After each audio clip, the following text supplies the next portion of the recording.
Good morning. Today is 19th of April 2025 and we are going to be racing today. Today we are going to be racing at Randwick. This is in New South Wales and this is one of the best tracks hands down around the world, and this is where we're going to be racing today. There are 10 races. The ground reading is soft today. The last finishing mile is about 410 meters. This is a beautiful place to race. They kind of have the best of the best stocks after Flemington, probably.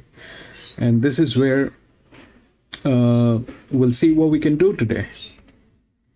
Welcome to Grandstand, and we do horse racing 5 days a week, and we do that in 2 steps. First, we try and identify the best horses through physics, mathematics, a little bit of understanding of horse racing, and once we have identified the best horses, that's when we take a look at the horses at the paddock when we get the live stream from the paddock or the gates. If we find that all the horses that we have chosen are looking good and good to go with, we stick to our picks and place our bets. But if we find that there are better horses at the paddock or there are circumstantial changes, we do make changes with our picks, often step out and do stuff like that. The whole idea is to, make decisions that are worthy and in favor of us. So that's exactly what we try and do. And I've got 3 tabs open in front of me. The first one is where we get to see the live feed. The second one is where we look at the odds and the scratchings. This is RaceNet. And the third one used to be at one point of time Top Sport. And this is where we try and look for the winning numbers once we have issues with the feed. So that's what we have. So I have the races and I'll share what my thoughts are on the first one probably once I have a clarity, and till then we'll just put on the feed and see what's going on. 6 on point Pixie should be pretty safe to run in the money. Puts herself in the right spot. Yeah, the first 2 or 3. Then number 7, Blinding Speed, and 2, Red Cove. Alrighty, 1672 for Maxi there. Tim Ryan is in the studio in Sydney now. And Tim, a couple of things, a quick whiz through this market. We are dying to know what is the tab lay of the day today in Brisbane. Yeah, good morning, Bernie. Good morning, Maxi. Very early start at Eagle Farm today. And we're not that keen to take on the favourite in the first. It won't be our lay of the day today, Navy Pollet, and it is very, very heavily backed. Even money bet on Wednesday, 170 after scratches this morning. It is now a $1.40 chance. 170 into 140 today. It is nearly 80% of the total hold, and we're not looking to push too hard against it. We just think it has the better form and should just get the job. Dow's, I don't have Eagle Farm. I don't know. I just have Randwick. Welcome back, Dow's. Also a little bit soft, 650 out to $7.50. The only other horse that we've seen a little bit of support for has been Blinding Speed. It was 19 into 16, actually just getting back now to a $19 chance. But there's a little bit of money around for Blinding Big Speed. day, yes. Red Code and Big Drifter as well, $11 out to 18. So it's very much one-way traffic here in the first. We decided not to make Navy Pilot our lay of the day, even though it was going around at the short odds. We thought we could go elsewhere and take on race 5, number 1, Depth of Character, who is now a $2.60 chance after going up as big as $3.50 on Wednesday. It's been $3.50 into $2.40. We've just pushed back now to a $2.60 chance. Depth of Character. It's got some great form through a few races it's been in Sydney. We just probably they're going to show a continuous feed. They're all they come within the same feed. Randwick, Eagle Farm, the Queensland feed. It's only the Victorian feed which is always different, but they kind of keep showing one after another. So this probably, you're right, is Eagle Farm. Maxi, I'm just reading between the lines there. Kembla. I felt like this was a bit of a struggle to find a lay of the day here today. Yeah, probably. He's got that stakes form, but he's got a bit of a case with the weight. Yeah. Only he's just got to be able to carry it. But we're getting ready for this first race. And here's Josh. 900, they're all in. An attendant hopping in with one. On point Pixie drawn in. Good line.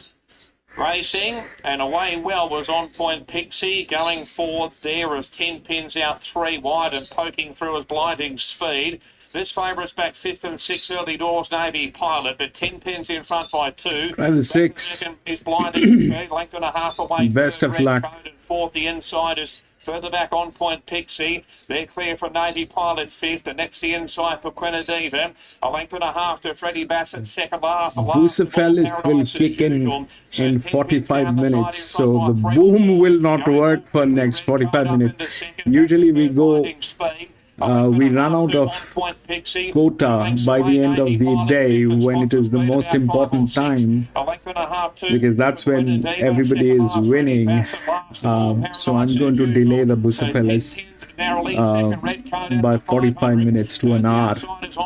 Pixie, next the inside Blinding Speed, and the race favourite Navy Pilot gets towards the outside at the 400. We've got 10 pins the inside narrowly. Red Code second. Here comes Navy Pilot down the outside, running home generously. Further back to On Point Pixie, 10 pins in front, but not for too much longer at all. Navy Pilot has swept up and grabbed the lead and burst away here. Navy Pilot's over 2 lengths in front with 100 metres left. 6 got there. And Navy Pilot's 2 classes. 6 got there, third position. That's right on the line, just ahead of On Point Pixie. Not bad, now. You're always Paradise as usual. spot on with the Speed for Quinadiva place bets. up at the rear.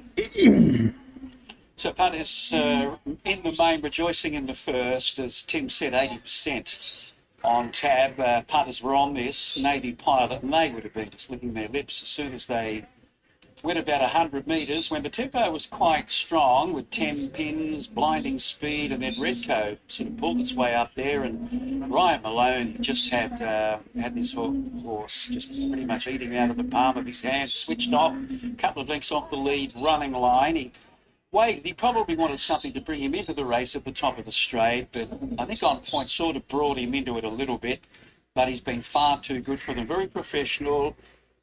Really did attack the line, and he certainly finds the competition today a lot easier than the Vinrock Group 1 size at Randwick 2 weeks ago. So he's off the mark. Nice pedigree, obviously, being a copper I'm Invincible from a new approach mare for Phoenix Thoroughbreds, trained by Kieran Marr, ridden by Ryan Maloney. Of the others, Freddie Bassett, very good at his debut. So the two Sydney Gallopers running 1-2. He's certainly one to follow from well back. He's near last. Freddie to the outside. He's still about 3 lengths off Navy Pilot at this point, and he finishes fairly strongly on the outside.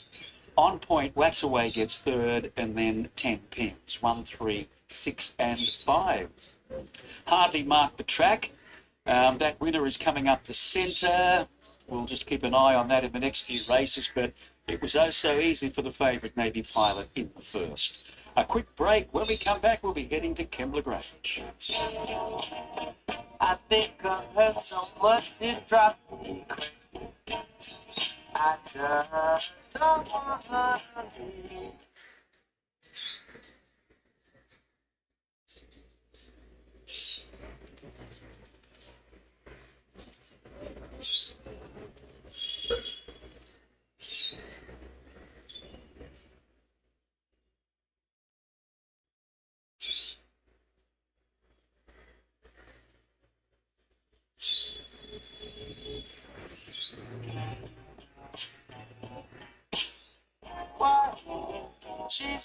Well, hello and welcome down to the Gong, down to Wollongong at Kembla Grange. 8 races on the card alongside me. Here's the legend, superstar jockey, 4-man going enormous, the great man Wayne Harris.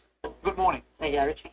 Yeah, good morning, mate. What a beautiful day. Going to be warm here, and track's in good nick. Back to the original position, and pretty tricky program. I probably say that all the time, but it is today. Well, we've got 14 minutes or 11 minutes now. I'm going mad. It's 21 minutes before the first race at Randwick, so we've got to get stuck into these. Weather is perfect down here. If you're down around the area, get here. A good for the rail is back into the true. It raced good here the other day, and I had a quick walk of it earlier, and it looks in in great order. Let's get stuck into the first race, Wayne. This is a fillies and mares maiden play, only a field of 7 runners, and we've got a short price favourite in the first. And I speak of Kilkenny from the Chris Wallace stable. Jeff Pence is on board. She's only had the 2 starts, 1 run this time back in, and I think she might appreciate this grade. It just looks too good for him to be down. It's going to be priority odds, 6, 2, 4 and 5. Yeah, 2 city runs. They've been okay. And she learned and peaked there first up, so just stripped through today and like the trials, everything's been really, really good there. So probably on top. I thought number 2, Flying Chevrolet, has been placed at the country area, although it was placed here last press at Kembla Grange. Of the others, probably numbers 4 and 5 Hillswicks, and looked like it's going to win at Orange last up, run down late, and 5, I don't know, so probably looking for further later. 6, 2, 4, 5. 6, 2, 4 and 5 for Wayne in the first. He's with the shorty Kilkenny, the filly from the Chris Wallace stable with Jeff Penza. The ever-ageing, the great man Jeff Penza. Let's go to race number 2. This is the Colts Geldings and Ensigns Maiden. Over 1,500 metres, a more open race here. The favourite's Irish Jig, $3.40. Just getting out again, but it was $3.10 this morning. In front of, so this is the one that's been well backed. Okami Star. Now it's in the $3.40 equal favourite from $4.40. Heavy Van der Hooven's not riding today.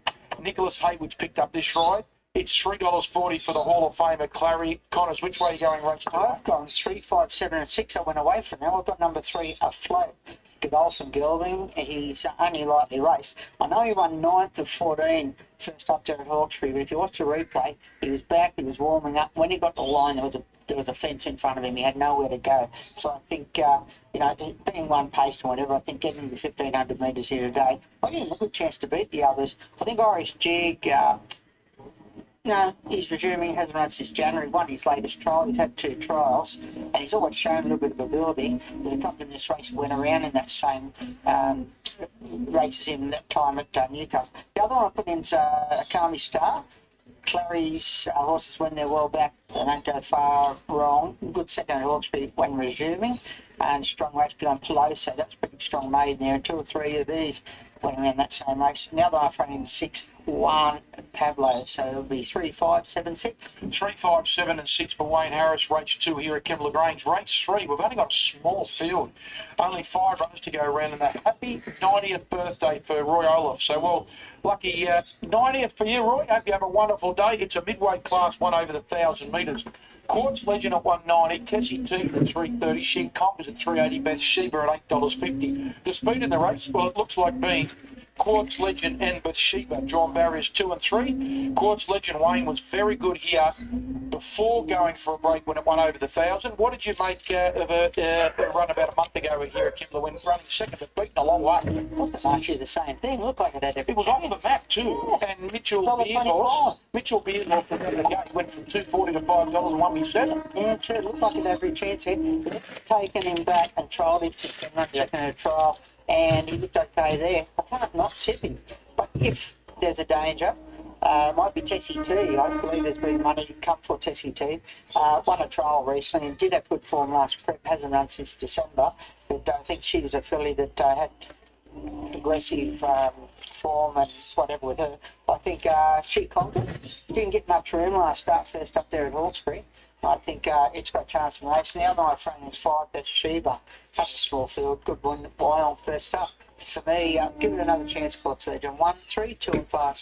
1, 3, 2 and 5 for Wayne. Race number 4 on the card. It's for the babies. It's for the 2-year-olds. It's a super maiden for big prize money on offer for the owners and the trainers here. Now, it's 2 blokes who train alongside each other, dominate the market. One step closer, Johnny O'Shea and Tom Charlton trained this colt by Castelvecchio. That second favourite, Just a Journey, trained next door by Michael Friedman with Jean Ben Overmere at $3.80. Jenny got bonkers. Jenny gone bonkers at $6, Costa Bits at $7, Officiate at 10. The speed, well, Jenny's got bonkers, got speed, Irish Sinner's got beat, 1 spec closer, soft draw, Just a Journey.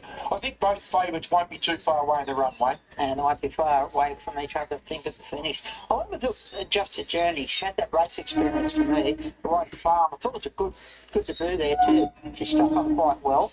And I just thought with had race experience, I just went that way over number 10, 1 step closer from the O'Shea Child Camp. You know it's going to come here well educated and such. It's had 3 trials and 2 preps and won its most recent trial. It can sit up handy, so I like to see that with 2-year-olds that they can jump and put themselves there it'll stick on as well. I did number 2, Costa Vida, another one that has had a run.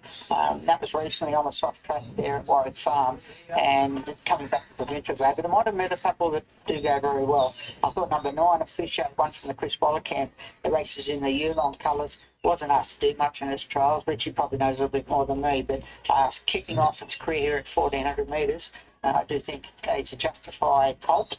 I think keep an eye on him. 13-10, 2 or 9. Let's get stuck into the quadruple leagues. Wayne, race number 5. This is the benchmark, 68 over 1300 metres. 3 scratching gives the All right, this is what's going on with the first one. If we look through the odds, 12, 7, 3, 11. That's 12 is the favorite. 12 is the linear. But when we look through the rails, the 12 comes down here.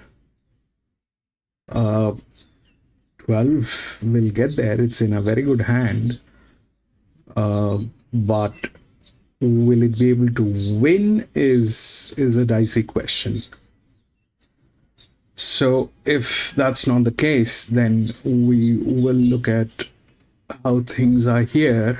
So that 4 is there.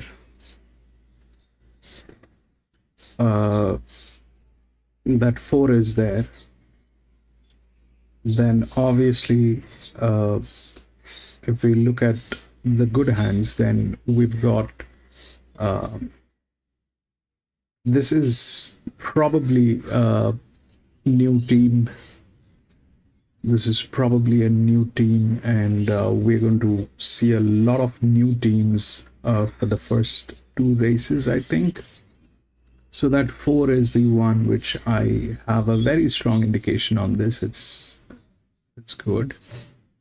Now, if we have to look for, 12 definitely is going to be there. It's within the odds and it's very strong. But if we look at, these are the ones. Now, there's this neutral which is there, which is 11.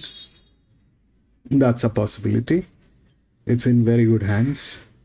48 by 41. The other possibility is 1, which is from gate number 3. This is 4, 3, and this is 2.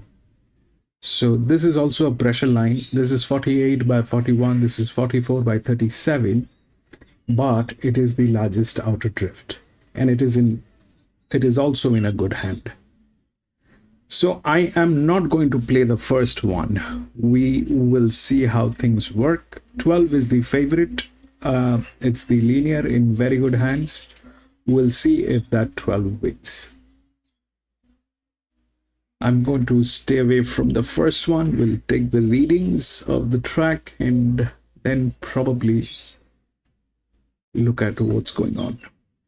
But that 1 is a check, and that 11 is already there. The 11 is already there. It is a neutral. So if we look through the rails, that neutral is here. This is here.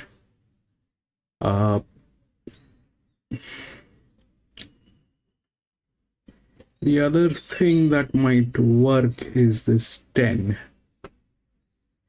The other thing that might work is this 10, but that's like that. But we're not going to speculate all that. So far, we've got this 4, which is with a very strong indication with a pressure line. And we'll see how it works. The 10 has, a lot of league races, 8 league races, out of which it got 2. Comes within the BB, and it's absolutely green. So that's a possibility. But we need to check out that 4.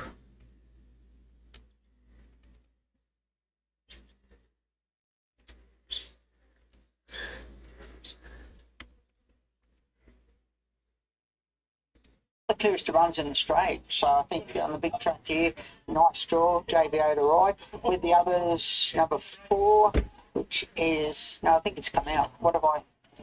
2, 13, 6, 10. Did I? 2, 13, 6 and 10 there. The 13 missed space. Oh, geez, it flew the other day. But not stride, it wins. And yeah, that's why we went 2, 13, 6 and 10. I know your best bets of the day, brother. I'm going to go early with race 4, number 13, Just a Journey, but I'm really worried about their Sheep and Charlton horse. No, encourage your conviction. Race 4, number 13, the best of the day. What are you doing with the quadrilla? First leg 2, 10, 5. Second leg 1 and 10. The third leg 1, 2 and 9. Frank, welcome back, Frank. 2, 13, 6 and 10. 2, 13, 6 and 10 for $72. The Jockey's Challenge here at Kembla Grange today. The favourite, Andrew Atkins, $3.10. Keegan Latham's at $5. And Jeff Penn's at $5.50. John, $6. Brody Loy at $7.50. Right, Wayne and I will be here all afternoon. 8 races on the card at Kembla. Have a wonderful Anzac Day. Think about how lucky we are to live in the great country that we live in. We're going to head to Randwick. Chantel Buckley alongside Molly Burke. We're heading back to Randwick. Well, you've got a really nice association with this gelding. He's just got this real will to win recently. What's been the making of him? Yeah, look, it's definitely career best form at the moment. And yeah, from the moment I sat on him at Warwick Farm, I think was my first ride on him. He is coming from country grade where he's struggling to keep up with them. And yeah, he come out at Warwick Farm and ran a blinder of a race at odds, and I thought, oh, this horse goes all right. And then he's come out the next start at Canterbury and obviously won like a good thing. And from there on, I don't know if it was just a bit of boost of confidence, but yeah, he's been pretty airborne and doing it quite nicely. Okay, tricky draw today. You're out of 10 now with the scratching. What do you do? Do you just wait and see how the race pans out, or what's the speed look like? Yeah, look, he kind of has his pattern at the moment. He seems to get to the front and roll along, and yeah, Gary likes him doing that. Usually we try and get as soft as lead as we can where no one puts any pressure on us, but I do feel like he needs to be rolling and one pace more than a second sprint horse. So it'd be ideal if I could get across to the fence, but obviously I'm not going to be stupid or anything to get there. Is he a horsey? Kind of just kid too? Yeah, definitely. I feel like look, he was a bit tricky early doors. He was hanging out a bit on me when I was winning on him, but he's gotten better with that, and yeah, I think he likes to think he's in control doing it, and that's so much the free flowing. You just keep kicking off it as long as you're rolling. Well, hopefully you can dictate out in front. Hopefully he can keep going and record another victory this side. Yeah, definitely. Thank you.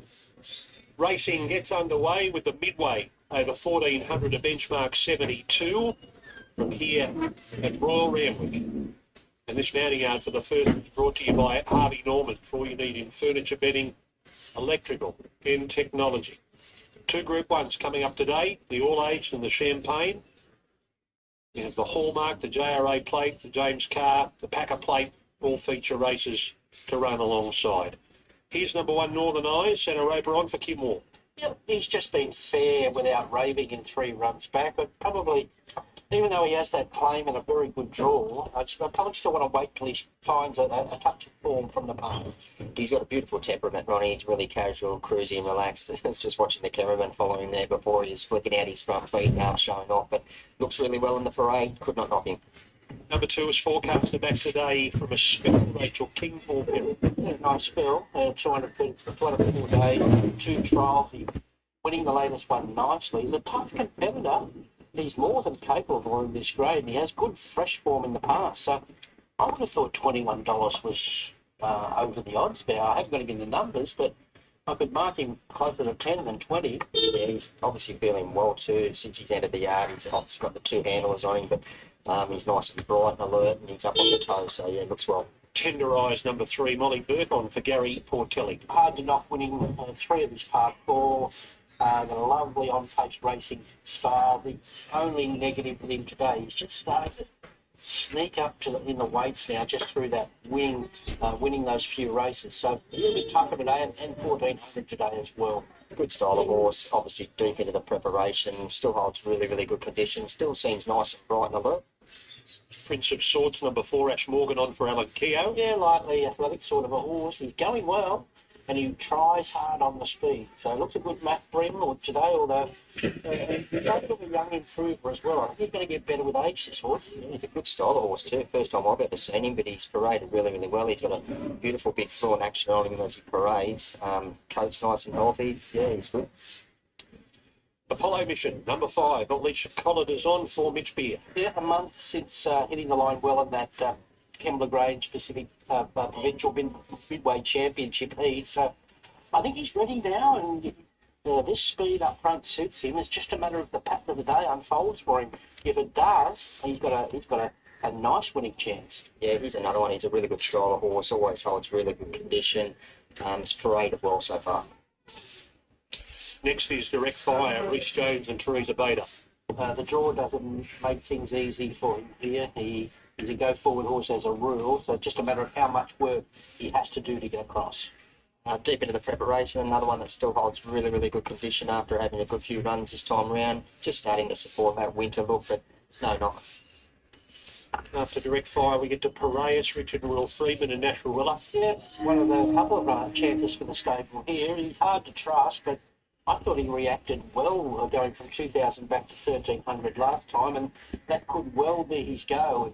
And I think Nash is made in heaven for a horse like this. He's another one very deep into the preparation, but still looks really, really nice. Yeah, no knock from mine. Gold Pattern, number 9, Josh Parr, John Thompson. Puppy on who today needs to live from what we've seen in 3 runs back. Her appearance is terrific. She's all dappled up. She looks like she's going into the spring rather than the autumn. Couldn't find her whatsoever. She's nice. Lonthorn, number 10, Jason Cobbett, Greg Hickman. Very hot today. I think that's usual for him. I just can't remember. Crossover nose band on today. Going well this prep. Keeps hitting the line. 1,400 suits better. I think he's somewhere in the mix from a good draw. He's a warm type of horse when he enters the enclosure, Ronnie, but I haven't seen him this hot before. He's noticeably dripping. Fugitiva, number 11, Tommy Berry on for Robert and Luke Price. I think she's worth a spec. She's relatively lightly raced. She's only a 4-year-old. It's the best last you'll ever see. Last start at Hawkesbury. Prior to that run at Kembla was really good, I thought. So I've got her on top just on suspicion and the price that she was. She's a nice, neat type. Another one deep into the preparation, but still looks really well. Okay, on to Starboard. Very, very solid here. Tim Clark, Richard and Will Freeman. Yeah, well fancied, isn't he? He's a 4-year-old. He's only had 5 starts. He got a tongue tie on today. He lacks the experience of a few, but he looks to, like I say, have an upside, and the market doesn't lie. It's quite attractive to plenty here. Yeah, he looks terrific in the yard, Ronnie. He's good to go today. He could not fold him. He's up in the bridle. He's obviously feeling very well and fresh. Yeah, big tick for me. Mylata, number 16, Zach Lloyd, Bryce Hayes. Yeah, he's a big, strong, good-looking horse. He's another one that's got hot here. He's had a trial since Gosford in that provincial championship heat as well. So I think he's a better horse than the form suggests. I can't say no. He's pretty wound up in the yard, and it has been since he's walked into the enclosure. Okay. Probably just dropped out there. Zach Waddick on Touch of Navy for John Bannister. Yeah, form's pretty well exposed there. I'd prefer a couple of others. Knocking as far as its appearance goes. Maybe slightly just looking quite wintry, but no knock. Penart, Dylan Gibbons on for Jason Demas. Yeah, needs improvement on what we saw there first up. Short little sort of action on him, but I couldn't really knock his appearance. Hooligan Tommy is John Sargent, and is that Chad? Yeah, Chad's going. Yeah, look, he's no knock. He's 3rd up now. 2 runs back are good. Knockout chance. He's a really good style of horse, and paraded well. He's big leg type, but looks really forward and fresh. Okay, arriving at the gates, Corey, who do you like? Yeah, I really like number 12, Starboard. I've been dying to see this horse. He's ultra consistent. I thought his win was terrific there at Hawkesbury first up. Paraded really, really well, and he maps to get a perfect run just behind the speed. Tough start to the day. I'm 11, 5, 10 and 16. I'm going to throw at the stumps with Fugitiva. I think she's going better than what that form suggests. Hopefully they roll along here. She gets nice cover and nice look at them. I think Apollo Mission, with that same form line as Fugitiva, I think they're pretty well tied to the hip, so have to give him a chance here. And then the 2 horses that appear to have got very hot in the yard, 10 Glenthorne and 16 Mylata. I thought they both had Little chances, although they did get warm. 11, 5, 10 and 16. Sort this one out, Tim. Yeah, tricky. Starboard, your favourite here in the first 8, $4.20 chance. It was 4 into 370, but we're keen to lay. We pushed it back to $4.20. It is, however, the most popular. We wanted to lay Piraeus as well. We got it from 6 to 7.50, but a firm back to that $6 price it was this morning. Tenderize has been a huge drifter today, now out to a $10 chance. That's out from 6 this morning. And now the firms, some big ones, including Ronnie's tip, Fugitiva 19, taken at 9 o'clock this morning. It's now a $10 chance. So 19 into 10 today for it.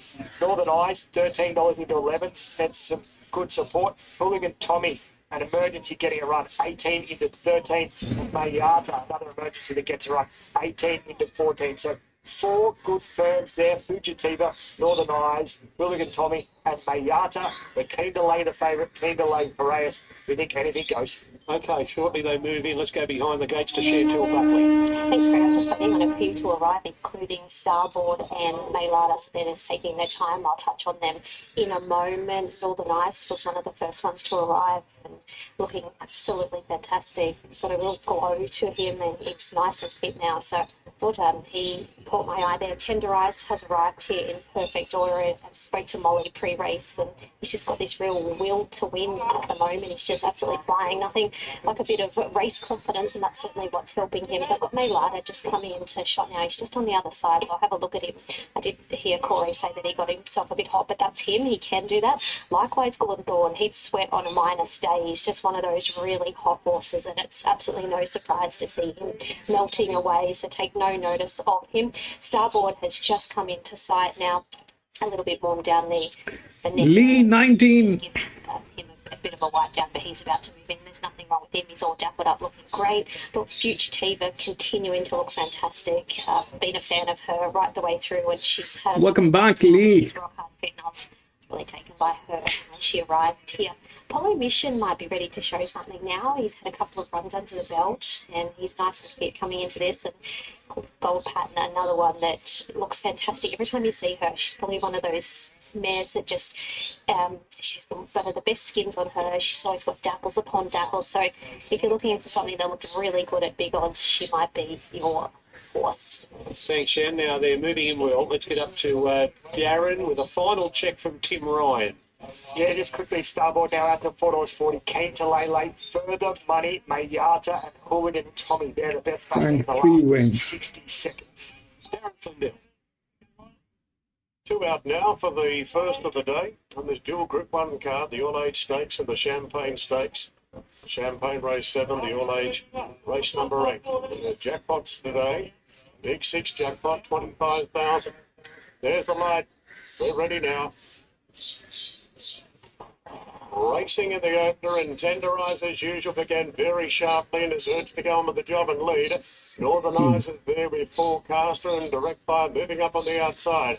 Pennant not too far away on the rails, and then came the favourite Starboard, one off the fence. Tuna, welcome back. Of sorts, Malata pushing through on the rails in the early part. His touch of maybe dressed back a little bit now. 2 lengths into Glontorn, a similar margin to Gold Pattern on the inside of Piraeus. This field strings out. Hooligan Tommy, Fugitiva, and Apollo Mission is the last one. Forecaster was able to boot through and hold out. Lewis, welcome back. Fire in a 3-wide position, no cover. Then came the Ruffy Pennant, pushing through on the inside of Northern Eyes, touch at Navy 3-wide. Further back then to Malata on the inside of Starboard in the black jacket. We've got Prince of Storts taking closer order as they come up to the home turn, and it's Forecaster in front from Tender Eyes. And Direct Fire out 3-wide, then Northern Eyes. Peeling now is Starboard. Wider out is Prince of Swords, touch at Navy. Longtorn working into the clear. Maylada's looking for room, and Fugitiva needs plenty of gaps. Forecaster with a bit of a kick here. 200 to go, but it's all running on empty now, and Starboard claimed it. Maylada bursting through the middle. Glontorn, Prince of Swords, Piraeus right down the outside. It's Maylada and Glontorn. Maylada just in front of Glontorn, who popped. Or tight here. Maylada and Glontorn, it's purely a swing of the noses on the line. Prince of Swords will run third in 6. Starboard and Piraeus. A gap out to Fugitiva, Northern Eyes, Forecast Tender Eye, then Apollo Mission, Direct Fire, 6, I think. Is that a 6 or what? Well, Glenthorne has had a real go at getting the bob in here. The rail's out 6 metres, so it'll be tricky to line these up with that rail out and the camera position on this low shot. You watch Glenthorne, I'm sure he gets a lunge and a bob right on the line. Maylada in front, heads up, heads down. There goes the line. 10, 10, 10. And he did. Glenthorne just grabbed Maylada. Glenthorne, number 10, has beaten 16 Maylada. 4 has run third, Prince of Sorts, and number 12. That had a lot of league races. Well, the two 10, horses 6. we singled out as the ones that sweat up there. They've run 1, 2 there, and look, he's been working out that. Oh, this is the reason I always stay out of the first one. They put all. Malana's done a good job. The 4 came in third. The 3-year-old got some work to do as far as building up, and he'll make. And the 12 is fourth.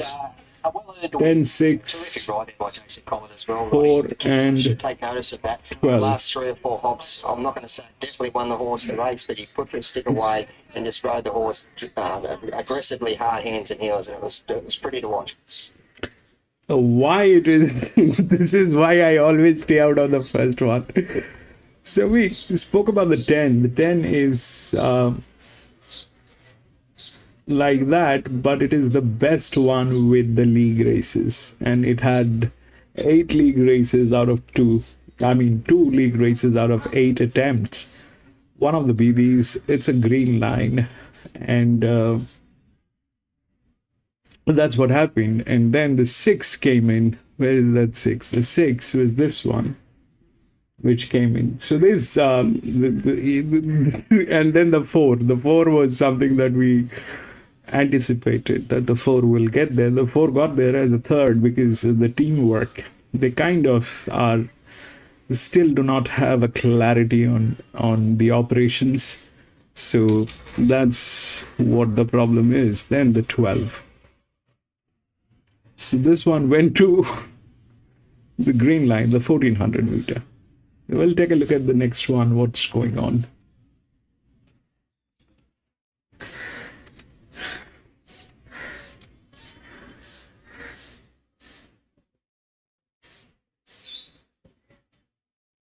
One, 14, 15, 19, 20, 21.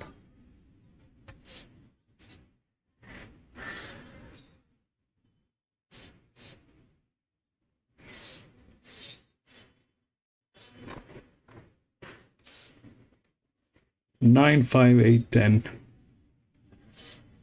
Got enough to threat here. Galifianakis is a last start winner from the Jack Bruce stable with Jake Bayless. He can make it 3 wins on the trot for sure. He's rising a little bit in grade, but another one that's likely to get a good run. He might be a bit closer today from a better draw if he jumps well. Last 2 starts, he's at 59. He's back to 54 today for a mid-rising class. Back to 55, I should say. So he can make it 3 on the trot. Yeah, Kipling's Journey back in weight as well. Mark C rides for Peter and Will Holbert. Yes, he's just got to run 2,212 metres, but he'll be getting into a nice rhythm, rolling along at his own tempo up on the pace. Chris Austin. Alrighty, loading up quickly. Good money for the Right Way Maxi 390 and Phillipsburg 420. Also Tackle Doodle Doo. Anything can win this race. I'm with 1 Warp Speed. I think it's a great each way bet. The 1 over 4, 5 and 9. And I'm sticking with Phillipsburg. Here's Josh. Light blinking away, barrier 3 for the Right Way. Kipling's Journey pouring at the ground and attended in there with him. Now we're right racing, and the Right Way was away fairly. We had away best of all Kipling's Journey, likewise Tackle Doodle Doo. Brave Boy Handy, likewise but trapped out Tackler's Lad. Warp Speed is even wider there. The Right Way, not all that much room just in behind though. Attempted Amaris is out 4 and 5 wide. New World Tapestry over Galifianakis, and Torrens on the fence, and Phillipsburg has gone back to the rear. Up the railway side, and Brave Boy by a long neck, and second Tackler's Lad. 3rd and 3 wide there is Hector Damaris. Even wider Warp Speed out 4 wide, and further back to Kipling's Journey. Tackle Doodle Doo the inside. A length and 3/4 further back to the race favourite, the Right Way. Then we've got Torrens on the rail. 3 wide New World Tapestry. Between runners there, Galifianakis and Phillipsburg is last of all. So Hector Damaris in front now to second, Warp Speed. Back to third, Brave Boy. Fourth, the outside, Tappers Lad. One further back to Tackle Doodle Doo on the inside of Kiplin's Journey. A length and a half to the right way. Torrens on the fence and further back to Galifianakis and then coming New World Tapestry and Phillipsburg a length and a half away. So Hector Damaris here still by 3 parts. Second, Warp Speed. Third, Brave Boy. Fourth, the outside, Tappers Lad. Tapple Doodle Doo fifth on the inside. One further back to Kiplin's Journey. 2.5 further back to Torrens on the inside. The right way, the outside. Spots for speed about 7 or 8. A length and a half to New World Tapestry. Second last, Galifianakis and Phillipsburg is still last of all. So Hector Damaris here by a neck. Second, Warp Speed. Third, the inside, Brave Boy. That's the outside, Tappers Lad. Creeping forward, Kiplin's Journey, away from the fences, Tapple Doodle Doo. The right way back in the ruck at the moment. Torrens on the inside of Phillipsburg gets right towards the outside. Looming up, Warp Speed. The inside, Hector Damaris. Tapple Doodle Doo runs home. Further back to Kiplin's Journey. Brave Boy, the inside of Phillipsburg is right down the outside. Warp Speed narrowly, looming up, Tapple Doodle Doo. Here comes Phillipsburg down the outside. Phillipsburg out wide and swept up with Tapple Doodle Doo, but Phillipsburg has grabbed the lead with 100 metres left. Boom, boom, boom, boom. Up here in Queensland, comes right away for Winona and is won by 2 lengths. Second to Tapple Doodle Doo, third Galifianakis good late, followed by Warp Speed, Hector Damaris the right way, Kiplin's Journey, New World Tapestry, Tappers Lad, Torrens second last, and Brave Boys at the rear. Phillipsburg, he's loving life in the Sunshine State. He was here at Doomben 7 days ago. And we got his race out of the way on the soft 7, and he was good there, overcoming some traffic at the top of the straight. And James left him here, and he's obviously had a good week, and he's been able to win again. Ridden by Winona Costin, who's had a pretty good association with this horse over the last 6 months or so. She was here last week, got him home, went back home, and she's back here again. He scores again. Phillipsburg beating Tapple Doodle Doo, Galifianakis and Warp Speed under the big weight. He just did too much work from that gate through the first 800 metres or so, and not a lot went right for another in the market in the right way. But it was all about Phillipsburg. He's really enjoying it up here. That's his 10th victory, Bernie. It starts 66. Yeah, extraordinary. Any horse to win 10 races is great. James joins us for a chat now. And have you had a lovely week here, holidaying with your horse? Yeah, look, it makes it so much easier when you've got a lovely animal like him. He's been an absolute family, so it's just thrilled. I mean, it was terrific to win at Durban last week, but to win a race at Eagle Farm today on a track that's got so much history, just incredibly great. Oh, beautiful words. Well, it's a pleasure to have you here. And it was a fairly easy watch. I know it was a dawdling speed, but you could just see how well your horse was travelling without pulling crazy. Okay, he was a little bit on the tree, as they all were, but you knew he was going to let down a really strong 400 metres. Yeah, look, it's just probably one of the great things about having Winona aboard. She knows the horse so well. And as I did last week, you know, we were going to get 52 again today. So it was terrific pulling the weights. And he's a simple horse, and he's just got a beautiful attitude. So I'd just like to say a quick thank you to Lee and Pam Smart, who have looked after our horses all the time, that we've brought him up and stayed even when I was back harness racing. So the horse had a great holiday. He knew where he was. He had an awesome time. He's had a week off and then technically stuck to the races again for another one. So he's... What did he literally do this week? Job. Yeah, my son Henry rode him yesterday and the day before, and he snuck him up the hill a couple of times on the canter, and so he obviously thought he needed more work than Dad did. But So he was at a trotting farm? No. Yeah, pretty much it was just a trotting track, and but Henry rode him and canters up the hill. So Well, he looked after him. Good on you, James, and well done to Henry. thank you again. All right, there is James Ponsonby. We'll have a chat with Winona Codson, who obviously would just be adoring this horse at the moment, having come north to ride him both last week and again this week. So she was down to ride a horse later on in the day, which now she's been replaced on with Georgie Cartwright. Josh Adams, our chief steward, because A bit of confusion with the rider's manager. Winona had a flight booked. All right, this is This is the second one. It's a class 3, third up at Randwick. So the 9 is favorite. The 9 is in good hands. The linear though is 3, but if we look through the rails, that's here, and it's in a good hand. It also has a moderately good jockey.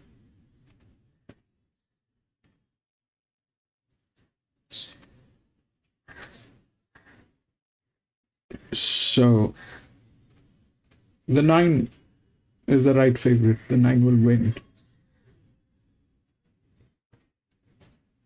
The 9 will win. Possibilities that might happen is going to be difficult in this one to assume, because there are 3 horses where things are a little bit hazy. But that's 7. That's 7 and 11 both have an absolute green line, for that matter this one also, but it is a 41/5. But here this 7 has a lot of advantage, plus it has been on this distance. The 11 has also been on this distance, but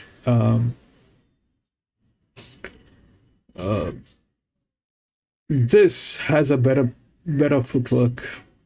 Talking about footwork, the 31 is fabulous on footwork, so the 13 is going to get a place, but how, in what position, that's a difficult thing to assume at this point of time, because we don't have clue about a lot of other horses which are absolutely in red. So 9's pretty much a clear shot, and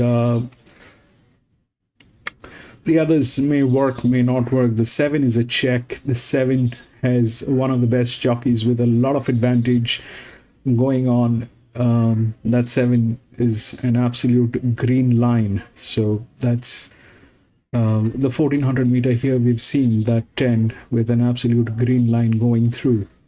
So this one is a green line. 3 managed for 15. 23.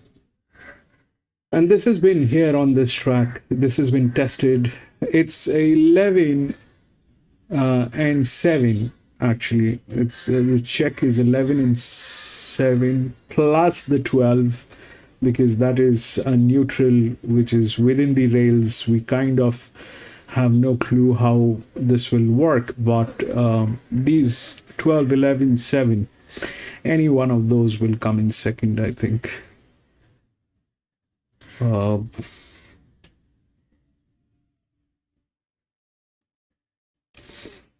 Plus that 13 is there. No, we're not going to complicate this. We're just going to go with 9. I'm going to go with 9 if the 9 doesn't get tailed.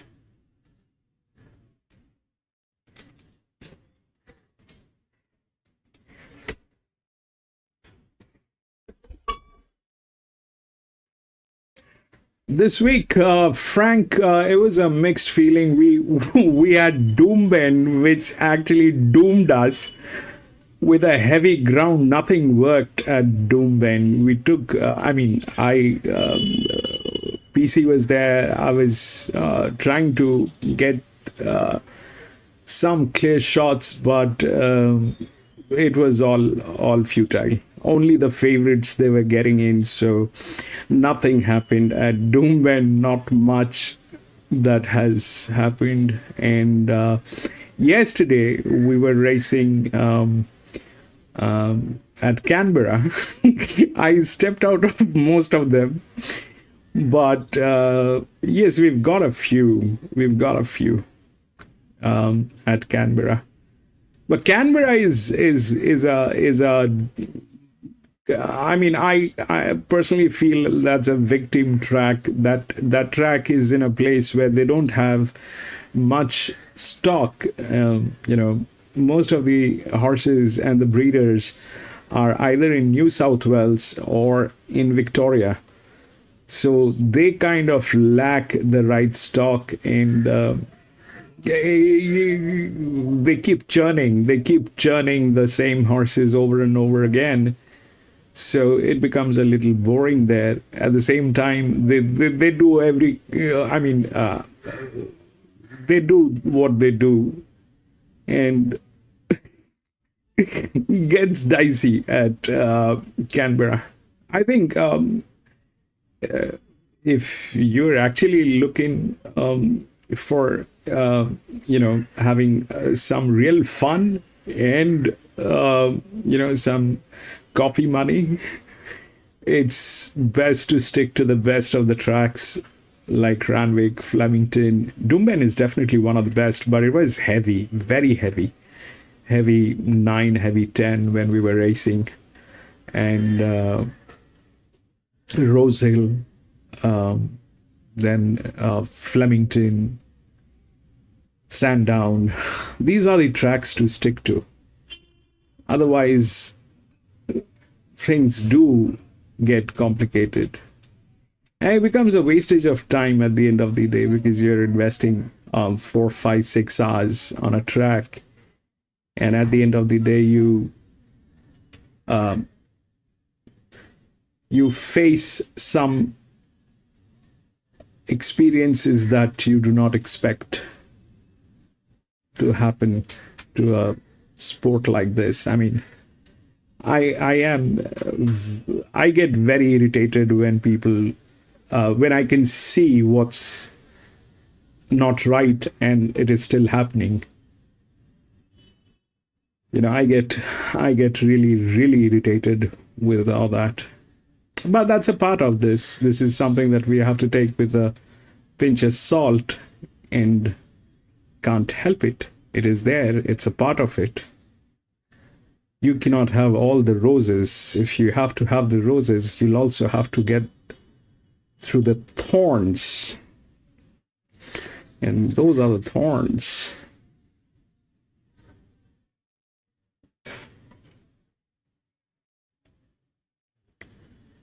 Yep, so we'll see. We'll take a look at the 9. If the 9 doesn't get tailed, I'm on 9.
Yesterday was a bad experience overall. I got disconnected some 5 to 6 times. My system was literally on fire.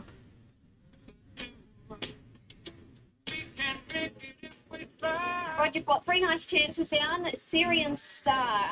Her first up run, she was off the bit chasing, and the second up, she was really good to the line. Yeah, she was. I think the track was really hard first up, and she didn't really like hard tracks. So she didn't begin off the bit chasing. Probably knocked out the last little bit. So she's obviously better for the run second up, and raced really good on a rain-affected track. So expecting her to take that form in today. We're still in that soft range at the moment. Probably lucky that her race is early, so you'd think that soft track's only going to help her chances again to your third up. Yeah, definitely. The softer the better for her.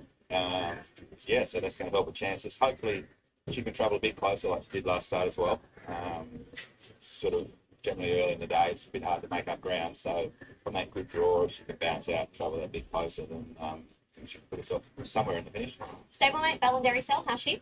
Yeah, she's super. She's going great. Her work's been great. all her forms on real heavy tracks. So she'll appreciate the sting out of the ground as well. She's drawn okay. She's had a couple of goes down here with bad gates, just bad luck. So I'm just hoping, she gets a bit of luck. And there's not much between two of them. Later on, Sharp Shot goes around. If anyone can work him out, then great. But his first up run was pretty good. Yeah, it was super. Yeah. He meets the winner of the race about 5 minutes better. So an extra 100 metres should suit. He has a good second up.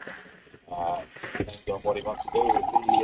He also got better in his last few starts, so hopefully he can jump better and travel midfield. That would give him a really good chance in the lightweight. But look, he could be last and charge home. You just don't know what he's going to do, but he's definitely got the ability. He's really well. His work's been super. And I expect him to race well. He's in a good mood, so hopefully he'll race well today. That's the main thing. Best of luck. So, thank you. So the second is the Tab Highway, 1,400 metres, same distance as the Midway. This mounting yard for Harvey Norman. All you need in furniture, bedding, electrical and technology. 2 not in the yard, so we're going to start with number 3, Rouge Moulin. Down from Dubbo, Clayton Gallagher on for Brett Robb. I concede he didn't do much in the Country Championship final, but we can be forgiving for that race. Thought his form prior to that was pretty good, you know, behind Gallant Star and then winning a couple of Dubbo there. And one thing I do like about him, he's a nice style of horse. He's just got something about him I like. He's a little nuggety type as well, Ronnie. He's thick set, and got a great attitude. He's paraded great so far. He's got a nice relax on him as he walks. Yeah, he looks well. Ramones, number 4, brave knock on for Simon Casey. If Eyes off, Winkers back on, he's got speed. And 1,400 metre now has to be a query, but I would anticipate gets a soft lead. If that's any advantage, he'll give a good kick, but just a worry at 1,400 for mine. Obviously had a good few runs this time around, but still looks really, really well. Still looks very healthy as far as coat-wise goes. Yeah, nice little action on him as well. Syrian Star, number 5, Reece Jones for Rod Northern. Yep, no recent wins, but she can pull a big run out now and again. This race isn't strong, and she has to fit in somewhere. Couldn't knock her as far as appearance-wise goes. Still looks nice and bright and fresh, although she's third up, so that would be expected. Looks well. Air Jordan, number 6, J Ford Luke Musson. I think he's a real market watch, this horse. He's had no official trial. He's had 105 days off. He's some solid city runs without winning last preparation and very capable if right. So I've just got a huge look on him as far as the yard and the market's concerned. He's $20 and solid. I just would like to see a bit more support for him. He's a plain type of horse. He doesn't really jump out at you in his parade. I think he'll improve on what he does today. He still looks slightly soft for mine. McKeon, Kieran McAvoy and Joe Burgess. Yeah, outclassed in the final last start. Could lift back in grade here. Deep in the prep. Still looks well. Just starting to support that wintry look. Urafiki, number 8. Zach Waddick and Daniel Side. Yeah, worth a look. She's had a jump out in a nice golden trial. Only had 77 days off since winning that 1,500 highway at Rose Hill. She looks a nice progressive young mare. So gets the claim. Very likeable if she has any luck from that draw. Getting slightly warm. Obviously looks very forward. I know first up. Improve on what happens today, but still looks fairly wound up as well. Is Win the Day, going for a hat-trick of wins, number 9, Alicia Collett on for Joseph and Jones. Yeah, in form. She's shooting for 3 straight, has a lovely racing style. No knock other than this is her stiffest test to date, but the birthday girl, that's only Alicia's birthday today. It'd be lovely to get a Randwick winner. Yeah, she's a beautiful type of horse, this horse. She's a big leggy type, feeling well. She's been slightly up in the bridle since entering the yard. Yeah, no knock for mine. A Pound of Salt, number 10, Zach Lloyd on for Todd Howlett. I don't mind his form lines. There's been some multiple winners come out of all these races. So he's a 5-week freshen up and a strong trial win since winning an easier race with a big weight last time. So the only thing that stopped me from, putting him right up in the numbers here is the barrier. There's not a lot of him. He's not carrying any extra condition. He's quite wound up. He's not getting hot at all, but he's a buzzy type. He hasn't relaxed down since he's been in the yard, but he looks well enough. Now we go to Salute again. Jason Collins on for Wayne Carroll. Been a good go too. $14 in.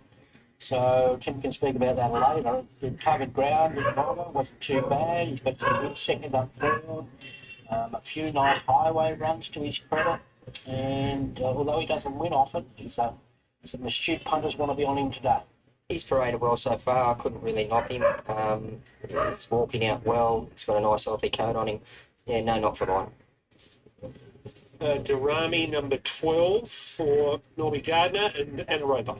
She showed speed, but was average last start at Canberra, where I probably prefer a few others here. Another one that I couldn't really knock on here as far as looks-wise goes. Still holds good condition, nice and healthy in the coat. Action-wise, walks out well. Rose's Imminente is Lou Mary, he's the trainer, and Ash Morgan is about to jump up on board. Yeah, lightly raced 3-year-old filly who looks an improver, usually hits the line well. Got a better chance if she can use this barrier to advantage. Usually gets back a little, but if she can use barrier 1 here, which she hasn't had this preparation, she might run better than expected. She's a lightly frame type of horse. Appearance-wise goes, she looks really well. She's nice and healthy as far as coat-wise goes. Another one that I couldn't really find a negative for. For all teams, big odds, Molly Burke, Terry Evans. Yeah, months since not up to it last start. Previous win was okay, but no weight. Might run better than the price suggests. Another one just starting to get that sort of wintry look about, but no real knock. Ballinderry Sal, Rod Northam, and Dylan Gibbons. Yeah, all of their wins are on wet tracks. Just a matter of if this is wet enough for. She looks okay in the yard. She's got a funny little action as she parades, but yeah, no real knock. Midnight Affair, Rachel King, Nick Olive. They're racing well and easier grade rather than watch first time at this level. Does look really well though. And we'll go all the way back to Raj Nish, who we didn't get first time around. Donovan Dillon on board for Cam Crockett. I like him today. He looks well, doesn't he? Look at him there. He's focused. He's got a good skin on him. He's been back to the trial since an encouraging first up run. I know he hasn't won in a while, but if he gets a good ride here, he's worth a spec. He did look well. I would say I think he'll improve again on today's run. But yeah, no knock. Okay, let's go to Corey for his thoughts on race 2. I'm not sure if this is the correct pronunciation, but Yurafiki, horse number 8, paraded really, really well. Will obviously improve on what the horse does here today, but drawn a touch off. It's going to take a good ride from Zach Waddick, but if he gets any sort of luck, I'm sure this horse will run well.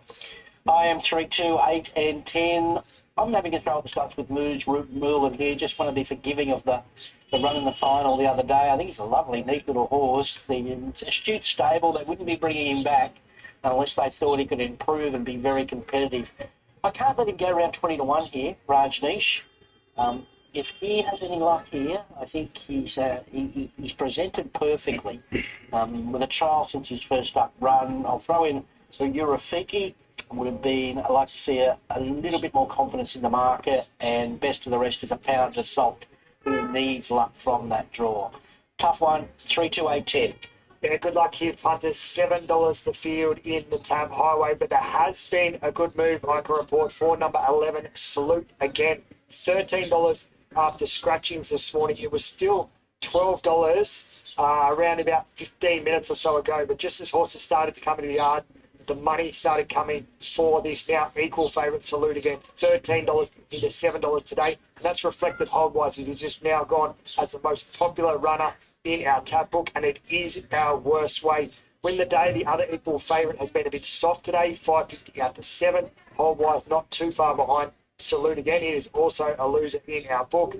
Then we've got to sort out the rest behind him. Syrian Star, just a little bit easy, 8 out to 8.50. Same flux for Eurofiki, 8 out to 8.50 today. A pound of salt is an $8.50 chance that is in for 9 today. So a small firm today for a pound of salt. McKeon, a little bit soft, $9.50 out to 10. And Rouge Moulin, with the same form line coming through the Country Championships final, is also a little bit soft today. Rouge Moulin, a $7.50 chance this morning. It is out to $12. Ramones, your possible likely leader in the race, $12. It is unchanged today. We're just seeing a little bit of support now for number 13, Roses Imminente, who's a horse I liked. I thought was over the odds this morning at $14. It is just trimmed up to $12 there. Roses Imminente draws barrier 1. I thought it would get a nice run. But we have a new fave in the Tab Highway. Salute again. Now a $6 chance in from $13 this morning. So a big go for the Wagga Galloper in the Tab Highway. Yes, and Jason Collett trying to do the midway highway double here today, and that's the horse on screen, Shani, the horse they're backing. He indeed has arrived beautifully. He travelled up from Wagga in a beautiful style. I think he was in at Albury the other day and they opted to scratch and come here instead, and you can see why. So he's arrived here in immaculate order, and I know why there's been good money for him. Syrian Star is another one that's ready to peak now. She's had a couple of runs under her belt and she looks in particularly good order. Rajneesh looks $1 million. He looks so good. He's had Let's go, Frank. his first up run. He's a big gross horse, so he probably just needed it, but he looks fantastic arriving here. Ramones has had a lot of racing, but still holding really nice condition. He's a big boy, actually. I forgot how big he is. He's looking particularly well. Bellenderry Sal, the stablemate to Syrian Star, she's come through her win last start in particularly nice order. Probably would have preferred a little bit wetter ground, but certainly nothing wrong with her. Even Rouge Moulin from out at Dubbo there, he seems to have come back well. He didn't look out of place in the at Country Championships a few weeks ago. He seems to have come through the run well and still looking. Lewis, welcome back. Roses Imminent is a really nice type as well. She's this is her 5th run for the campaign. She was able to break through last start, and there's no reason why, with her good looks behind the barriers here, that she couldn't record another victory. To be honest, these horses are actually handling the humidity a lot better than the horses in the first race. There's a slight breeze here by the 1400 now. I just hope Bucephalus stays alive by the end of the card. Bucephalus just retires by the 5th race. Sorry, by the 7th or the 8th race, Bucephalus is like very tired. I just hope in a tough today race like we this, give it a little rest. Plenty of punters keen to get on the Salute Again bandwagon, being a big firm today, $13 into $6.50, and the liability for it just keeps rising. It's a big stand for this early in the day, only just gone midday here in Sydney, and a big stand already for all 8 stakes day. So now your $6.50 favourite win the day has gone out a little bit further, out to $7.50. Just looking for money for anything else at longer odds from Bones. He's just come in a roll, $12 into $11. He is the likely leader, so I'm guessing that is the theory behind him, just firmly in just a touch. Roses Imminente, another one that has seen a bit of support, as a $13 chance. The 2 horses coming through the country championship final, Rouge Moulin, the horse that Ronnie likes, and McKeon just a little bit soft in betting. So punters just going away from that form line a little bit. It's all really about Salute Again. It's a big loser, win the day, the only other red number in our book. Okay, they're loading in. Let's go to Darren for the highway. But Salute Again is favourite now is half the price she was this morning. Salute Again looking for another highway success over this distance. PZ, welcome back. Making the trip from Wagga Wagga. By the 7th and the 8th race, it retires. 9 weeks ago. Ramones moving in, £1.12, along with Midnight Affair. Let's go. And Rouge Moulin is the other to go in. So 2 out of line. Lontorn got there, right on the hop there to nose out Maylata in the first. And the highway here being run over the same distance at 1,400 metres. The 10 looks good. All set. We're ready to go here on the highway. Stand by for a break. And they're off and racing. Urafiki jumped well. So did Ramones. There's plenty having a bite for the lead. Rajneesh is right in the thick of the action as well. Durrami there on the rails. There's no established leader as yet. Win the day's not too far away. Syrian Star plonks behind them in the early part from Bellenderry Sal. Then Roses Imminent from Salute Again, Royal Teens. Now drifting back a little bit is Ed Jordan on the rails and the inside of Rouge Moulin. Then came McKeon. Midnight Affair second last. A Pound of Salt seized them all. So it's Ramones on the inside. A narrow leader coming down the side of the course from Urafiki on the outer. Then came further back to Darami on the inside of Raj Nish, win the day. A little bit deeper out from Syrian Star. In the middle, Roses Imminent down on the rails. Then came Salute again. It's one off the fence from Ballandary. Yeah, I know. Palmer bet. Okay. We'll take a look at that. Clear from Raj Nish, Darami tight for room. Syrian Star goes through. Win the day gets going. Further back, the Ballandary Sal has got the well back. Salute again, all hemmed up. Win the day just in front from Ballandary Sal. Win the day, Ballandary Sal fighting it out at the 100. It's win the day, and Ballandary Sal's lifting on the outside. And got up, won it narrowly. 10. Win the day. And Salute again finally got a crack at them and ran third. Followed by Rouge Moulon, a pounder sold. 10. Syrian Star. Just behind them Man. was Midnight Affair.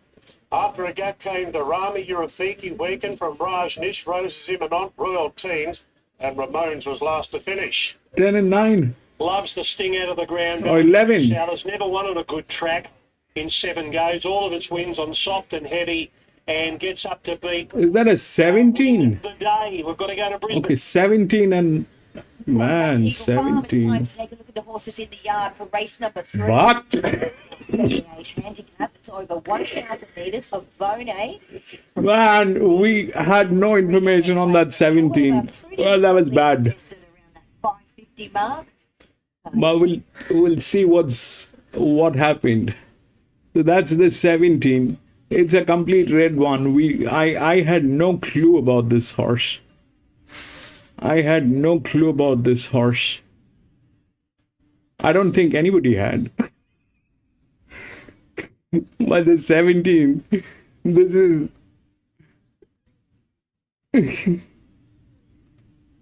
all red. You can't make out. This is absurd. But huge advantage. 9.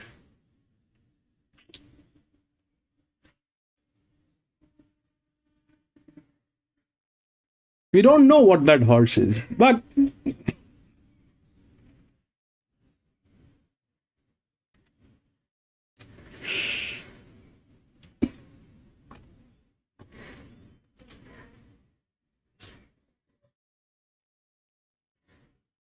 seven and 9 scratched. 1, 2, 3, 10.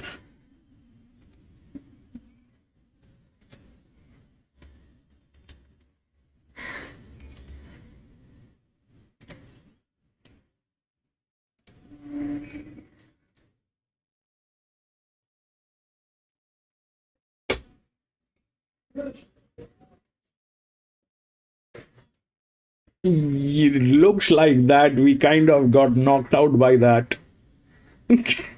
Anyway, we'll PC, what was that website? Palmer bet.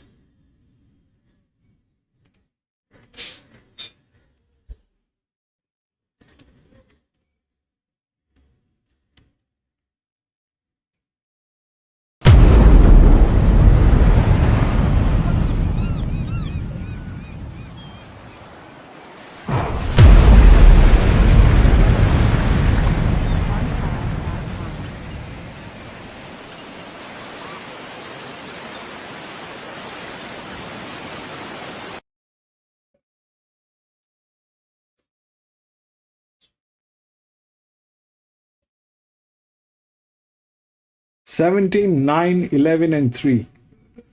PC, thank you for this website. It is so beautiful. $17, $9, $11, and $3.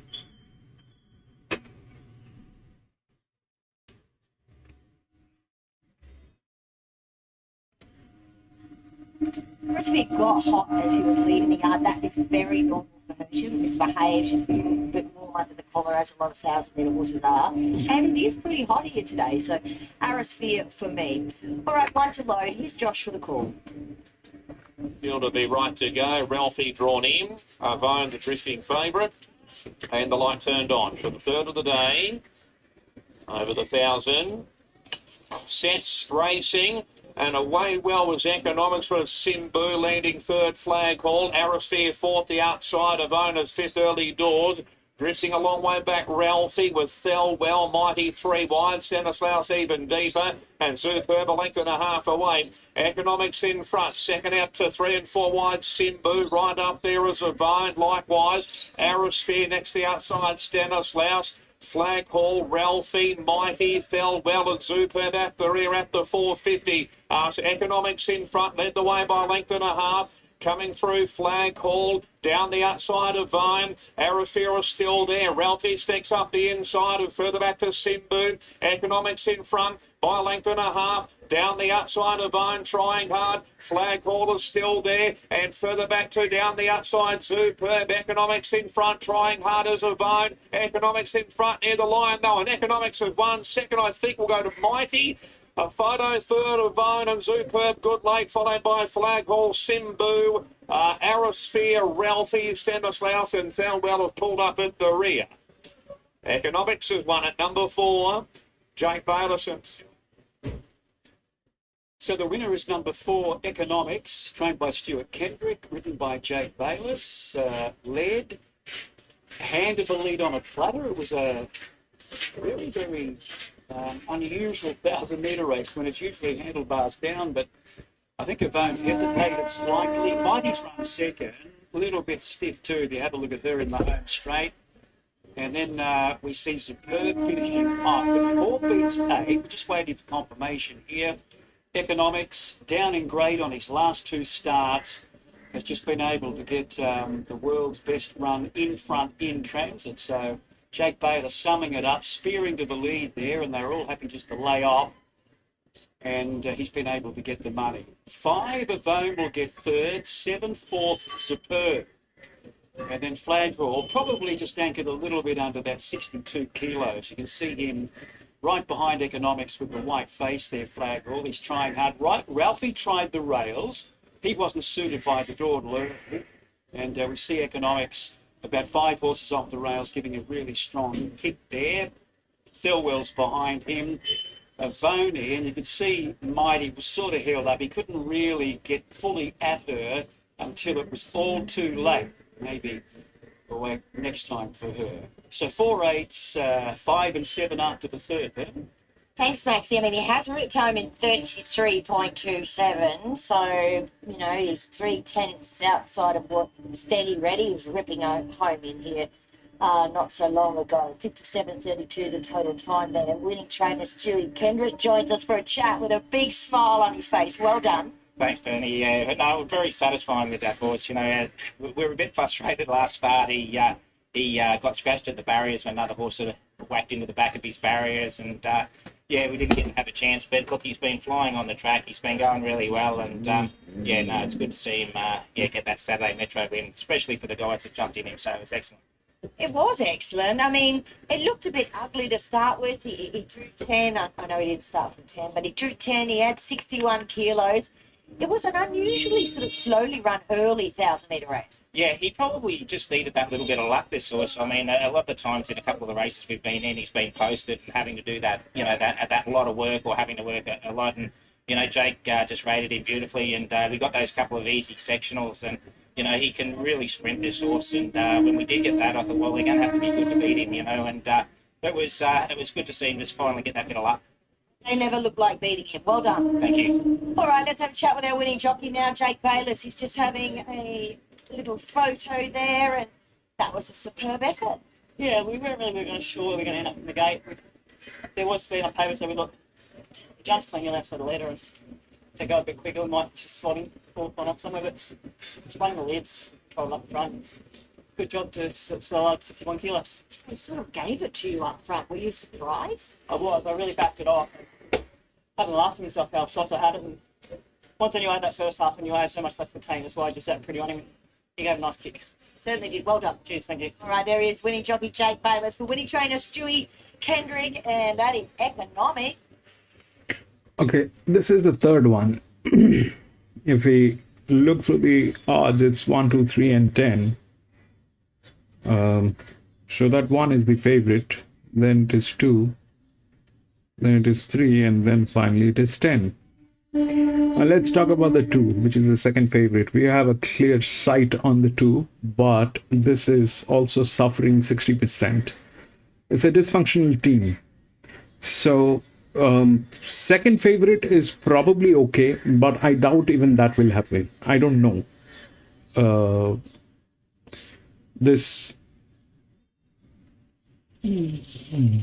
I mean, it's a dysfunctional team.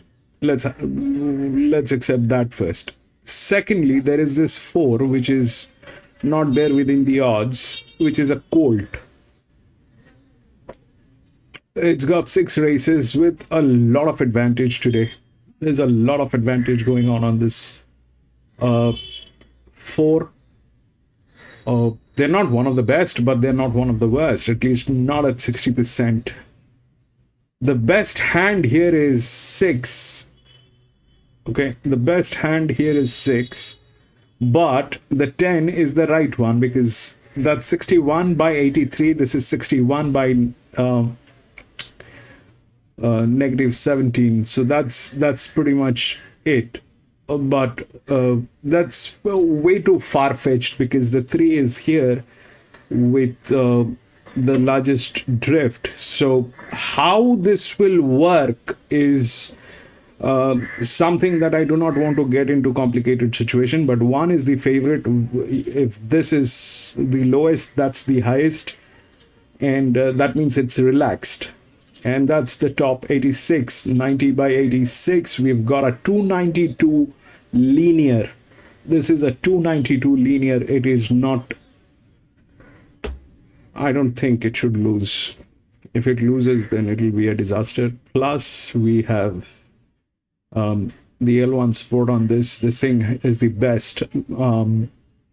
With the league races, it is the best. I mean, the L1 basically defines the sectional timing on each and every distance that it has covered in this Group 1 races.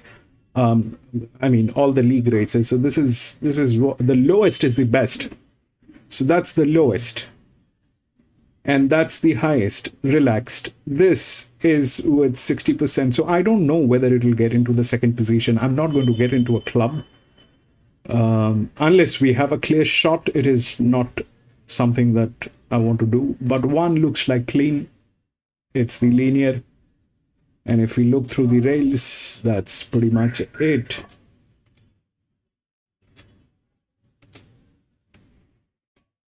That's pretty much it.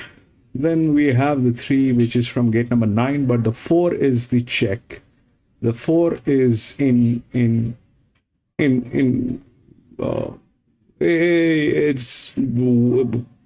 there. It's there. Whether the second or the third position, I don't know that, because it's pretty tricky out here. This 2 is dysfunctional. This 1 is mismanaged.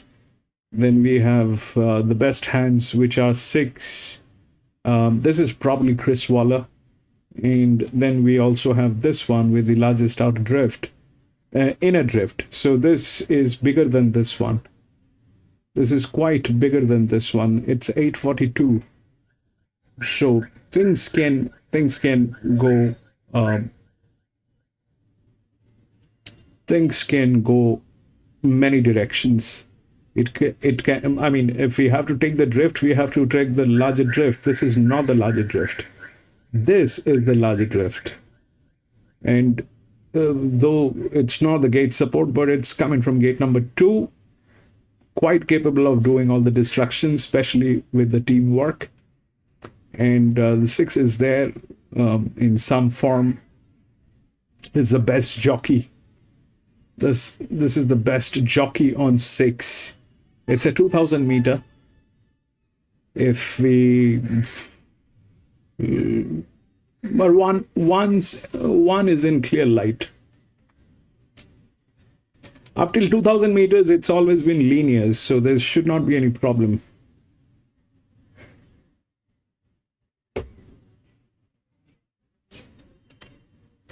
Which part? Wait. Which part? Frank, which part?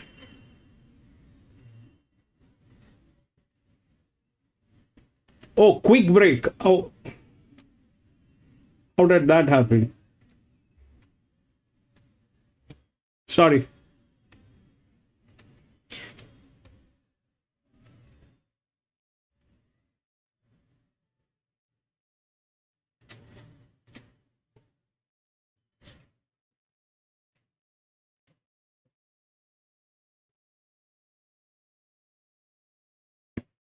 Should have gone now.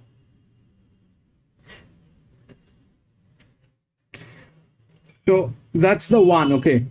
This is the linear. It's a 292. It's got the L1 support. It's got the 2 is like the 9 here. All right. The 2 is like the 9.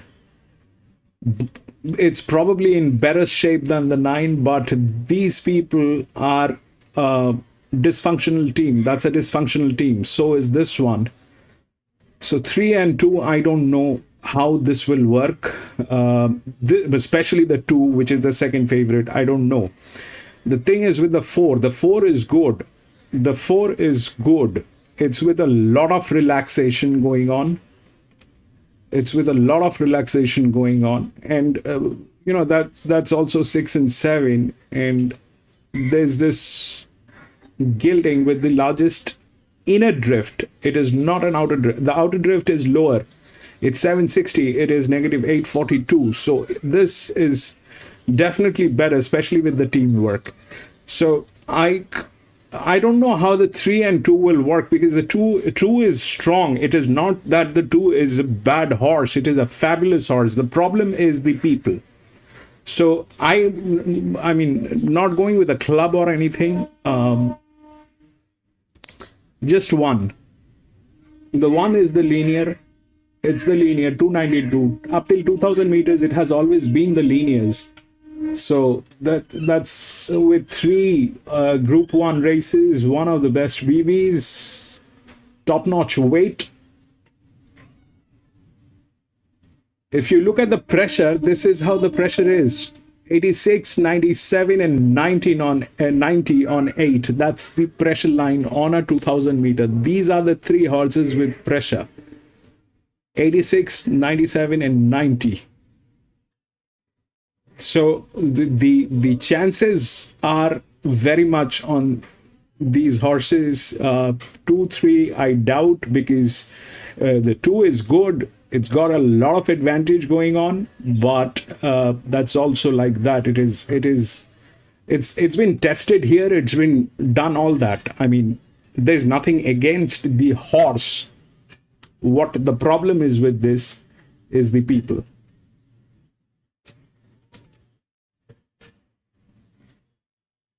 That's the problem.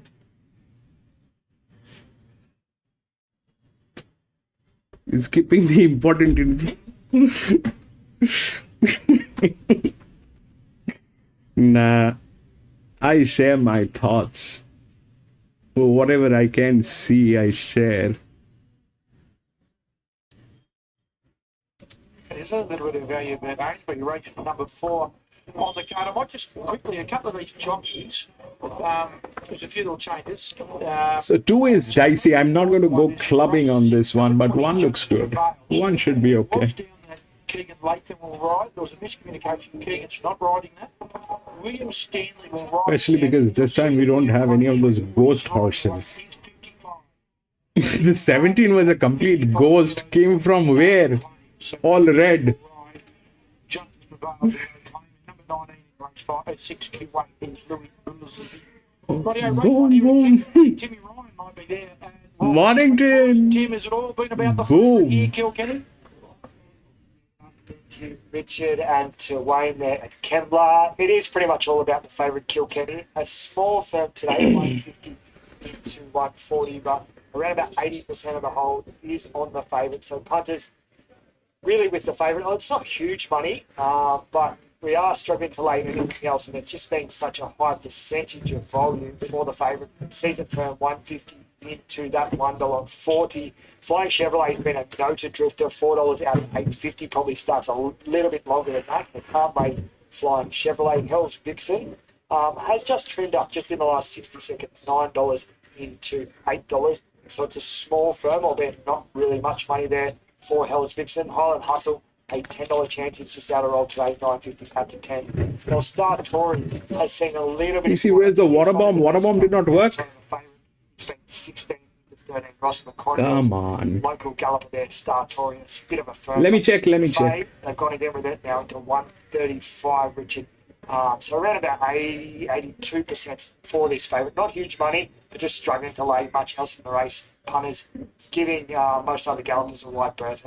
And just the money that we are holding is for this favourite. Can you try again, PC? Thank you, Tim. Yeah, that's the case. I think what happens is, as you understand, when you go looking for elsewhere and you can't find the elsewhere, you come back and you say, well, I'm going to have a bet. They put the race on. They've done the courtesy thing of putting the race on. I'll have a bet. Race number 1 in Kembla Grange, heavily back favourite, number 6, Kilkenny. Let's head upstairs for the first. There you go. I think So we're about to get underway here for our first Busafelis. Anzac race day. So Star Tory, Busafelis. the line, 1,500 for the fillies and mares traders here for the first of them.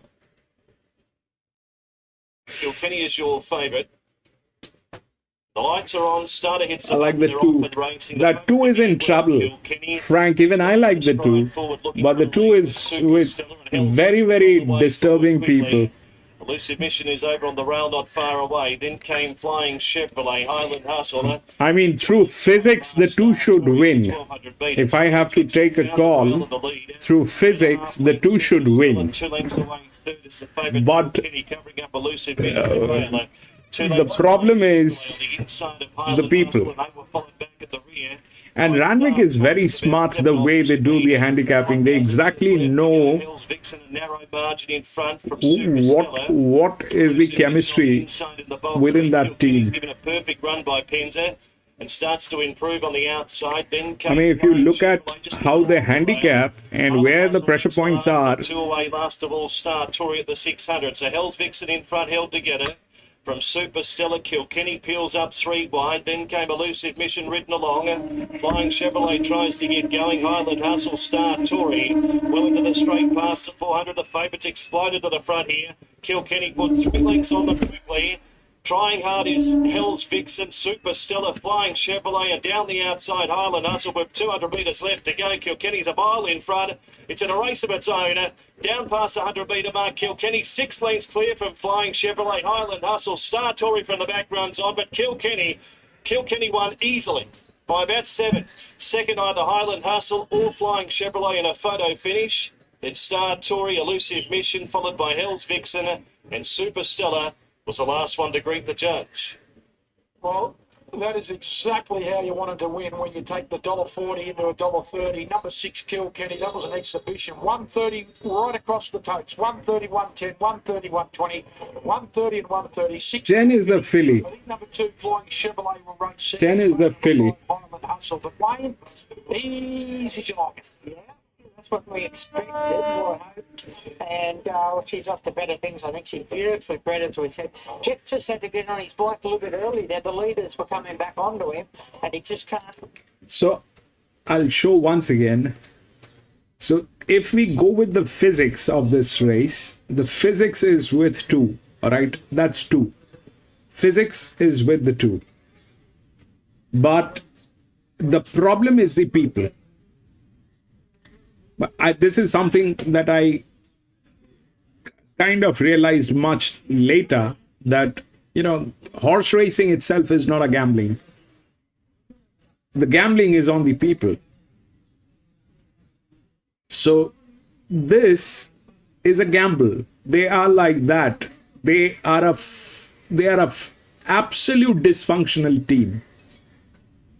3, we can still give it a shot, because that might be an, for many other reasons. This could be a new, stud farm, a change of stud farm, something on those lines that can happen here. That's still one of the things. But this is a dysfunctional team.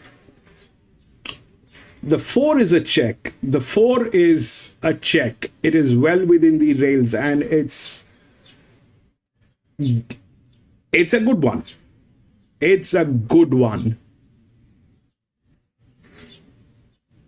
Look at the pressure they put in. Look at the pressure they put in. That's 97, more than this one. And the 10 is also good.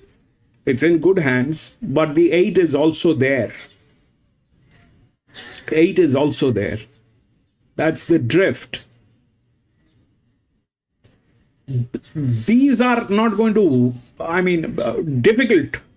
I don't know, maybe, but I'm not going to go clubbing and all that. But 1 looks good. It's the linear. I'm going to stay with the 1. The rest, everything can work, may not work. A lot of send her around over the 2,000 metres. Obviously, she's probably going to get a little bit. 10 EW. Queensland path is on the radar for her. EW is good, well, PC. Now into $11. I think you were shopping 26. EW is good. But I must say, she's come on it beautifully. This is only her 5th start today. She's one we need to follow. Miss Alexa. So race number 3, the Toyota Forklift Frank Packer Plate over 2,000 metres, a Group 3, and the runners are in the yard. Let's have a look at the favourite. Let's start with Tim Ryan, this mounting yard for Harvey Norman, for all you need in furniture, bedding, electrical and technology. You suggested that this horse is going to get out because you're going to push it out. You want to lace with Falcon. What price are you now? Yeah, we've got it from 180 this morning now to even money. That even money's not a 195 NOP, but it is super, super popular. That even money quote is nearly 80% the total tap hole. We're struggling to lay much else around it. So whether or not it gets much bigger than that even money, I'm not sure. We'll be trying. The punters are offering plenty of resistance. Yeah, it's just his racing style. That's what you're betting against. He looks fantastic. He's a heart in your mouth type of horse with that style. It's interesting to see if he wants to ride him different today, which could be dangerous, Tyler. Or is he just leave him alone and just make a little bit of an early move like he has done on him in the past? But he's hard to tip against, but just at that price, a lot's got to go right. Yeah, he looks in terrific condition. Still got his absolutely blown as far as coat-wise goes. And if I was Tyler, I'd be frightened to give him a small squeeze. I wouldn't just let him fall out and do his own thing. I would try and put him in the race a little bit, but it's all in touch awkward. But looks-wise, he looks sensational still. All right, here's Firm Agreement, runner-up in the Derby. Natural Willer on for Annabelle Neesham and Rob Archibald. Well, it's a bit of a similar thing with him. He's just showed no speed in the Taylor Derby, but he's been terrific in both races. So he's got Nash on him with a good draw. So will he get a real dig going around that first turn here today and put him out of his comfort zone? So he'll be strong late, we know that. It's just a matter of where he sits in the run. If he gets any advantage over Swift Falcon with that situation. The stable haven't looking any better. He's one of those sort of fine type of horses, real athletic type. Still looks nice and bright and fresh, walking out very freely. Looks really well. Another one out of the Derby, Plymouth, Mark Zara for Glenn Thompson. I have to spec him. Look, the gamble is he may have had enough, or he didn't like the blinkers off and he didn't like the mile and a half last start. So I'll trust that it's the latter. Lewis to Randwick. Back to 2,000. It's a lovely on-pace run, and at the price he is, $7.50 and maybe even better, he's my spec in the race. Yeah, it looks terrific. Again, in the yard here, we've got Ronnie. That thing is with terrific physics. That too is with terrific physics. But the problem is the people. Shangri-La Spring, number 4, Tim Clark for Waterhouse and Bott. Yeah, he looks sharp and well today. He gets a picnic in front of him once it. I just would have liked to see him stick on a bit better there last start with the Carbine Club, but could be worth another chance. Another one that still looks really, really well. We'll find a negative for him. He's, like you said, Ronnie, he's quite bright. He's up in the bridle, having a decent look around, but yeah, Tenbury Wells, number 5, Jason Collett, Brad Witter. Well, we know he's got the talent. We know he can run 2,000 metres, do a gear choke, that nose roll, and the winkers off today. He needs to execute well, and he's better than what we've seen so far this prep. So about time for him to show up, and this is the type of race he could well do it. Yeah, he's always a stylish type of horse, always looks flashy, super relaxed and casual here today. Couldn't find a negative for him so far. Cigaria Rock, number 6, James McDonald, his first ride of the day, Chris Waller. He looks to be, appears to be looking for this distance. He's ready to third up with McDonald up on board, so good surprise. He's one of those horses he never really jumps out at you in his parades. He's a plain type of horse, but looks well, walking out very freely. Sam Gabriel, number 8, Alicia Collett for Neesham and Archibald. Yeah, another improver just out of maiden class. I'm just preferring a few others today. Nice and bright, up on the toe, looks well. And now we get to the filly, Miss Alexis, who has been supported. Jamie Millamon for Kieran Marr. Well, we know these 3-year-old fillies have been strong this year, so this filly might be a Queensland Oaks type over the winter if she's strong enough to cope going right through, and she is strong enough. So there is money for her today, which is encouraging. So the filly against the boys, it's been proven correct a few times this season with the 2 and 3-year-olds. Yeah, she's a good style of horse. She's paraded really well so far. No negative at all. Kieran, a filly won the Derby. What about Miss Alexis here against the boys? Yeah, I thought the Oaks was a little bit strong with those couple of very good horses in there, and it seemed to turn out that way. So everyone's a backup. So I thought this race was a little bit more attractive. It still looks very strong for the class of race it is, but they have had a few runs, and I thought we're still on the up, and we did hit the line very well here the other day. 2 great chances in the Group 1s today. State Visit and Jimmy's had each other's saddles on. Yeah. So they got mixed up when they were being sent out. The right saddle cloth numbers, that's why the trainers didn't pick them up. But when the jockeys saw the saddles, they said, well, that's not mine. Yes, and that's probably a good thing as well. Like the boys have all got their separate colours. Like there's obviously lots of black saddles or brown or blue or whatever it is. So obviously the jockeys picked up on it quickly once they've seen their horses parading. So I'm not sure what happened there, but a little bit of a mix-up. So the saddle cloths went with the wrong saddles. Got Jason Collett. What kind of a mess up is that? Saddle the Brad Witt up for. Hang on, we've got another problem here. We've got another problem because that's not the right number. Wrong number, Brad. So he needs number 5. Well, we've got another problem. We've got another problem because they've brought out. PZ, there's a problem. Are you looking at the right horse? They have all messed it up. Oh, it was 3 and 5. It was Plymouth. It was Plymouth and Tenbury Wells. So now they've got to go back and get the right saddle. I hope they don't mix up the jockeys next time. That'll just be the third leg. And let's double check them when they do it again. All right, who do you like here? Who do you like here in race 3? I'm with number 1, Swift Falcon. He still looks really, really well. He's obviously had a good few runs this time around, but he's looked great since the get-go. I'm hoping Tyler will give him a little bit of a squeeze from the gate. EC10 looks amazing. Double my bet. Then I'll put 1 as EW. He's drawn okay. 1 EW. Ronnie, who do you like? 3, 1, 2 and 10. Hopefully it was the 3 I was looking at, but Plymouth for me, I think he's worth the gamble at the price. I know there's 2 ways of looking at it. Either he's had enough or he fits right in here for mine. Swift Falcon needs things to go right, as does Firm Agreement, and the dark horse is the filly Miss Alexis. 3, 1, 2 and 10.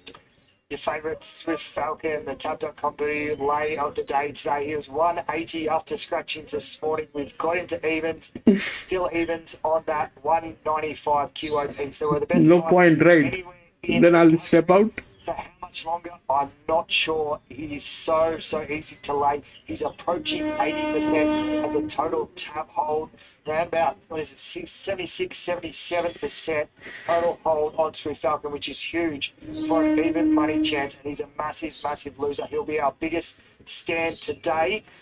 And I Straight win. Evans is going to last too much longer. I think he's going to start in the red. I assessed him black odds, but punters are winning the war. And I'm pretty sure he's going to start. Let's just wait for this to go to the gates if it gets tailed. So punters starting to win the war here with Swift Falcon. Back in odds on Firm Agreement. A small firm today, albeit not huge. I just hope it doesn't get tailed. Ronnie's tip Plymouth, hard to lay, 650 out to 7 today. That's after going out 460 on Wednesday. Miss Alexis is the one that they have back outside of the favourite, 26 taken Wednesday, 17 taken after 9 o'clock this morning, and she sits as a $9.50 chance. So she might be the hope of the side here for Tab.com to view. The filly, a good firm Cigaria Rock, met with some support, 15 into 11 early in the week, holding his $11 chance. And Shangri-La Spring, a big drifter, $6 on Wednesday, all the way up to $15. So Swift Falcon. The entire problem is because of that monkey too. Beagle Farmyard. The entire problem is because of that monkey too. Hey, Araman, welcome back. It's over 1,200 metres. I mean, if that 2 did not have that issue of the management, then the 2 is a straight win. But the 2 is with that problem. Now they go to Eagle Farm for what joy? Handy third up. I'd forget last start. That was King of the Mountain Day. Very wet track on 9. And things are looking good for him today, I think. Here is the 3, the very talented Sir Joe, Rob Heathcote, Bailey Wheeler. Just drawn poorly today, Sir Joe. He comes out of gate number 12. He can go forward or sit off them, but I think he's lost a bit of that speed, Bernie, and probably preferable if he can tuck in somewhere in the first half dozen. If he can do that, very hard to beat. He's in great form at the moment. Okay, let's have a look at the first of Tony's horses, Damo Days with Ryan Maloney. He's won 3 of 6 here, but I just wonder at this level, does he need a little bit more give in the ground? This track is a good form. Stablemate is Devastating, drawn low with Martin Harley. Yeah, he was good first up, running third to Enterprise Lucia. Gets a nice soft time of it today. Here's Scarred number 7, Damien Thornton rides for Paul Shaler. I think the barrier is awkward, although she usually goes back anyway, doesn't she? She's been racing well enough. Hasn't she? She looks good, actually. Okay, let's shoot down the page to the 11 metre approach now. Pat Webster, Justin Huxtable. Yeah, this guy's going really well. All 3 runs this time in have been terrific. Excellent last start behind John Rambo. That was a bit of a blanket finish, but he can go forward or sit back. He's pretty versatile. Big, strong boy, isn't he? Okay, let's look at this favourite, Floozy, who, of course, is first up since last November. Tony Golinange Jones. She's been well prepared to run well first up with 2 very nice trials. And her overall form says she's well and truly up to this. I Am a Marvel is a last start winner for Rob Heathcote with Noel Callow. Yeah, that was a male's benchmark 65. This is a lot harder. Blinkers are off today, but he'll make his own luck on pace. Mr. Bianco does interest me. Paul Shaler, Michael Rod. Yep. Come on. First up from a spell, Michael rode him in a Desert trial recently. Lots of gear changes. They just had the wickers on, and he went around beautifully. So he's above average. Hallway Hustler, is that a big price? Corey and Kylie Gear and Mark Duplessis. Just a little concerned about the last 100. She might have to use a bit of gas to cross and lead. Born Ironside is the 17 here at $31. Colton Prosser and CJ Graham. It needs to bounce back from that wild card run. Went down the track behind Know Thyself, and no luxury at the barrier, gate 13. Here's a hot second pick, Lady Lucifer, David Van Dyke and Emily Lang. First time I've seen her, she looks good. Lovely mare, and she's got the right form to win this for sure. Laituva's number 20, Desley Forster and Sammy Collins. Yes, he's really got a hoser. He's got himself a little bit warm, but this looks probably a little bit too rich. Okay, so they've arrived at the gates. They didn't have far to go. We'll go to Shani. Are they going to be called straight in here? They're loading Swift Falcon will be one of they're about to load them right now. Yes, Swift Falcon has arrived in really good order. He had a really nice warm-up, so he's absolutely spot on, firm agreement.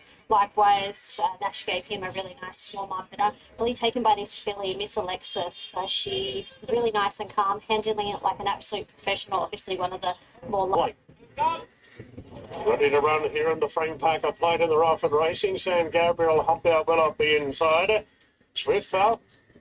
Going to be Shangri-La Spring, Sagira Rock, and Firm Agreement's a lot heavier than usual as well. There's 5 at them early. Tenbury Wells is normally up there, but he sits back on the outside of Miss Alexis. And Plymouth with the white cap drawn the outside has been snagged back to last. Shangri-La Spring rolls forward now, over racing a bit, but Shangri-La Spring 2 in front, and Swift Falcon's up running second. Yes, Swift Falcon running second, a length off the lead now, followed after 2 lengths Sagira Rock. Agreements of both the favourites a lot closer than usual. Drill and Tenbury Wells sit back, followed by Miss Alexis, and a half the outside to Plymouth as they roll down the back. 1,200 metres to go. Shangri-La Spring 2 lengths clear. From Swift Falcon doing the chasing, a length and a half Segura Rock on the outside of Firm Agreement. Then San Gabriel on the inside of Timbry Wells. Miss Alexis and Plymouth are still the last two. As they start the run down the side, inside the 1,000 metres, Shangri-La Spring up in trip today. Only leads by a length on Swift Falcon in a stalking position out the 800. 2.5 to Firm Agreement, tucked away on the inside of Segura Rock. After a gap came St. Gabriel from Timbry Wells, Plymouth.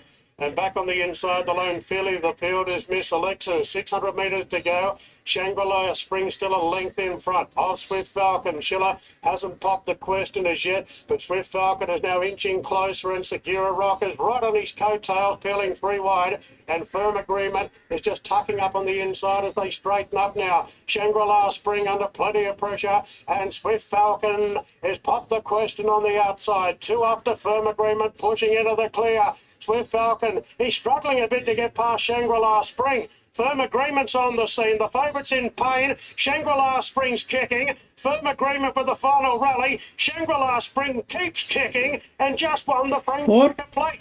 Shangri-La Spring led all the way, beating Firm Agreement, and Plymouth rushing home. I think it got third. Swift Falcon close to the speed, and it Gabriel, Miss Alexa, Segura Rock, and Timbry Wells. From a mile to 2,000 metres, Tim Clark in front. That's all they wrote. Shangri-La Spring, number 4, wins the Frank Packer Plate. Let's go to Brisbane. 4-1. All right. Horses are behind the barriers here, Maxi, and everybody's looking cool, calm, and collected. Very open race. We did the yard a little while ago, Bernie, giving a lot of them chances here, and the market says that we've got 460 each at 2. 2 had the physics, Frank. 2 had the physics, but the bigger physics was with 4. I'll show you. So what happened is this, that the 2 had the physics, but they were like that, with lack of coordination. I was with 1 because that's the highest, and it was a linear. But we spoke about the 4. It has advantage. It has advantage. Man, this is ridiculous the way it played. It's ridiculous. The 1 just let the horse go. The 4 was constantly leading. The 1, the 1 did not even try. I mean, by the time it realized that I need to try, it was too late.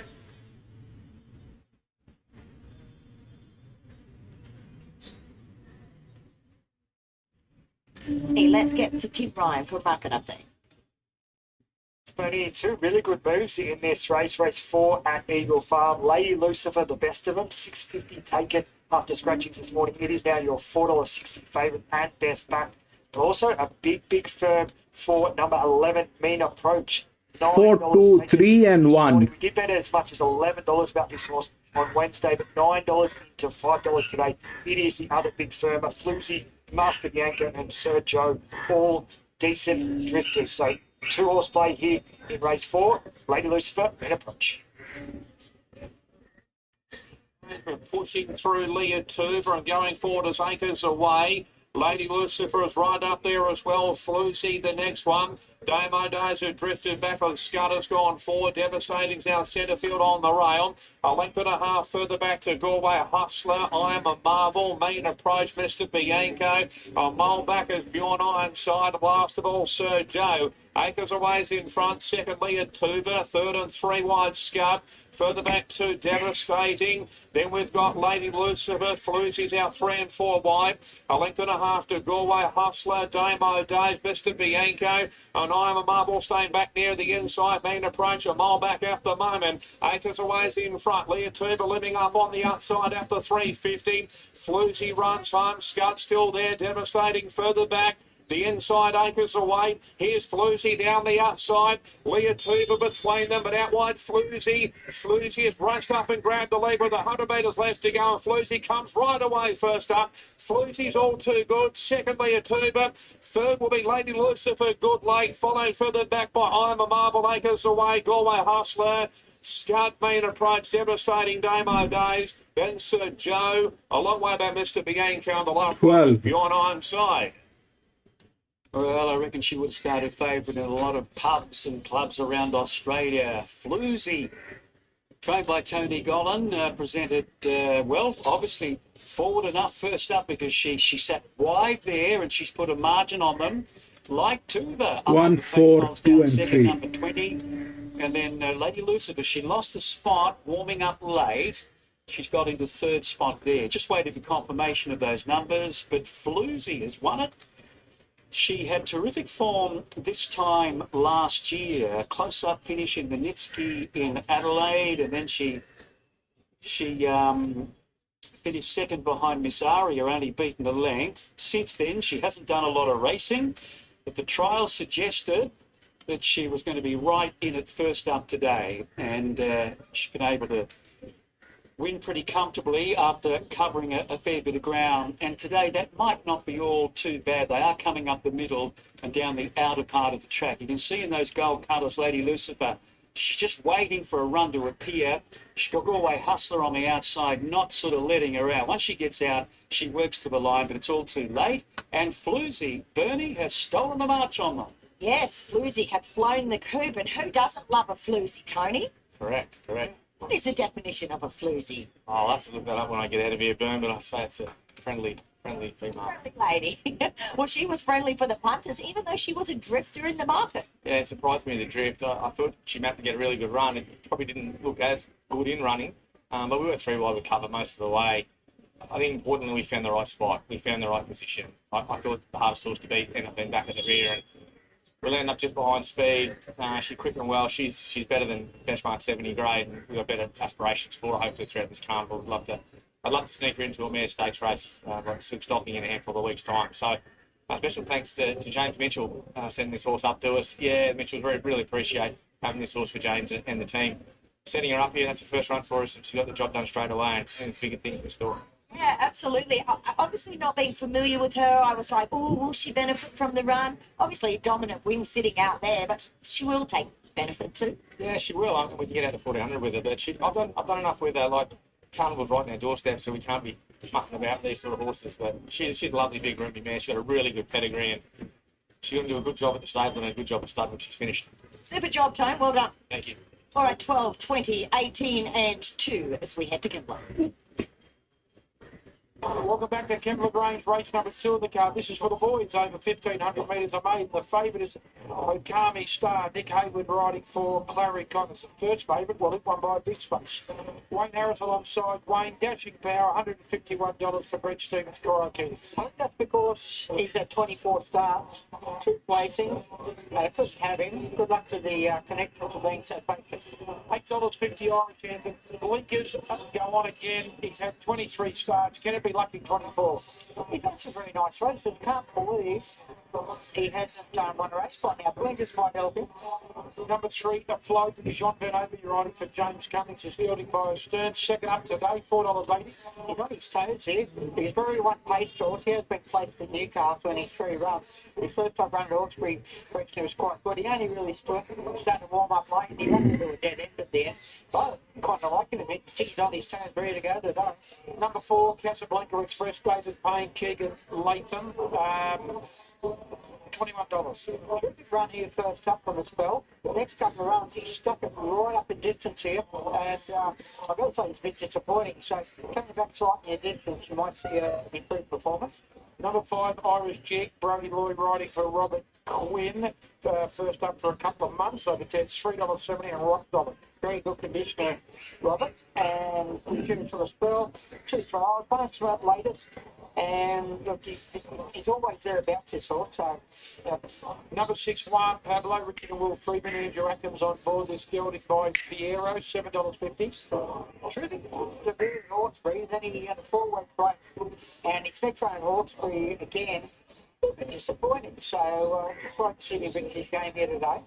Number 7's the clear favourite, Okami Star, $3.10. Nick Hayward picking up the ride. He had to lose a kilo by picking this ride up when he got here this morning. Clary Connor's trained. Knocking on the door, this bloke. A good second of horse for resuming for a break recently. That was a pretty strong maiden. Pelosa won the race. I think it's 2 or 3 in this race. Pelosa in that Pelosa race. This was the best of it. Clary just walked past me. I know there's a bit of money for it. He said it wasn't his, so they take whatever you like out of it. But I think to tell the truth,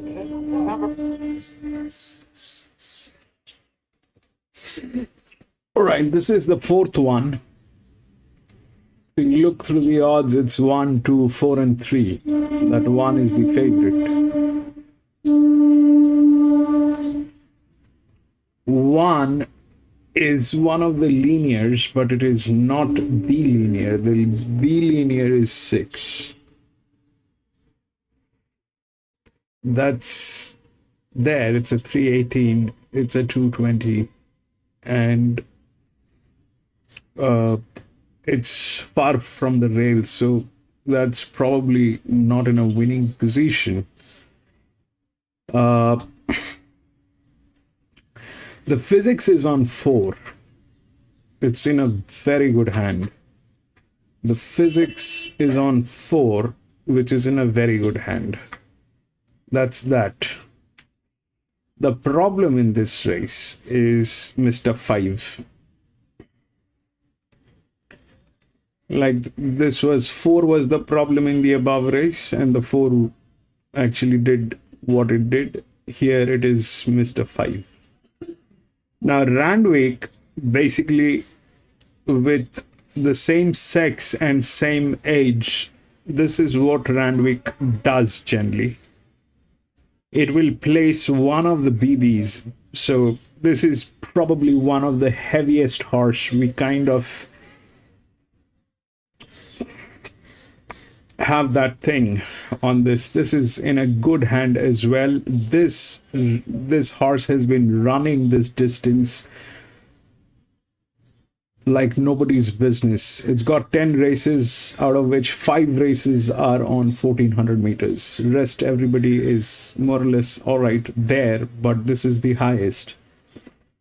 Now this is what Randwick does, you know, especially with the same sex races within the smaller distances. The 5, they will put one of the BBs here, and because of the physics that they lay on that horse, it will go through. Generally that happens. We have seen multiple races here at Randwick doing that. So 1 is the favorite. 1 has advantage, but it is not the best advantage. Not for this distance.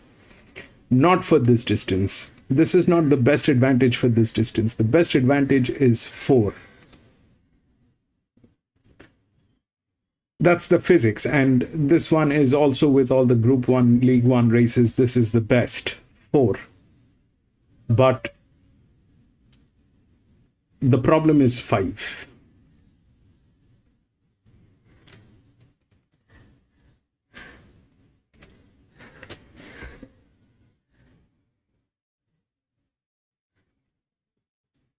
There's not much between the top. I don't know this one, so I'm going to be out of this one. This one is dicey. Today 320 out to 370. That's after going. 4 is with the physics, Thursday morning Irish, but 5 is the one which is the problem in this race, and 5 doesn't have the numbers to go with. $3.70. 5 doesn't have the numbers to go with, but that 5. It's the best push I can give you here. Afloat now into favourite $3.60. So Suave, $7.50 chance. That's it from 12 today. So it's a bit of money around for hit. 1 Pablo, Irish Anthem, Casablanca Express. All drifting, and Richard has a postscript to the first after Kilkenny's 8-length maiden win. We added it to the Queensland Oaks, has a $26 chance. That lasted 1 minute, and now it's a $15 chance for the Queensland Oaks.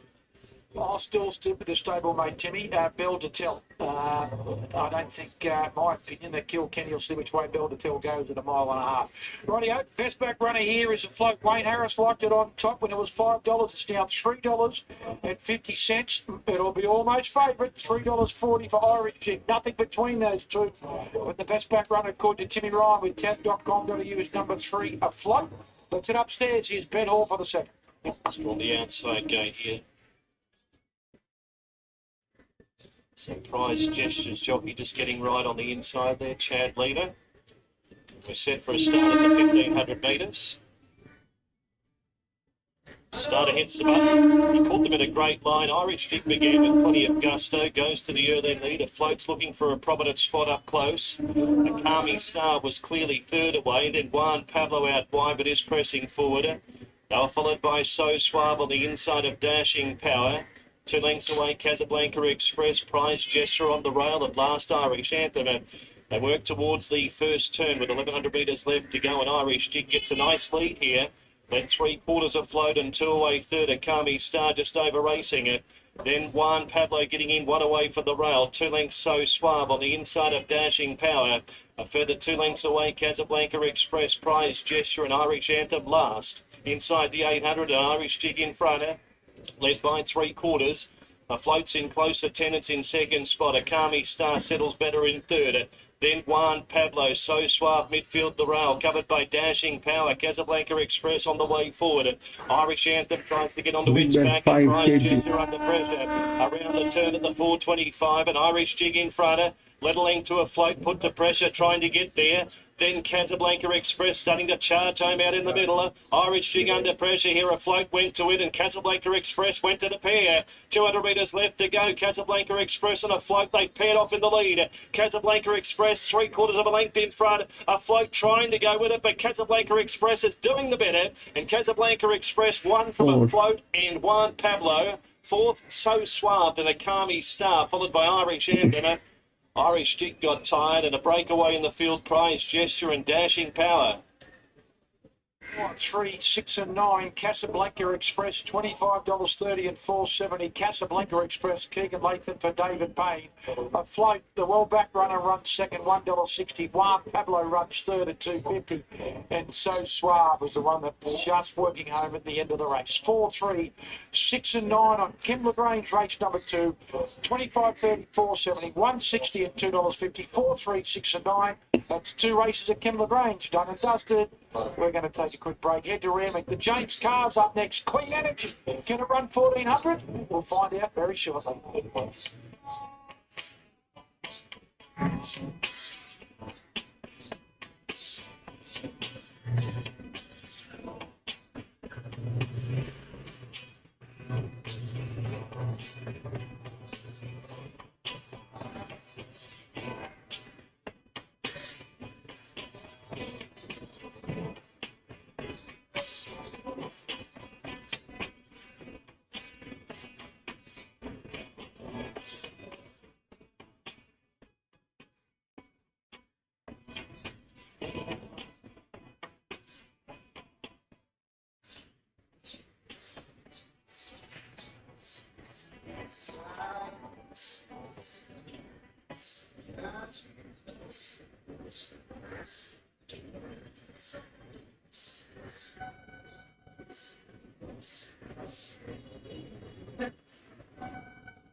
Well, I think she might be the new stable star in the Lee and Cherie Curtis stable. She's got a little bit of sass about her, and they've popped a set of earmuffs on her today. Now, I actually remember her stepping out on debut at Warwick Farm. It was awful conditions, and she was fantastic down the outside. She then went down to Kembla and broke her maiden in really nice style. She resumed a few weeks ago at Warwick Farm. and she just got beat on the line. It was a pretty close finish, but I must say, I love the way she's come back. She's really filled out in herself. She could potentially be heading up to Queensland for a race up there, stepping out to the 1400 for the first time. She's like Castelvecchio. That will not be an issue. She'll probably continue to step out over a little bit further. But as you can see, she's a pretty sassy little filly. She's having a good look around. She might be one to watch. It's been a little bit of money for her over the past few hours. Race number 4 today, the Mostyn Copper James HB Car Stakes 1400. It's a Group 3 for the 3-year-old fillies, and this mounting out is brought to you by Harvey Norman for all you need in furniture, bedding, electrical and technology. And we start with the favourite, number 1 Clean Energy, Tim Clark on for Gay Waterhouse and Adrian Bott. Yeah, she's obviously a nice filly. She was a beaten favourite last start, but excuses wide, no cover there. I think, if anything, short enough around that 250 mark, being untried at 1400, but obviously the map looks well, and she's very talented. Yeah, she looks super as well in the yard, Ronnie. She's rock hard fit. Obviously 4th up here today. They couldn't have her looking any better. Walking out very freely. Attitude's good. Super relaxed and casual. She's nice. Number 2 is Zaitung, Mark Zara, James Cummings. I think she sets up well, 3rd up now at this distance in what looks a target race.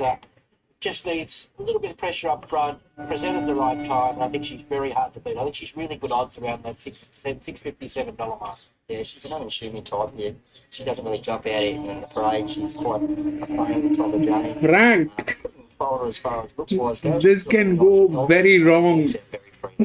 This has all the tendencies of going very wrong. Let's see what they have to say about the 5.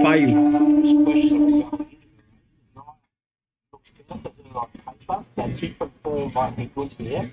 It's just a fact of how much medicine she has to take, probably going back from that outside.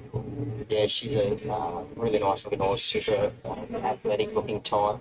Couldn't fold her as far as 4 goes. has the physics PC. 4 should win. But the problem is 5.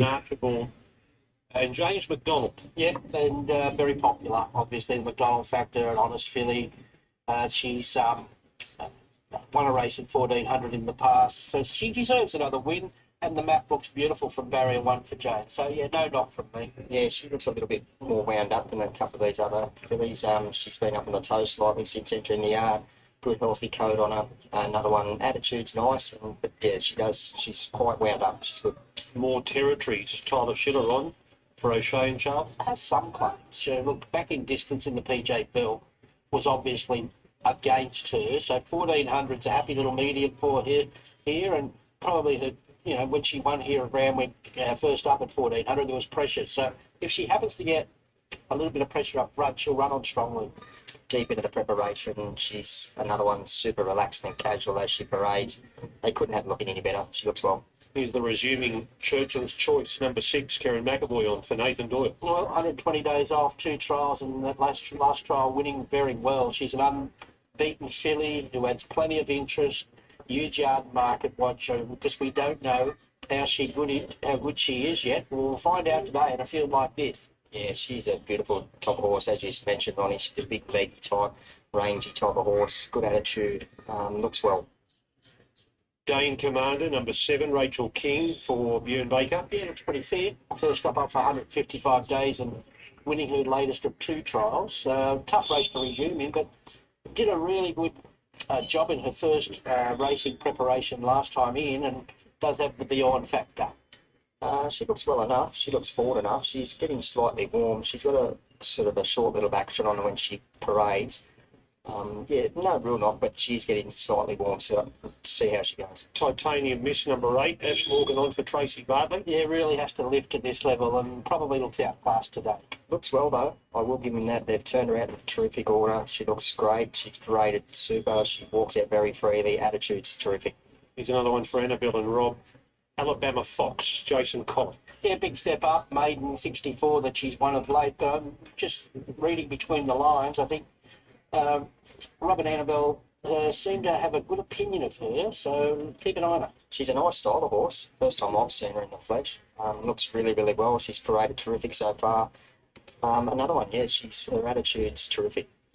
And Medella number 11, Tommy Berry on for Lee and Cherie Curtis. I like this filly. I'm not sure about today, but keep an eye on her as a carnival type, whether that's Hawkesbury, Scone or Brisbane. I'm really watching her with a keen eye because I think she's got something. Yeah, she's a flashy type with the 4 white socks. She's a little bit, she's been up on edge slightly, but no knock for mine. James Cummings, Zaitung third up to 1,400 metres.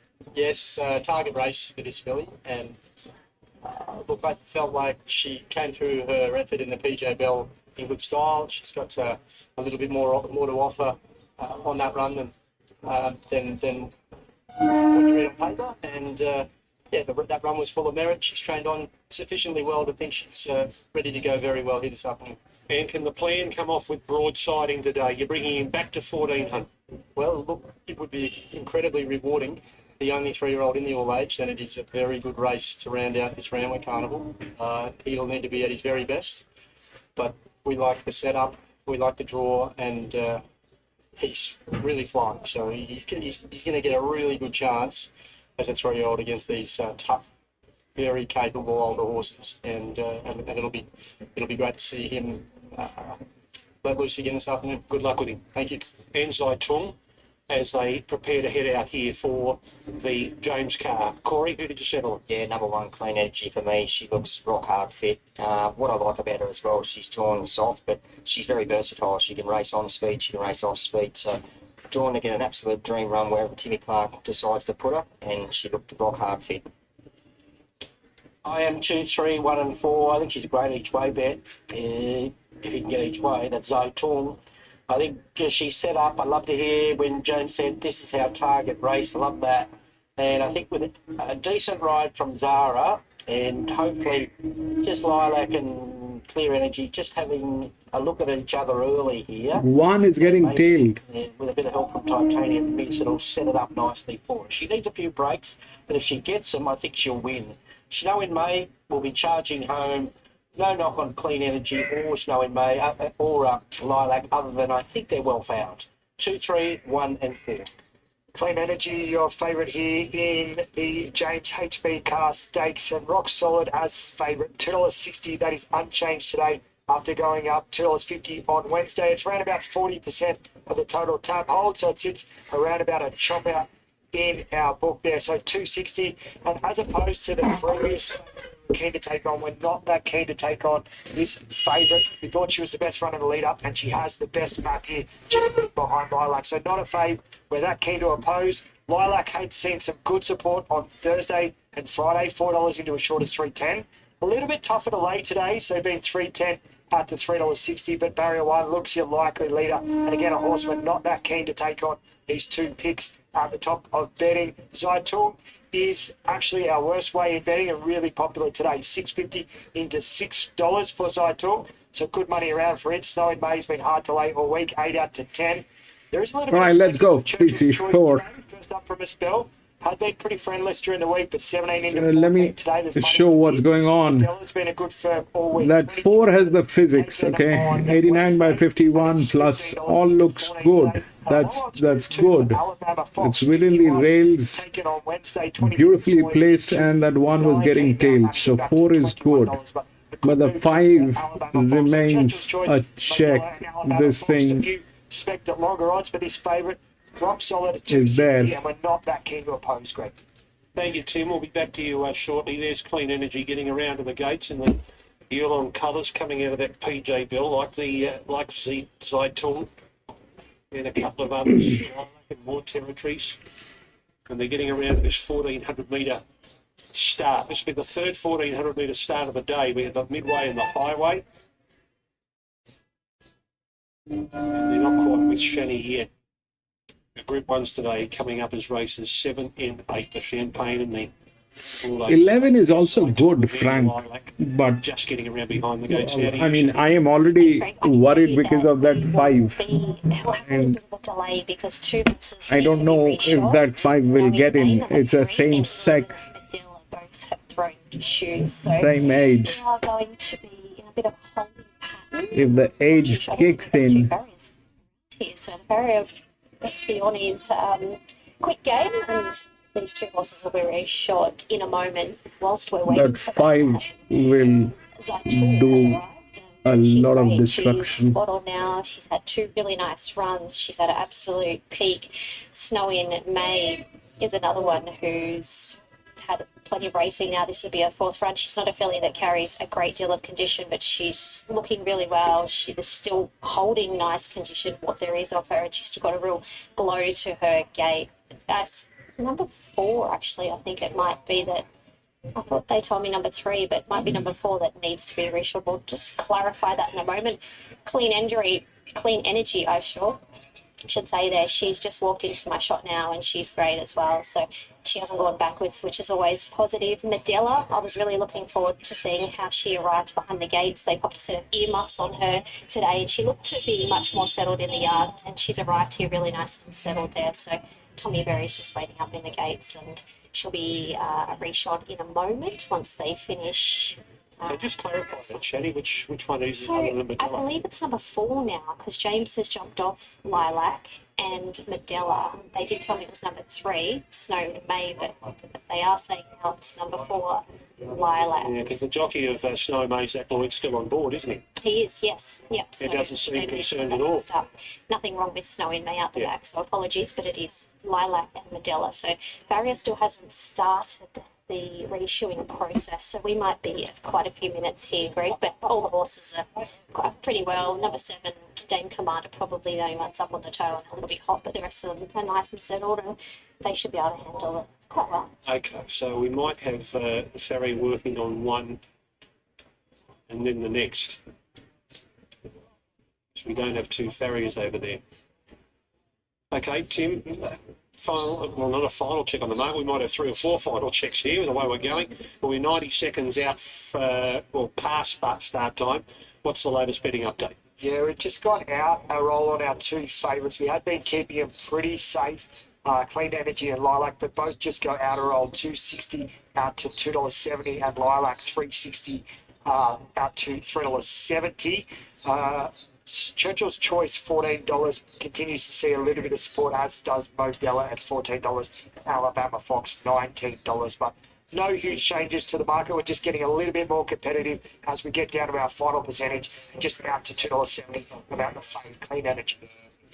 Okay, so the work beginning on Lilac there, Shani? Yes, so it's her near off that she has thrown, and I'm not too sure what shoe Medela has thrown, but yeah, apologies, we were fed the wrong information, but it is definitely Lilac being reshot here. Ronnie, you know who's loving this? Churchill's Choice. She's just gone for a stroll in the park. She's still about 200 metres away from the gates. There's no hurry. No hurry for her. She's just keeping cool, calm and collected out of all the action there, and she knows she's got plenty of time. With 2 horses to be shot, which is unusual, isn't it? So, double time over Easter, be a double payday here.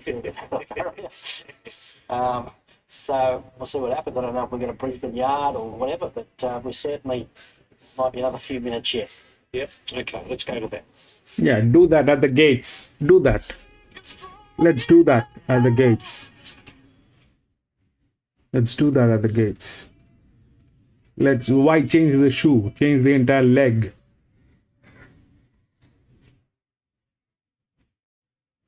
Of character. Also, I might add the tab play of the day. Trained by Annabelle Neesham, Rob Archibald with Ryan Maloney in the saddle max. Yeah, the only drawback is the weight, Bernie, 61.5 kilos. He's got the strongest form of these horses, clearly, hence the weight. But he's going to get a nice soft time, I think, just behind the leaders on the rails, doing no work.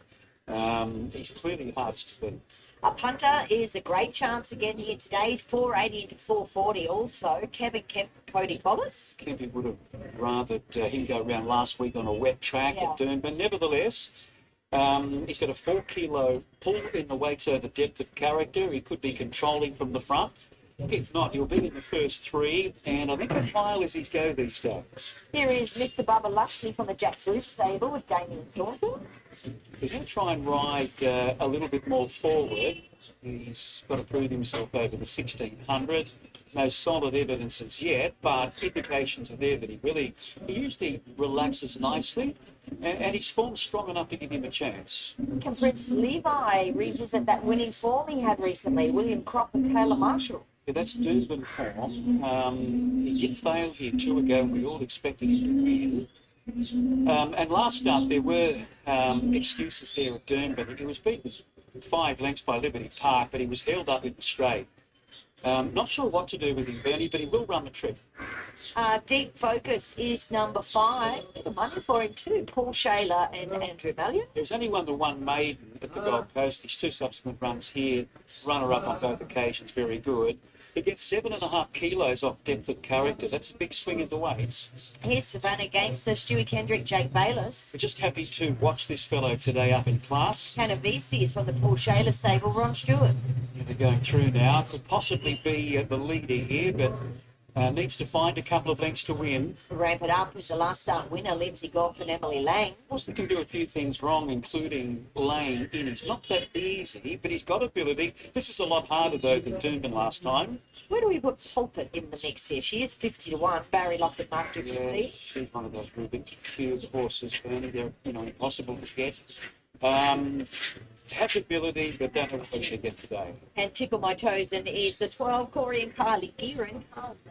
One last starter, it was a blitz into 1, but this is a quantum leading competition.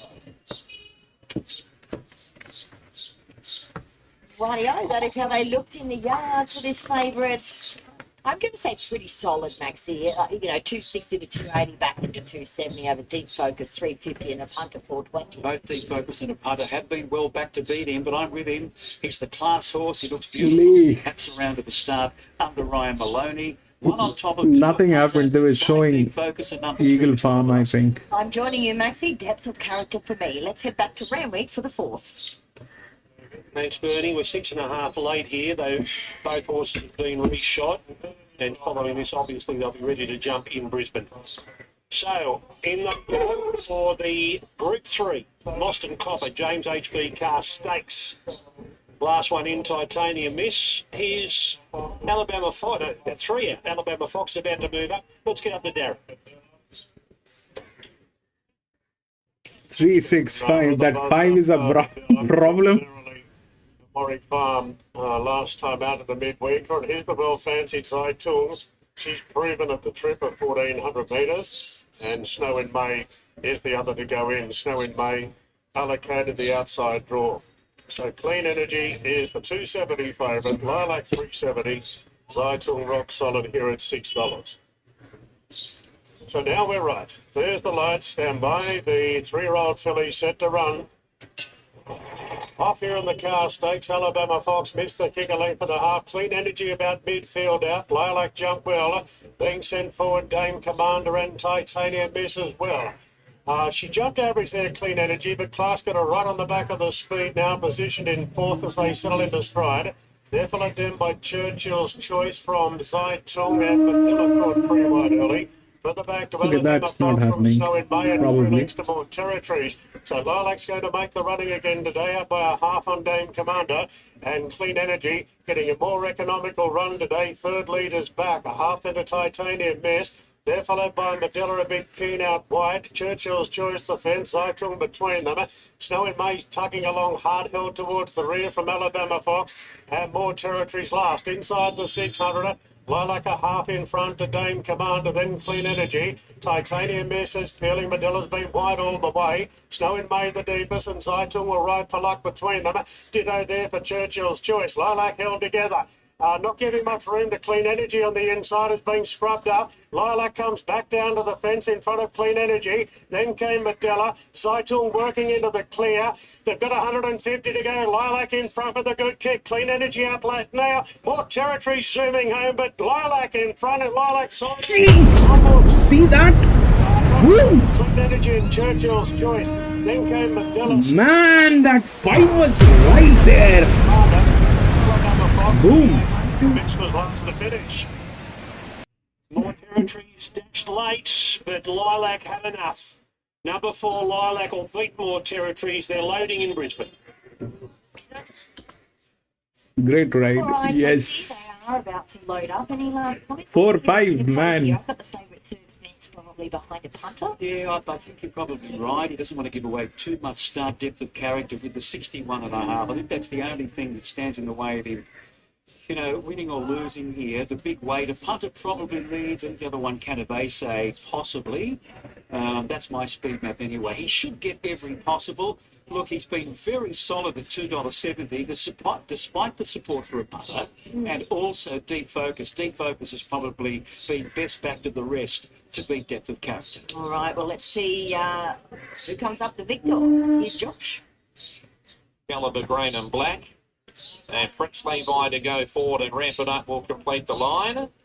Starter Mr. Shane Blister climbing onto the platform as ramp it up will go forward and complete the line. Owned by Peter Gardner, trained by Lindsay Goff and Emily Lang's in the saddle. Depth of character jumping the fave. And the field is just about right at the mile. The light turned on. All in, favourite drawn in. Racing and depth of character was away fairly daunting out by Prince Levi and deep focus out wide, ramp it up away well, jumping in front from a punter going forward. Leading third, Canavese, depth of character fourth, the inside and going forward, Pulpit there. Further back to Savannah Gangster, Tickle My Toes and Mr. Bubbleowski 3 wide. Deep focus second last on the inside and Prince Levi's last of all. A punter's in front by 2 lengths now, second. We were lucky that the 5 had a bad start. Depth of character. Next over on the outside, Tickle My Toes and 3 wide, Savannah Gangster. Next, the inside, deep focus, wider at Mr. Bubbleowski, Prince Levi, still last of all. So a punter down the side in front by 2. Second, still ramp it up, and third, Canavese. 1 further back to Pulpit. Next, the inside, depth of character. Tickle My Toes and creeping forward out 3 wide. A length and a half, Savannah Gangster. Mr. Bubbleowski's been wide. Second last, deep focus on the inside, and Prince Levi is still last of all. A punter's in front. Second, ramping up at the 500. Third, the outside, Pulpit. Further back, the inside there, Canavese. Easing out as further back, depth of character. And back near on the inside there, Prince Levi. A punter's in front, trying hard the outside, ramp it up, running hard down the outside, depth of character. Prince Levi as well. Next the inside, Canavese, but out wide, depth of character. Has swept up a run to the lead. Here comes Prince Levi. Depth of character. Prince Levi on the outside. Depth of character just in front, lunging Prince Levi, but he won't 1-4. A half head to Prince Levi, 3 lengths away, Photo third, ramp it up on punter, deep focus, not sure. Canavese, Pulpit, Tickle My Toes in. Further back to Mr. Bubbleowski, and the last one, Savannah Gangster. Well, depth of character has shown plenty of character. 4-5-1-6. By Prince Levi. From about the 150 metres mark, he had a massive pull in the weights, Prince Levi, and you knew he was going to be very strong at the end, but class has prevailed with depth of character. With 61.5 kilos on his 1 and back. 16 has He been just got back a little scratched. further than what they thought. I think just looking at the way Ryan sort of gave him a bit of a dig out of the gates, there was a bit more pressure on pace when Ramp It Up went forward. 3, 8, 15 and 5. He got shuffled back and over racing for a couple of 100 metres, but then Ryan was able to get him to settle. He travelled strongly coming towards the bend to the outside, and he went a bit soon for Ryan Maloney. He gave him a couple of taps down the shoulder, and he's kept responding when challenged by Prince Levi. A gap away to a punter, and then Ramp It Up, running out of his skin, getting fourth there. But Bernie, the right result under that big weight. A great result, a Herculean effort, 7 kilos more than the second horse, but in for the fight. Todd Pollard joins us for a chat now, and it had to be a tough effort given the handicaps here today. Yeah, exactly. Probably you always thought he was going to be a little bit, susceptible the last little bit, and I thought the horse on his outside was going to go past him. So good tough effort from the horse. 61.5 kilos, it's not easy. Soon after we can sort of look at excuses if they do get beat, but yeah, he had every chance to put up the white flag, but he was tough. He brought good form from Sydney out there, and we're pretty confident despite the weight. He got a specific ride, I think, from Ryan Maloney. Yeah, it was beautiful to watch, wasn't it? Just, come out, make sure you get a bit of cover because he can be a little bit aggressive. So, yeah, it was good to see. It was he made it look easy, but just navigated the path off the fence and got out, and yeah, he was probably smiling a long way out. Next stop, Guineas. Yeah, on to the Queens and Guineas from here. The mile sort of looks as distance. So yeah, no, it's good to get a win with this horse again. He was good up here in the winter last time. Probably lost his way a little bit in the spring, but he definitely come back, and he's he's going terrific up there. So yeah, good for the owners obviously, and hopefully we can knock another stakes race off through the winter. Well done. Thank you. There he is, Todd Pollard on behalf of Annabelle National and Rob Archibald. 1, 4, 2 and 9. 135.2, home in 36.03, but he did come from sort of probably about 4 lengths off the lead past Tom Straight. All right, that's it for the 5th. Let's head to Kembla. Morning to Thank you, team. Welcome back to Kembla Grange, race number 3. It's a happy 90th birthday to Roy Olive, midweight, class 1. Happy birthday, Roy, behalf of Wayne and everyone. Happy birthday, Wayne. Yeah, happy birthday. Happy birthday. And the favourites, number 1, Quartz Legend at $2. Let's have a look at this horse. Only the 5 runners, Wayne. Quartz Legend, Lethbridge, Andrew Atkins. $2. It's flipped between odds on and $2. That's where it sits. Yeah, obviously one of the Bonaho horses, Quartz Legend, or the Legend horses. He's a lovely horse to see him at parade there. He glistens. Les always produced him so well over the years. He was a good winner here on debut. Then his first up run the other day after trialling well. I couldn't find an excuse. He was there to win, and he was a $1.25 favourite. We didn't give him another chance. Let's just taken him back and trialled him, and he led, and he was just pipped on the line, but he wasn't asked to do anything. I've got to stick with him. Number 2, Sheik Conkers, Gerald Ryan, Stu Alexio, Keegan Leakin's on board. $4, third pick. 1 2 runs ago back in December, and then first up at Hawkesbury recently, just didn't get a lot of room down the straight. Might be an improvement, because he didn't get all that far. Should have tried the parade. Number 3, Tessie T, Andrew Daughter for Richard Collett, the filly by Rupert. She was impressive winning at Hawkesbury first up. She's $2.09. Yeah, then she come here, turned around after that. She didn't run a place well in the market. Won a trial terrific the other day, and there's been really good money for her. Got to watch on her. She might be the one that can Quartz Legend off his pedestal. Number 5, Beth Sheba, $12. Nicky Hodgson trains at Wyong. Jess Taylor's in the saddle. Yeah, nice winner at Wyong first up. Did threaten last preparation to do a little bit more. Tried to come a little bit stronger this time. She looks saluted to me, Rich. 6 is out. Number 7, the blinkers go on again. Number 7, on Brazilian, Craig Roberts trains. Jeffy Penson's in the saddle, $61. 2 runs back for a spell of being so. Put some blinkers on again today. Might be an improvement. Jono Wano, race number 3 on the card. You first winner, the second one you're on the best back runner. And run second. What do you like in the third? Yeah, well, hopefully blowout doesn't happen here. It's a small field, it shouldn't. I'm going to stick with Quartz Legend. 1, 3, 2, 5, same numbers as my preview. Quartz Legend, as I say, he's a lovely horse. He's trialled since getting beat here. He looked to have every chance when he got beat here as a $1.25 favourite. He was there, and the winner was just too good for him.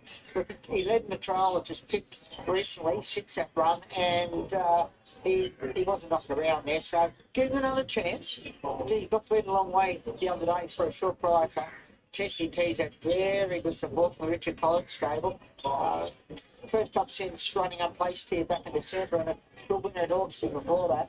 Won a recent trial, and trialled really well. Sheik Conkers didn't get a real lot of room first up there recently, number 2. And the other one, Beth Sheba, a good winner of the maiden last start to go that way. 1, 3, 2, 5. There's a protest at Randwick in the James Car, 4th against 3rd. So the numbers over the line, 4, 5, 1 and 6. The protest is 4th against 3rd. Number 6, Churchill's Choice, Kieran McAvoy for Nathan Doyle against Tim Clark and the Black Waterhouse runner Clean Energy. So 4, 5, 1, 6 over the line. 4th v 3rd. Protest 4th against 3rd. Lilac, your winner, More Territories runs 2nd. So they're all done and dusted. But protest 4th against 3rd. Richard Collins joins us. Tessie T, what are you expecting today? 4 weeks since she's had a trial. We were meant to race last week and I pulled it off. Probably short and track. It was just such a light field. It was a nice kick-off point, and hopefully we'll get some money. She's done well. Oh yeah, she's in good shape. Good luck. Thank you. That's all I wanted to know, that she's in good shape. Let's go to Timmy Ryan. Tim, what's happening here in race 3? Yeah, the punters are confident it's in good shape because it's been a really good go. 380 after scratches this morning. It's now your outright favourite a $2.50 chance. Really good go for Tessie T, first up from its spell. Quartz Legend has gone the other way. 185 this morning, odds on now, all the way out to a $2.80 chance. It is almost unplayable. There's been a little bit of support for She Conquers 360 into $2.90, and the other two at long odds here, Best Saber, a Big Drifter, and I'm Brazilian, a $71 chance. That's out from 61 this morning. So good go, Tessie T. And just repeating that news that you mentioned here at Randwick, fourth against third, the protest. If you've been paid out fixed, if you back the third horse fixed odds, you've been paid out. So no need to worry there. And if you're on the fourth horse and gets upheld, you will be paid your place dividend there as well. So protest payout at Randwick on the fixed odds, first, second and third. All money already paid out. Getting set here, best back runner number 3, Tessie T, Richard Collett, Andrew Calder. In front of 1, Quartz Legend, and then 2, She Conquers. Here's Ben Hall. Good luck, punters. You've had an investment. This is race 3, the Flying 1,000. The last couple getting ready. Set for the third race. Red lights are on. Gates open, and they're off and racing. Beth Shiva began the best, races to an early lead from Tessie T out wide, and Quartz Legend drives through to third. I'm Brazilian fourth away, and last was She Conquers as they come down inside the 800 onto the course proper. Beth Shiva led narrowly from Tessie T, 2 away, third Quartz Legend. Then She Conquers over on the inside, and last of all is I'm Brazilian.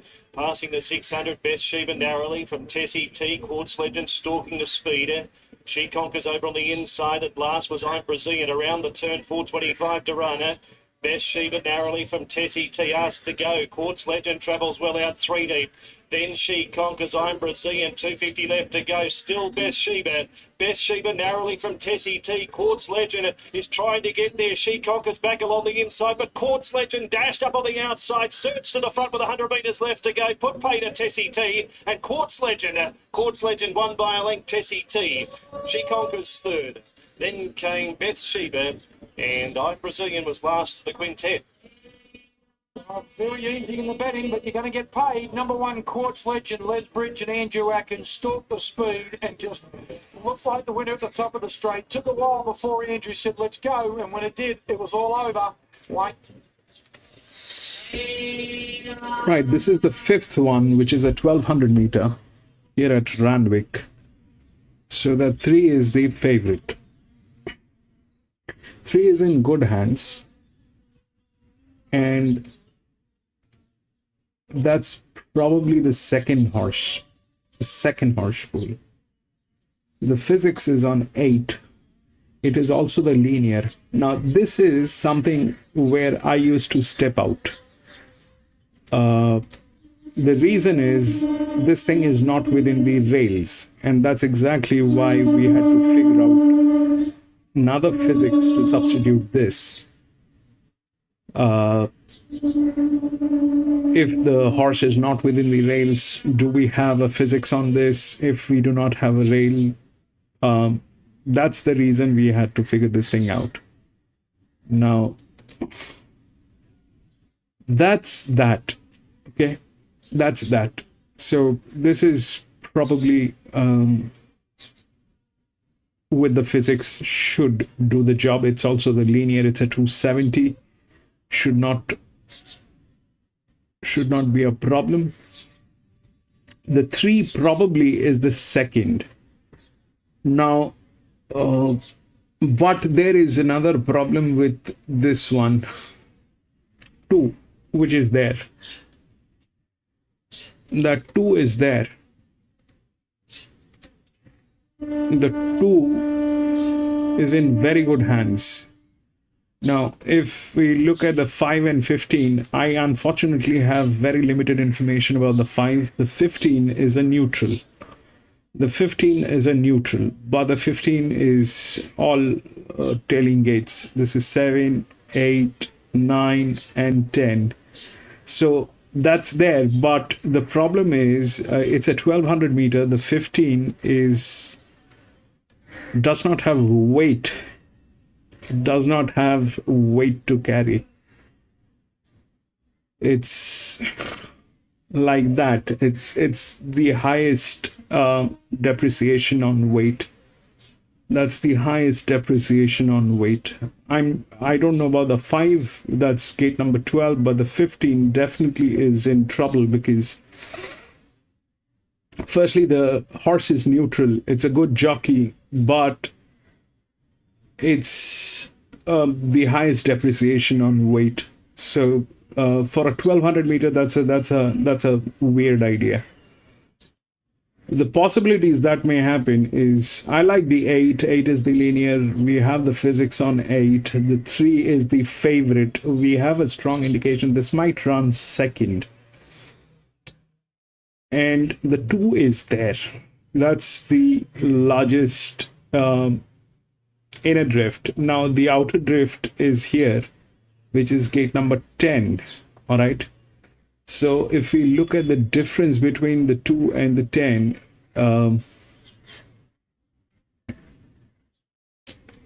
that's negative 30. This is positive 39.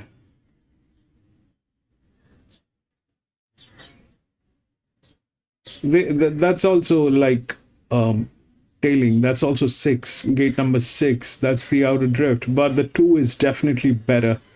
The 2 is definitely better. 9 races. The gate speed is fabulous on this. So this one has got 26 races, has not done anything much, but that has got nothing to do because the physics is physics, whether we like it or not. So I have a hunch on the 2. The 2 is good. It has group 1 races. It's in very good hands. The 10 probably is not in. But it's still a check. It's the largest outer drift. That's not neck to neck. This is larger.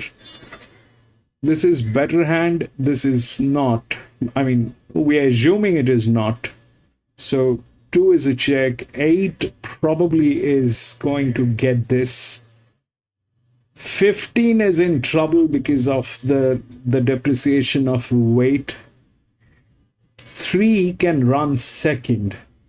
So it can be, the possibilities are 8, 3, 2, or 8, 2, 3. This should work actually. This should work. That's the favorite. But this is there. So 8, 3, 2 is a possibility. 15 is in trouble.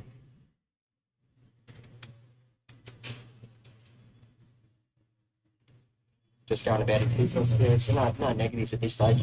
Excellent. Number 4, now for Willow Great Pride. 92 days up to trial with the first that is capable, fresh, but the outside draw is not ideal here. Looks well. He always looks really, really well. This horse couldn't fold his appearance. Another one. He's a big brute. He's sort of always holds really, really good condition. So yeah, no, not at all. Number 5, Sterling Alexia. Yeah, look, Richard with a nice win fresh, but well fancied. So she's up and running now. She's fitted with that run under her belt, and if she can clear this outside draw with the claim, she's right in this race. Feeling very well. She's been up in the bridle. I've only seen her do the 1 lap, but she's quite on edge, and yeah, looks good. City of Lights number 6, Jamie Melamont for Joe Pride. Yeah, interesting man. The blinkers are off first up. She's had 164 days off. She's had the 2 trials. We all know a beautifully bred mare who usually pulls a run out fresh, although that fresh run usually is at 1400. So maybe a little sharp for a 1200. You know. She looks really well running. She will take improvement out today's run. She's got a funny little action behind. She's sort of short stepping in behind. I couldn't knock her as far as appearance-wise goes. She looks nice and healthy. Number 7 is Moby Dick, Chad Schofield for Price and Ken Jr. Yeah, a month since that first up run in Victoria. He's a horse that's very capable on his day, but he's just hard to line up here. But just had little nibbles of support since Wednesday. Suggests that they're happy with him. He looks really well. Another one that's super relaxed and casual in his foray. No negatives so far.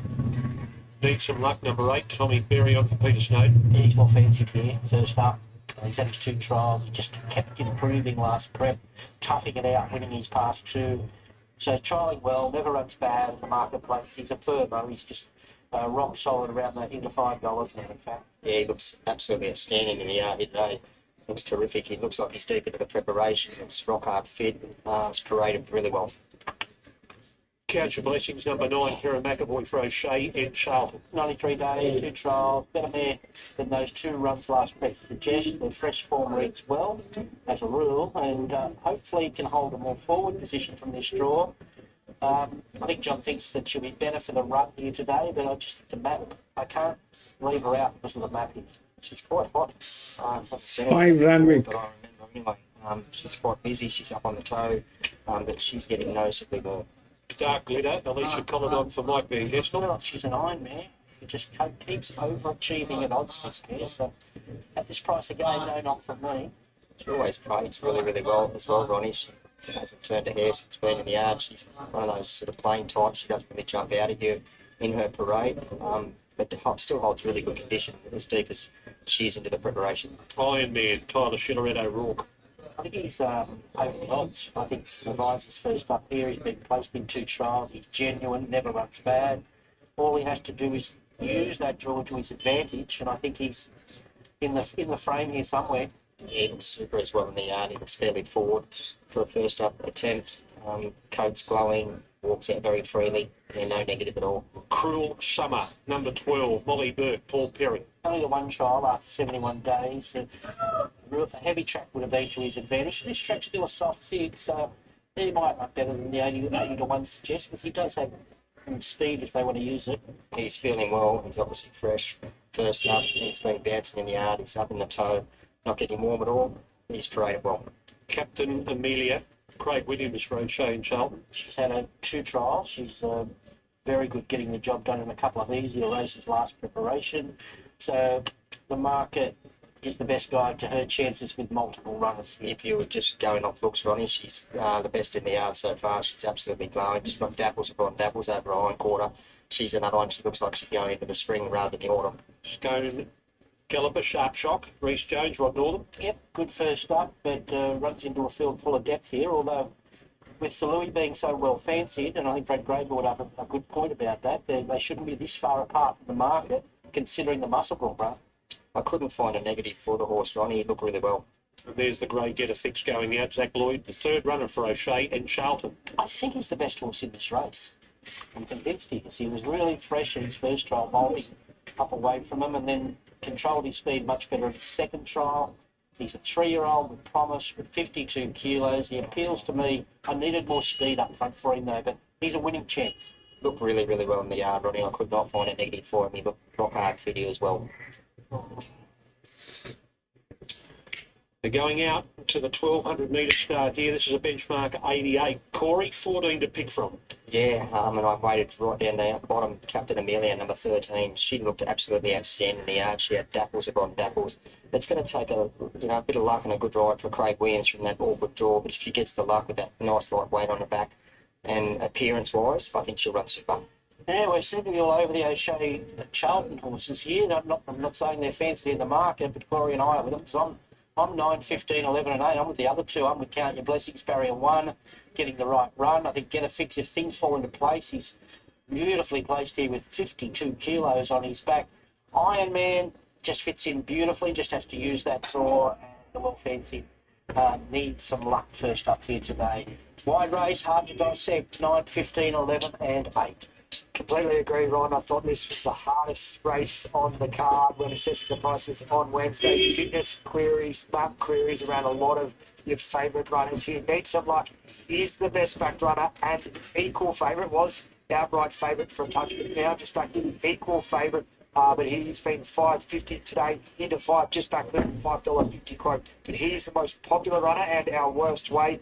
Sir Louis was equal favourite at $5.50 with Need Some Luck, but just now gets back to $6. This was a subject of great support, $15 into $5.50 on Wednesday, Thursday, Friday. I didn't rate its Musselbrook win, but punters loved it. It's just getting a touch easy today now. $5.50 just back out to that $6 quote. Get a fixed money for it just in the last 60 seconds or so was $6 out to 7. It is back in the 6. You mentioned the 3, O'Shea Charlton Gallopers. It is the best back to the 3, Get a Fix, a $6 equal second favourite there. Iron Man, subject to good support all week. First up from a spell, $15 on opening. He's solid, has a $10 chance today. Borabella's the horse I liked in the race. I thought it could go forward and make its luck with fitness under its belt. It's been soft though, 8 out to 10. Moby Dick up from Melbourne, solid 15 Wednesday, 12 this morning into 11. Bit of money around the in. And Count Your Blessings, one of the O'Shea Charlton Gallopers. I marked equal favourite on Wednesday. It's been $6 all the way up to $14. It's been really, really soft. Market suggests it will need to run. The other O'Shea Charlton Galloper, Captain Amelia, see a little bit of sport, 26 into 18, and a longer on Sharp Shot, 51 into 18 with this Louis form, has met with good support. Okay, Chantel, they're arriving over at BC11. Half of the field in front of me, but I can see the rest of the field still down around that 600 metre mark. So just bear with me as I wait for them all to arrive. The horse I've got in front of me right now is City of Lights, who is resuming, and yeah, she'll take plenty of benefit from the outing this afternoon, but she's still in really nice order. Her stable mate is still just in the same boat. He actually looks really good for him. Sometimes he's one of those horses that looks great, or he doesn't, but he's on the better side today, so that's really positive. Nash gave him a really solid warm-up coming around here. And then you've got Bora Bella, who was brilliant when winning on the Kensington track, and I think that'll give her a lot of confidence. This preparation, they dropped her back in grade because she was racing in much harder company, and she got that win. Braith rode her on that occasion, and he rides her again here this afternoon. Needs some luck. He came back with a real bang last time around. I think that'll give him a lot of better confidence. And man, his preparation as well. He went out with a win. In fact, he won his last 2 before going out, and then he's come back with 2 really nice trials, so he's in a really good order, and there's no reason why he can't win first up this afternoon based off his appearance. Iron Man, he's just one of those really good looking geldings. Every time you see him, he looks $1 million, and today he's absolutely no different. Look at the absolute part here. I think Mike Van Gestel's done a fantastic job with Dark Glitter. She's been up for a long period of time. I couldn't even count how many runs she's had this year. it looks good. Continues to watch the same every time you see her. Count Your Blessings. I did hear Ron and Corey touch on that she was hot. Yes, she is, and that's exactly how she's arrived. She's got a fair amount of sweat dripping off her, but she seems quite relaxed. Even though she's sweating, she's not above herself. She's not doing anything wrong. She's just feeling the effects of the heat. Yes, first up, Sharp Shock. Just looking at him from a distance, the barrier blinkers just going on him. Of course, he was a little bit of a problem child early days with the barriers, but I think they've worked him out now. They're applying a barrier blanket, and that seems to keep him settled somewhat. And Sir Louis is right in front of me, and I had to ask Will because a lot of people say Sylwee, but apparently the owners do want him called Sir Louis, so it's Sir Louis. He looks great here. He's second runner because I didn't see him when he went to Muscle, but there's something with him. One riders, and that is Captain Amelia. Corey's on top selection, and I have to agree, she always has dapples upon dapples. She'll look like that in the middle of winter. She's just one of those really nicely coated mares. All right, loading process underway. Ballroom Bella green cap, needs some luck red cap, both racing in the Throsby colours. Final check, Tim Ryan. Yeah, late betting really important in a race like this, and the late money is for Get a Fix. It is now into a $5 chance, up to $7 was bet around about 10 minutes or so ago. So good money for Get a Fix late here, first up from a spell, and the money's continued for Need Some Luck. Another resumer, it's been 5.50 into 5 just in the last few minutes, but they are the 2 best back runners in a wide open Randwick race 5. What colour lamp's that, Ronnie? Is that brown or green? No, we'll have to make up another colour. Not enough in that to maybe another minute or so. It could be brown, but no, I don't think there's enough in that firm to make it a brown lighter. Here we have 4 out for race number 5. Benchmark 88 over 1,200 metres. Place 10. Just slowly moving these last couple up. There's Dark Glitter coming in. Another one for this prep. Let's get up to Darren Flindell for the 5th. Syllabus are the last 2 to go forward. Luck leading all the way in the previous. There was a protest force against 3rd Churchill's Choice against the favourite Clean Energy, but that was dismissed. Light is on, we're ready to go. Race 5 here at Randwick. Stand by for a break. Waiting for the all clear now. There it is. They're off and racing here on the 5th. No speed by Sharp Shot. Now, wide out Ballroom Bellows jumped particularly well. So did Salou. They're the first two in the early part. Cruel Summer's improving along the rails, and it's racing to third on the inside of Iron Man. Has been able to grab a good spot early. Further back then on the white, the City of Lights. Now needs some luck, called Pretty White rolling forward. They're followed further back by Count Your Blessings on the rails. Then Dark Glitter from Sharp Shock further back to Topanga. 2 lengths to the post-time favourite Get a Fix in front of Moby Dick. The gap then to Exceladust. And Captain Amelia is last of all. Ballroom Bella shows the way from Salou and Needs Some Luck inching close to the outside, 3 wide. Then Cruel Summer, Iron Band, Dark Glitter and the 3 wide. Half there now peeling wider as they straighten up. And it's Ballroom Baby, run. Needs some luck. Then Dark Glitter. Iron Man needs space. Further back to City of Lights. Count Your Blessings creeping up right behind them. And 4 lengths further back to Get a Fix running on. Needs some luck though. Been wide. Lays it down to Salou. Iron Man wide out. Is City of Lights in front though. Needs some luck. Needs some luck. Didn't have much. That's a boom, I think. Salou third. Followed then by Dark Glitter close up with Iron. Hey. Further back to Exceladust. Cruel Summer, Ballroom Villa outside from Sharp Shock, Get a Fix, Captain Amelia, and Topanga was last of all. It'll be 8 Needs Some Luck beating 6 City of Lights and 3 Salui. After race 5, you're at Randwick. Welcome back to Eagle Farm for race 6 on the card. This is a Class 3 plate and it's over 1,400 metres. Voracious is your $3. Actually, I'm sorry. French Endeavour is your $3.80 favourite. 10 cents ahead of Voracious at $3.90. So let's start with Castilian, the first runner forward, trainer Tony Gollum with Ryan Maloney. He was very good first up, coming through in the middle of Doomben to run second to one of his rivals today in stablemate Blue Devisi. Second up record, he's won second up in 4 goes in the past previously, so he'd have to have a chance here. He does like a bit of give in the ground though, and this track's obviously firming up a little bit. All right, let's have a look at the 3 now. Influential from the Jimmy Downs stable, Carl Wilson-Taylor. Lee, we can take chances. We can take chances here at Randwick. Rest everywhere we take our chances, it backfires. 1, 2 and 5 and he's past 3. He's very well placed here, and he's a track and distance winner. Apart from Randwick, Flemington, Sandown. Here's Lubrication, number 4, Matt Dunn and Cody Collins. Anywhere else, it becomes drawn a little tricky. Bit here, but third at Lismore in one of the championship qualifiers was Thanks, PC. Star and went to Scone for the wild card. Second, No Thyself. That's certainly solid form. Yeah. Ludovisi is the 5, Tony Gollum, Martin Harley. Very good first up at Doomben on the soft 6. Did the 3 get second? Down the outside. He does go well on the fresh side, and second up he's had a couple of placings from only 3 first up goes. Here's Voracious, Tony Gollum, and Jones. 8, 6, 3 and 10. Very fit.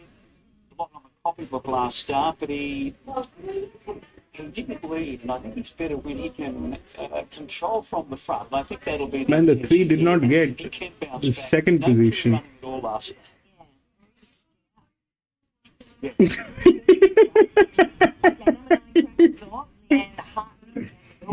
Comes to a Saturday today after sunshine. Man, Lee, my data is all based on 2 tracks, Randwick and Flemington. Randwick and Flemington. I think he's got a chance here first up. He won a trial at Warwick and then he ran second. And they contradict each other like nobody's business. The Randwick and the Flemington, they contradict each other like that out now with the spell. And he can finish nobody's business. Here is the favourite, French Endeavour, Billy Healy, CJ Graham. Just about to come past us. She stayed up here at Billy's property at Glasshouse Mountains, and she looks to be glowing. She's got all the form in the world to win this. How did that 6 get through? Okay, let's look at Star Act now. The 13, Liam Birchley, Justin Huxtable. She's very fit. She's always got to be respected in races like this. Virtue Gold, Brett Kavanagh, Damien Thornton. Yeah, probably an each-way play. He's been ultra consistent this time in. Miss Chenery, Chris Waller, Andrew Mallion. She is first up, just wanting to have a look at her today. Iron Grace, Scott Morrissey and Emily Lang. I want to try and ride her a little bit. See, that 10 knocked out the 2. The 10 knocked out the 2. I was so much on. It's a while since he's won a race, but last couple he's been knocking on the door. And Lazaro does round them out. Harold Norman, Georgie Carter. Yeah, but the thing is, you see how the physics works. I thought the 10 is not going to do well, especially it did not have the management, but the 10 did knock out the 2. The 10 did knock out the 2. The 6 came in for probably with the management. There's no other reason. And 3 losing the second position is disastrous. But the third position, the 10, the physics works massively at Randwick. These people, they know this track by the palm.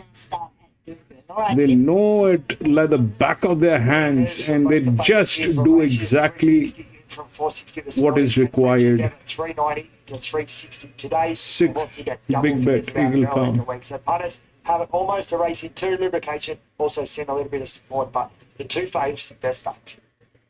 So all in. Voracious into favourite now, and the light turned on. 1400. It's Chenery drawn in. They're racing. Lazaro, Castillion both began well. Handy the inside there of Monty Outlander pushing forward. Likewise, Iron Grace as well. And in fact, Iron Grace in front. Voracious is going forward as well. He's up to second. Third, Monty Outlander. Back to fourth is Castillion going forward. Merchant Gold out 3 and 4 wide. Drifting back as Miss Chenery, French Endeavour between them. Wide Rat Lubrication. A length and a half to Luda VC, Kraken, Thorpe, Lazaro. A mile back of Star Racked, and likewise El Pensador. Last of all is Influential. Voracious in front, second Merchant Gold, third is Iron Grace, fourth the outside Castillion, fifth and 3 wide Lubrication, Monty Outlander, French Endeavour, wide rattles Luda VC, further back to Lazaro, the inside one's Chenery, wide rattles El Pensador, Star Rack, the outside Influential, and Krakenthorpe was last of all. Voracious in front, the outside Merchant Gold second, further back to Lubrication, Iron Grace and Castillion, and back in behind those further back is also French Endeavour. The inside here, Voracious, looming up the outside, Merchant Gold. Merchant Gold was grabbed the lead. Voracious is trying to come back. Lubrication, the length and a half away. Come on, man. Merchant Gold in front, both 50 to run. Merchant Gold punch out was one. Merchant Gold by a half. Second, Voracious, and third 14-4 and then probably 6. French Endeavour. Further back in the run then was Luda VC, Kraken, Thorpe, it's Chenery, Lazaro, Iron Grace, Star Rack, El Pensador, Monty Outlander, and the last one was Influential. So number 14 is the winner here, Merchant Gold, Brett Kavanagh and Damien Thornton by around about a half a length. Voracious gets that second spot, and then Lubrication, nice ride, finished off quite well. Castillion, and then French Endeavour. She's lost a few admirers. I think there'll be a few dropping off after that. 3, 6, 4 and 2. French Endeavour. But the winner, Merchant Gold, only lightly raced, first prep, and has had just 6 starts, and that's 2 wins prior to today, so 7 for 3 wins now, and has fought every inch of the way. They were there queuing up, but just couldn't quite get past him. Backed up, he's pulled on a little bit late there to get a margin of about 3/4 of a length. So well done to Brett Kavanagh. I noticed he's had a lot of injuries up here in South East Queensland over the past few weeks or past months, but we've had a lot of bad luck with the weather. He had a few entries that didn't get a start last Saturday when the rest of the meeting was off due to the rain, but good for him. He's been able to hang around and get a victory here with Merchant Gold, a 3-year-old by Merchant Navy. A nice horse that found the right race today, a Class 3.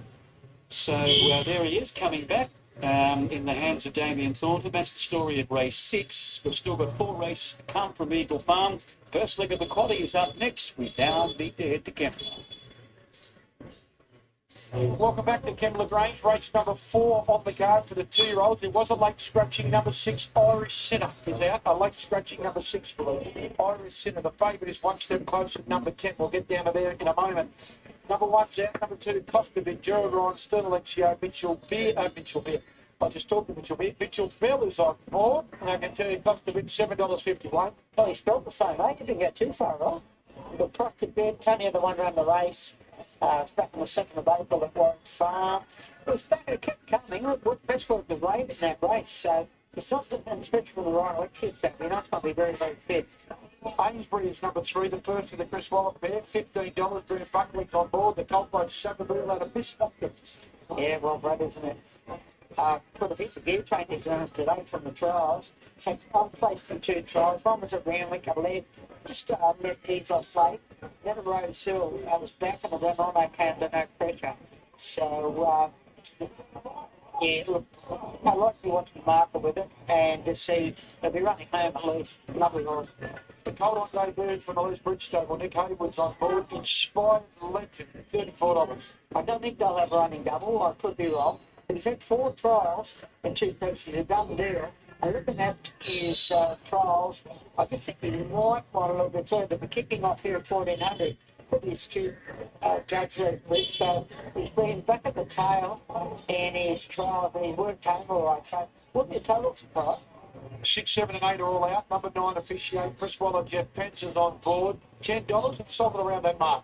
Second of the wallets. I've got a bit of a liking for this horse. It's Black gold also. He's kicking off another one, kicking off a 1400 first run in a race. His 2 trials are okay. He got back. He ran home quite well. With no pressure put on him. One of the year-long horses, so you'll know we'll be coming here and trying. Where are we going? The favourite will start from Barrier 1. He's the Colt by Castelvico from the Toro Show Top Child Yard. His name's one step closer. $2.60. Yeah, he's had 3 trials and 2 preps. His latest trials, he's had 2 and third or 2 trial. He's up there already, handy, they did knock him around. Then he won his next trial. He was a bit of a dig. I think Tommy Berry might have had him in that cage and give him a bit of a dig. And he won the trial quite well. So good money coming for him from that stable. He's got to consider. 11's out, number 12, Jenny Gone, Bonkers, Kieran Marking, and London's on board. With 3-week freshen up since that first up run. A very plain run there at Newcastle. That was resuming from a spell ran 3rd at Mooney Valley on debut. That was a terrific run. So I've got to give her another chance. Second favourite's number 13, the filly by Justified, Just a Journey. Michael Freeman, John Ben Overmere is on board. She's $3.50, rock solid. And then the one run 2nd of April at Warwick Farm. And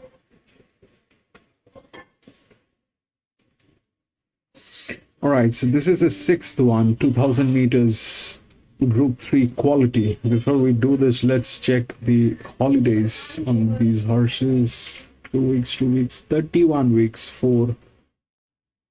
31 weeks, 4. 2 weeks, 2 weeks, 2 weeks, 2 weeks, 2 weeks. 8 is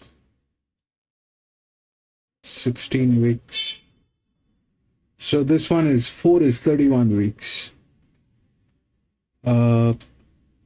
3, 6, 4, and 2. That's the odd. 3 is the favorite.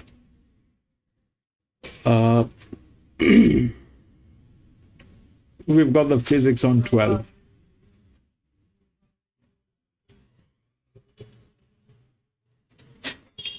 The physics is on 12. It's a 2000 meter. It's been given advantage by reducing the depreciation on weight here. This was bad because 1200 meter with a weight depreciation is bad, but 2000 meter with a weight depreciation is good. So 12 is what we have as a physics. 3 is the favorite, which is gate number 2. This is gate number 1. It's a 2000 meter. The problem here is the management.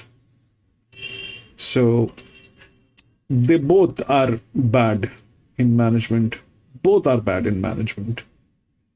The best probably is here 4, which is there, but 4 is not in a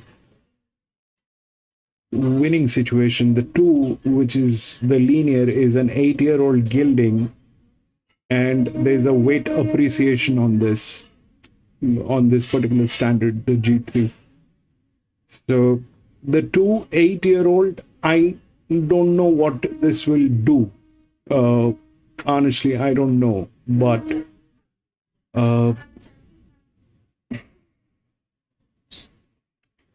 this 7 is another check. Why? Because of the speed on the Group 1 races. It's got 3 Group 1 race, and that's the one which is with a very strong sectional timing on distances that are below 2000 meters.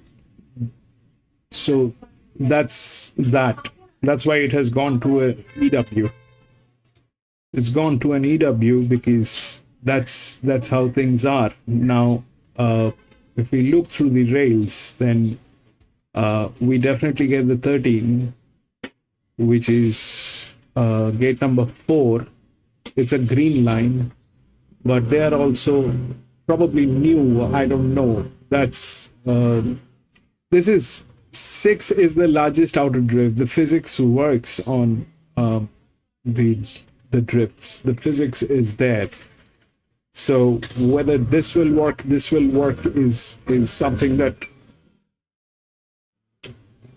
totally depends on how the jockeys take the call during the racing. But 13 is in a better position. 13 is in a better position. So 12 is gate number 1. It's down here. It's down here. And but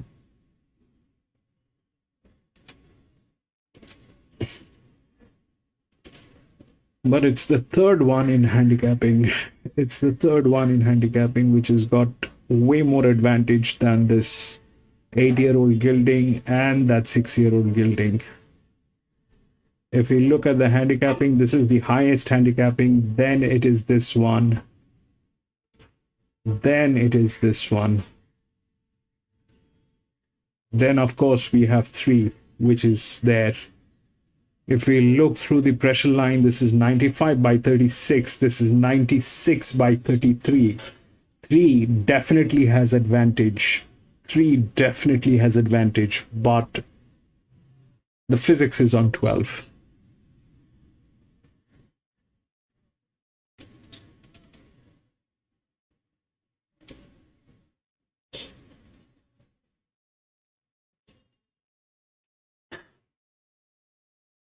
One Mornington.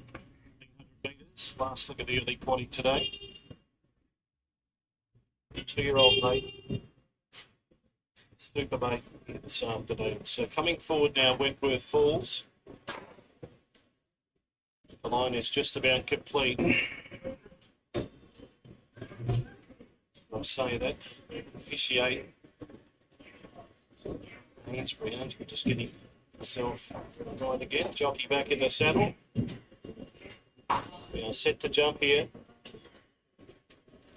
They're right. Merchant Gold won first race at Eagle Farm.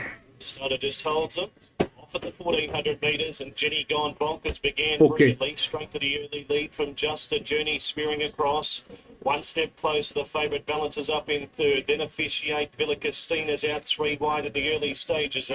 Then Ainsbury, followed by Inspired Legend. Back second last is Cost a Bit, and out 3 wide Wentworth Falls. They're tight and compact around the first turn. 1100 metres left to travel. And Just a Journey found the lead in the rail. Ainsbury is all fired up outside the speed. A length and a half, Villa Castina. 1 step closer down on the rail in fourth.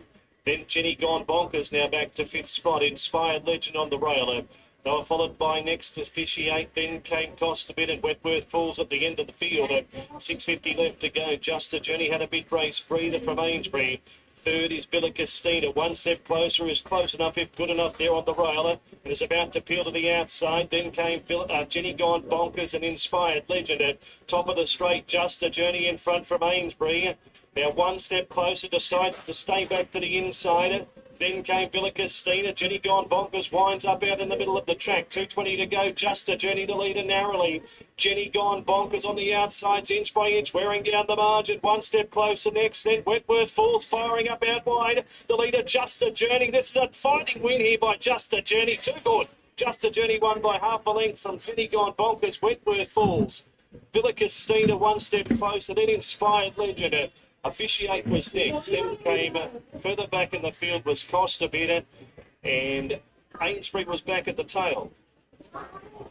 13, 12, 15, and the favourite might just hold on for fourth in behind. 13, Just a Journey. Michael Freeman is Jean Van Akenberg, $3.60 and 10, 12. Jenny Gone Bonkers, $1.90. Wentworth Falls, $2.70. I don't know about going to the fence. It hasn't proven the place to be in any of the first 4 races today.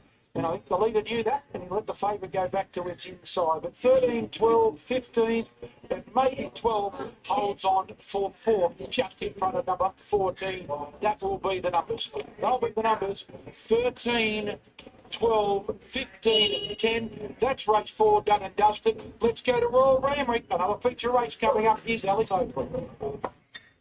Well, we talk about horses with character, and this guy has it in spades. It is NCAP, he's the star of the show, especially when the cameras come out. You know him better than anyone. You're right, remember?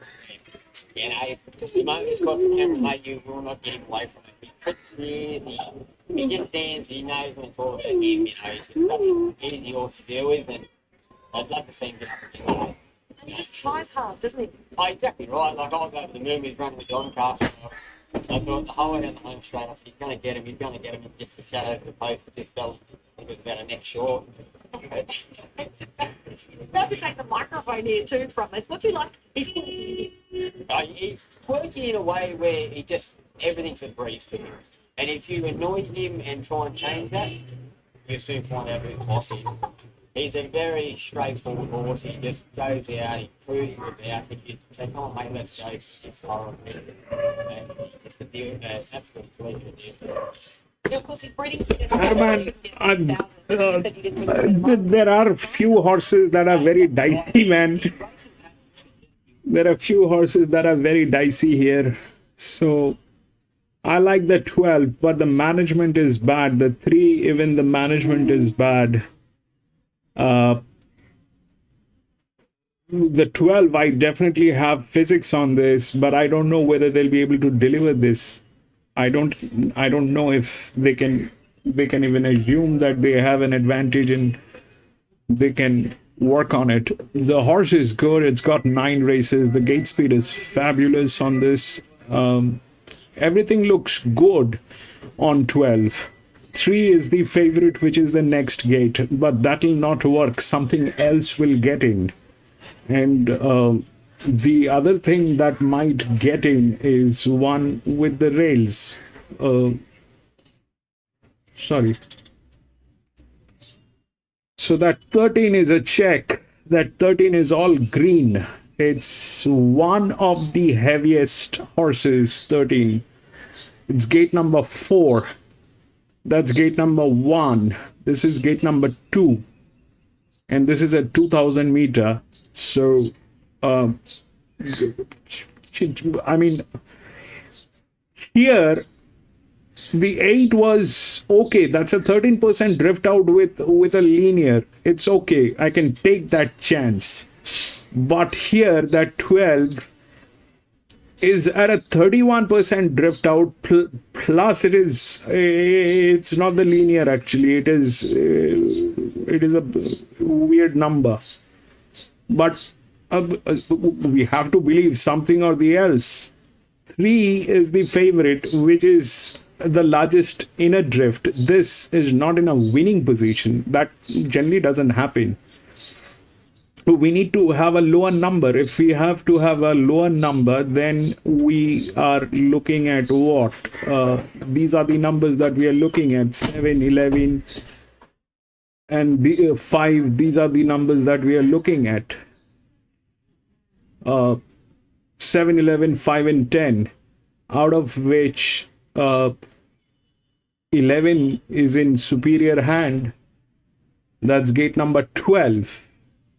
11 is good. that's I mean the 7 is also good. That's like 10% drift out is okay, we can take that.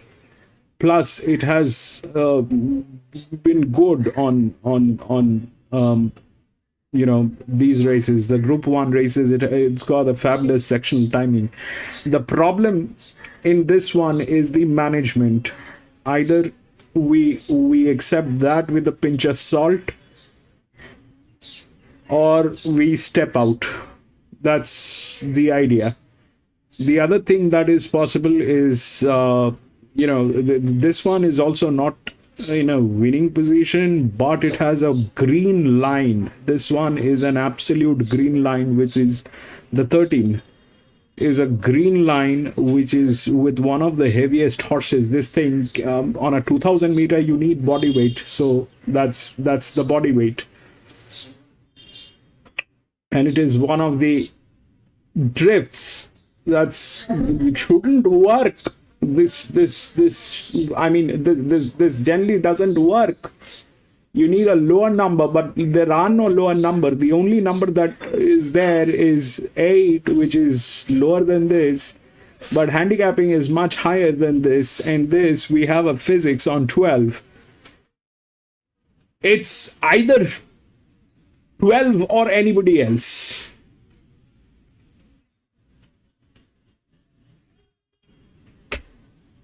Big bet on 5. Yeah, so 5 makes sense. PC 5 makes sense. 11 5 7 11 5 10. Those are the weird area, but PC that thing is going through a 53% drift out on the management side. I mean, if you really like 5, don't place the bet, please. Stay, get something to drink. It's best that you stay out. Even if it wins, cheer for it, but with that management, it's a bad idea to go with it. It's a 53%. These guys don't deliver. The horse might be very good, but these guys do not deliver.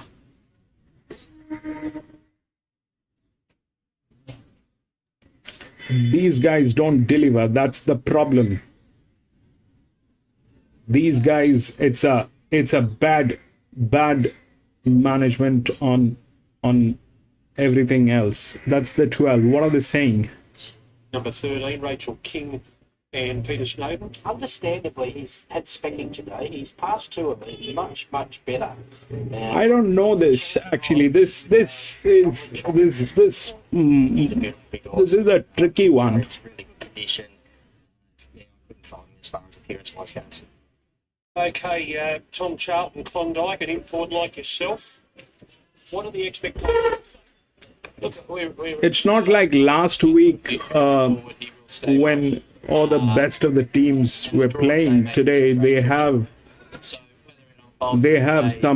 some weird teamwork going on. I like the 12, but I don't have the courage to go with the 12 because at the end of the day the management plays a role.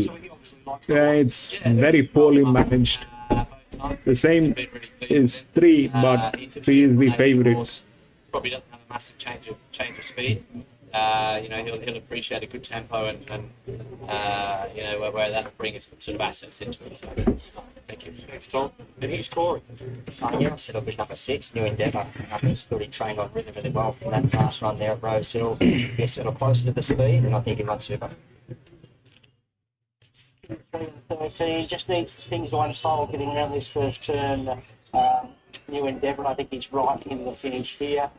I think he's a bet at 9.50 for number 2, by the shot. I think he can make his own luck going forward as well. Or maybe they have put in the 2 because of that fact. Popular horse, they're just showing him no respect at the 2,000 metres for the first time, but still has to be. The 2 holds the highest pressure plus a weight appreciation on that. It's an 8-year-old gelding. If Randwick is doing that, there's a reason for that. That too. Whether this rail out is suitable. It's an 8-year-old gelding.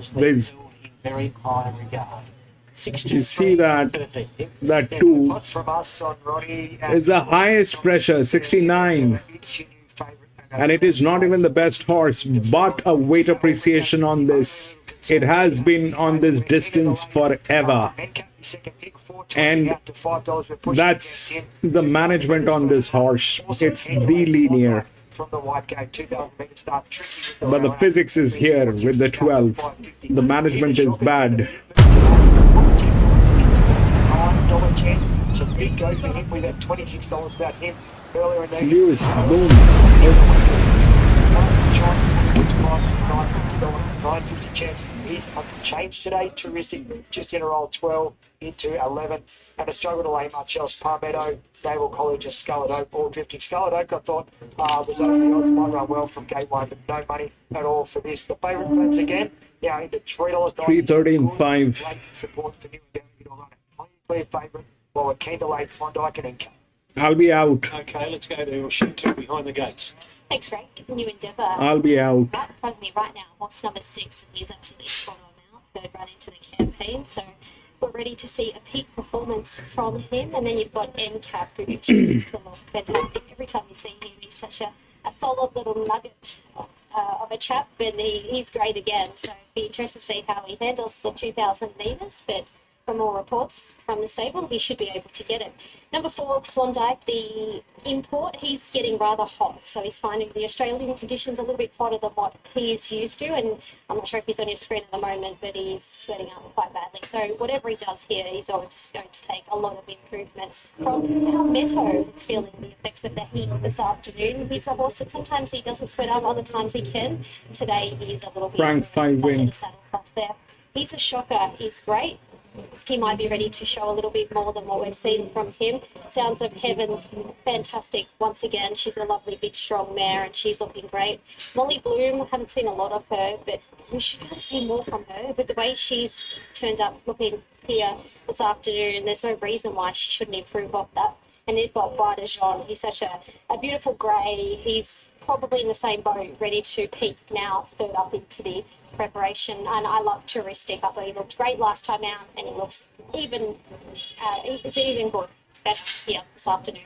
Okay, Tim Ryan, anything more to add? Yeah, further late support for the favourite. It's in at $3.80. A trim up also for Klondike. 6 back into 5, and the money continues for He's a Shocker. He's been the best move today, 18 into 9. And in he goes, He's a Shocker, moves up with Sounds of Heaven. And here's the import, Klondike, about to join them for the JRA plate over 2,000 metres. A Group 3, here's Darren. And Klondike's been hard in the market. It's the last end, the light is on, and we're ready to go. Racing Let's now, go. and Palmetto got it off to a terrific start. And Palmetto is the initial leader. He's a Shocker handy with Naval College, Brighter Jean. New Endeavour caught pretty wide. So Sounds of Heaven. It's pretty jostling for forward positions, and Brighter Jean goes on with the job to head a lot of them off now. And New Endeavour travels up strongly together with Sounds of Heaven the outside. Sounds of Heaven to second. New Endeavour's going to settle third now. Palmetto fourth. Then came Naval College in advance of Scarlet Oak. He's the Shocker. He's been set in the mid part of the field now. 2 for the back, 2 Touristic, but NCAP the rails. European import Klondike is pulling towards the rear, sitting on the outside of Molly Bloom. So they go to the back, down the back, and Brighter Jean leads by 2. Sounds of Heaven did some work early into a clear second. New Endeavour the favourite third. Parked on the outside of Palmetto. Length and a half then to Naval College, followed by Scarlet Oak back on the inside of the white cap. Clear from He's a Shocker. That's the 8-year-old. Molly Bloom and Klondike's last of all. There's about 12 or 14 lengths covering the field, and Brighter Jean did some work to lead. There's about a length and a half clear from Sounds of Heaven at the 800. Then the favourite New Endeavour parked on the outside of Palmetto. 2 lengths further back to Naval College. A gap then of 2 to Scarlet Oak. On the inside of He's a Shocker has been well back today. Then came Touristic. Now NCAP gets away a big start, and there's under plenty of pressure on the fence from Klondike starting to improve. And Molly Bloom sees them all. Brighter Jean turns the corner in front. Palmetto at big odds gives chase now followed by New Endeavour on the outside as Sounds of Heaven. Scarlet Oak making ground on the inside and Naval College to the outer. Quite a shot of the 250, a length and a half clear, holding Palmetto for the time being. The New Endeavour chipping away. Further back to He's a Shot, going on the fence, but Quite a Shot is showing no signs of stopping, and Quite a Shot's going to lead all the way here. He's a Shot is to the second, New Endeavour third, Naval College fourth, then Palmetto, Scarlet Oak. Well, Incap wound up at the end. Does he want a mile and a half now? Archeristic whizzing home. Further back then, a Molly Bloom, Sounds of Heaven. Klondike, the import, has finished towards the rear. Wider Shot leads all the way, Ronnie. They couldn't catch him. Yeah, that was his race today. I told you, PC, they have a bad management. I told you. Group 1s, Group 2s, and here he is, my Group 3. Lewis at 2. Lewis at 2. That is a chance. 2, 7, 6, 8. 2, 7, 6, 8.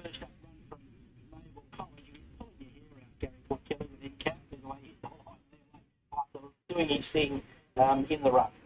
2, 85, 35, 82, the last 600 metres, 2, 7, 6 and 8.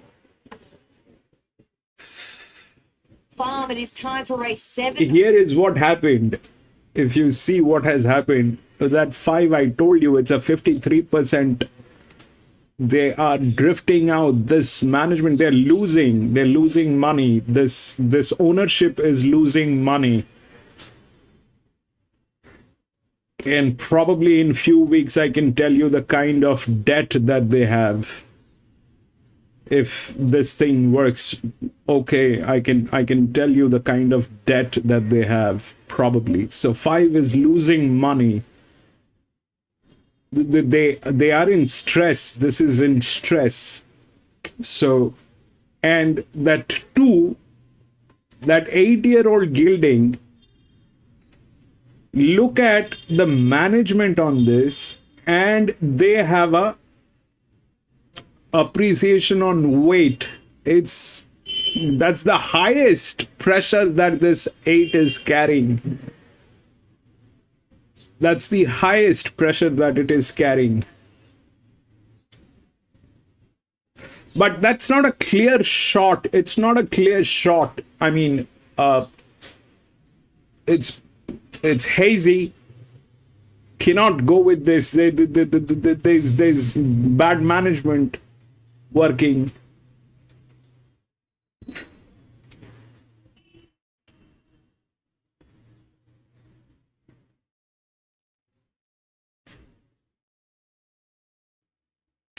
That's whatever you're saying, PC, that summarizes in one number. That's negative 53. Yeah, Adam, and stop doing that. Don't put data on Chat GPT, bro. Don't put data on Chat GPT. What they will do is they will take the data, they will not give it back to you. They are just collecting data. Use mathematics, bro. Use mathematics. If you are doing this, don't use Chat GPT, my friend. Please stay away from Chat GPT and those Chinese apps. Stay away from all of them. They're just collecting data, man. It'll backfire majorly. It'll backfire for us. It'll backfire for everybody.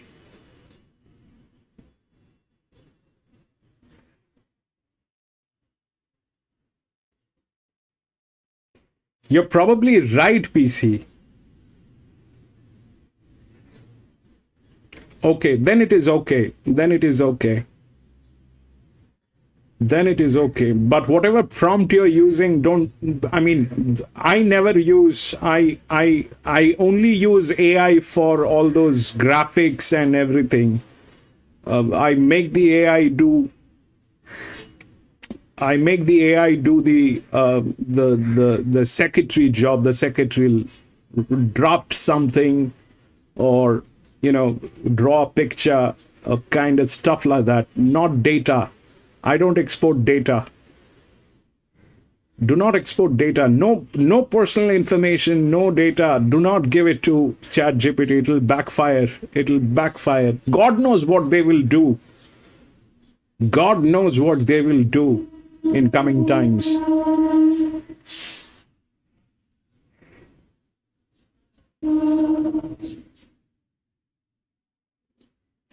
Right, we'll go to the next 7. No scratching. 2, 7, 1, and 3.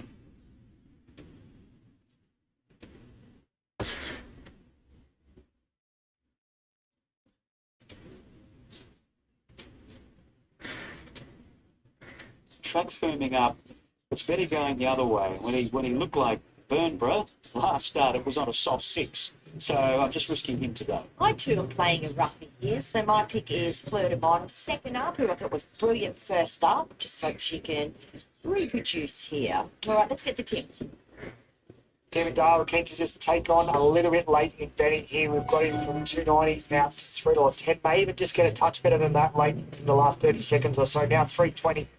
Yeah, that even we spoke about here, that too is with the weight appreciation, there's a possibility, but it's not a clear shot, Atoman. It's not a clear shot. That's not a clear shot. I mean, believing that is All right, if you'd like, not right. Looking at tempo-wise, Maxie. Yeah, I think Calico Jack and Free Carry, they wanted to ride More Trouble a little bit conservatively. Flashing Steel. Yeah, he's gonna park probably in the box seat, or if not lead. So I think that a good sized field, they'll roll along at a nice tempo, should all get their chance. Right, Calico Jack takes his spot. Here's Josh for the call. Demon Darb, the favourite. I'm a True Star, has been well back to beat him.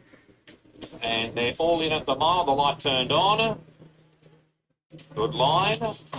Racing. Daunting out there was Fleur de Mon. We had Free Carry out wide away well. Flashing Steel. Also More Trouble is handy. Likewise Holstein 3 wide. Flashing Steel drifting back. Going forward there over on the outside. Calico Jack 3 and 4 wide with Smart Legend. A length and a half to Damon Darby. Further back 2 toes on the nose. I'm a True Star. Carudo's the inside. Away goes the Bunny to Hinger 3 and 4 deep, and second last now Fleur de Mon passing Twigman, who's gone back to the rear. So Calico Jack in front now, booted away by 2 lengths. Going forward to second Holstein, back to third Free Carry, not much room. A length and a half Flashing Steel likewise, and creeping forward, More Trouble over on the outside.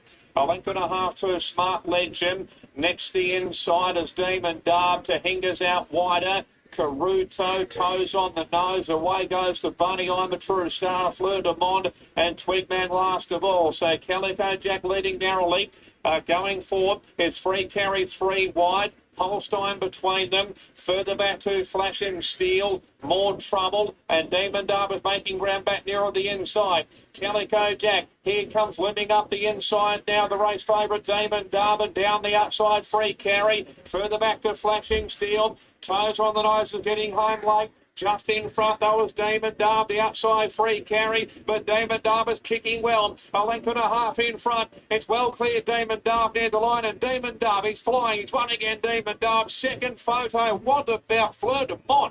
Jumping up out of the ground to be in the camera with Free Carry, toes on the nose, Carudo, Twigman, Smart Legend, follow further back by True Star, Flashing Steel, Holstein, More Trouble, away goes the Bunny, Calico Jack and Tahinga about the last one.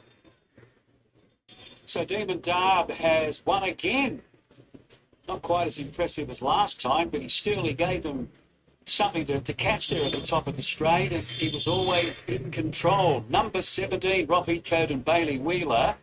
Fleur de Mon will get that second spot, and then 12 and 4, Free Carry and Toes on the Nose.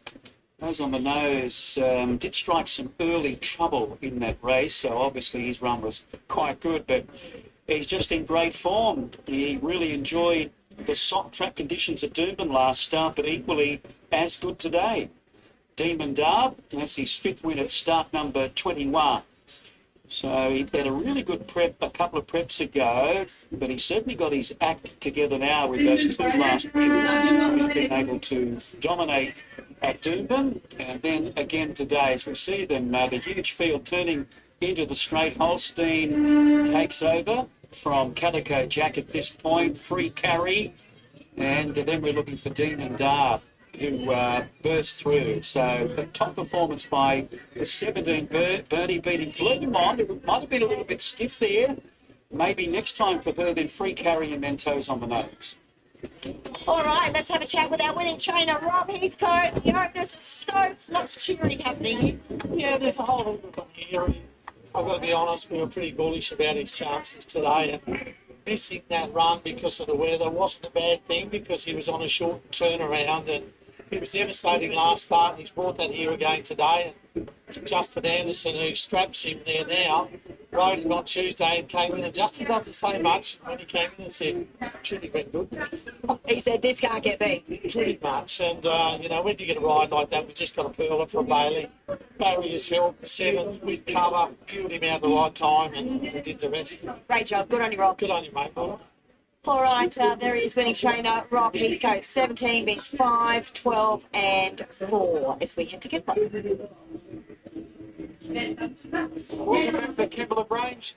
There he is. There's Mitchell Bill. So that's not Mitchell. That's the extra money. That's right. He kept us up with Mitchell. The star of the show down here, the extra money, handing out chocolates, getting photos. He's walking around like it's Tom Cruise around here at Kembla Grange today. The great extra money. There's Mitchell Beer.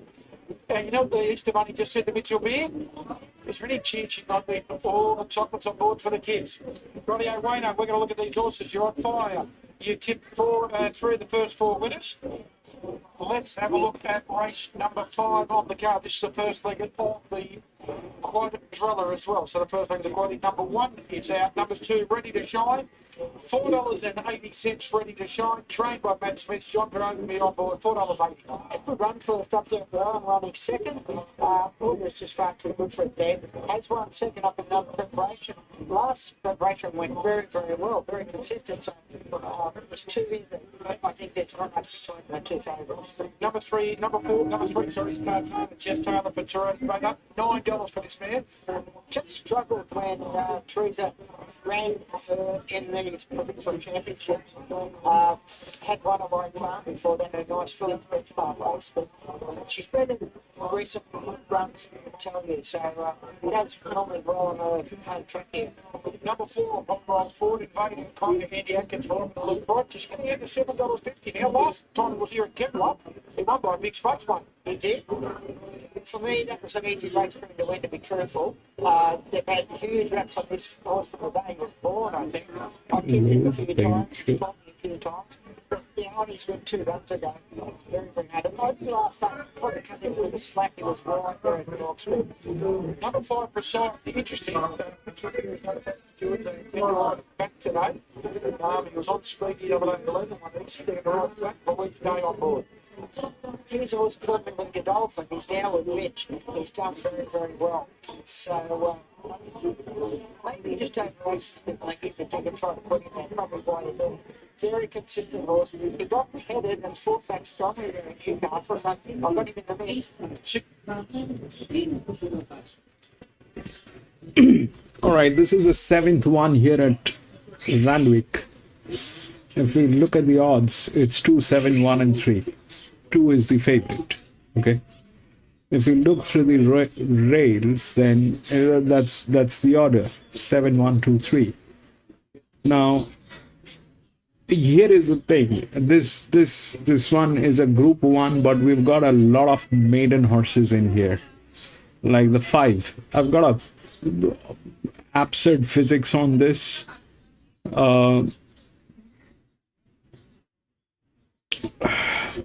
But this thing has been into 4 races, did not do anything in last 4 races. And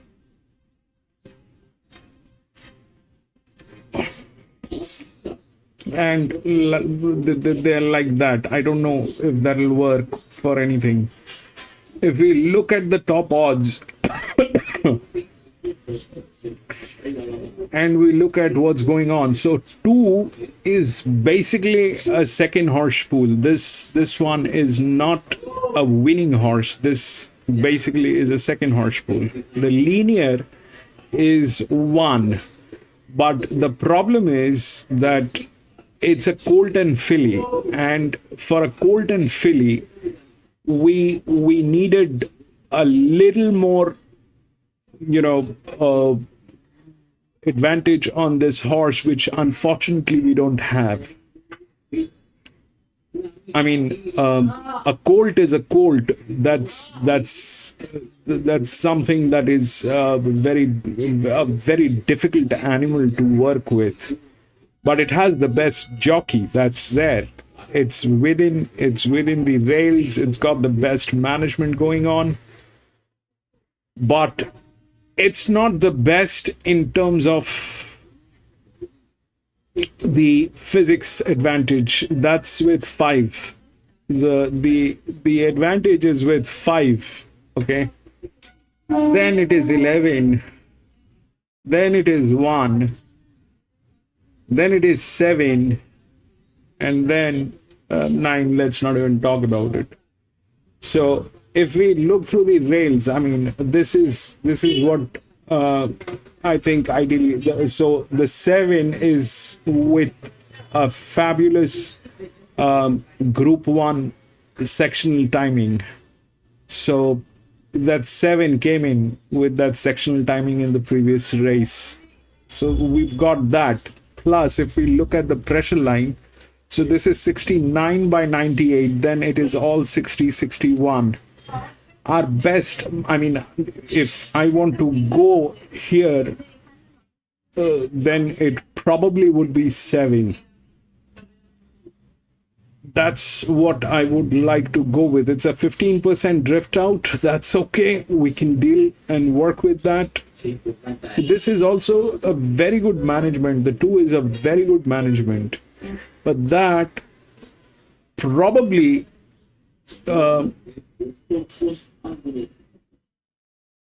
it's a generally the largest numbers are drift numbers. So this basically is a second horse pool. That's what happened here with the 3. It went as a third.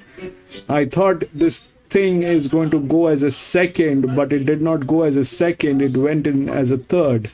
The 8 won. That's a separate thing. But here I thought it will go as a second horse pool, but it did not. Here it is much higher on a 1600 meters. So that's not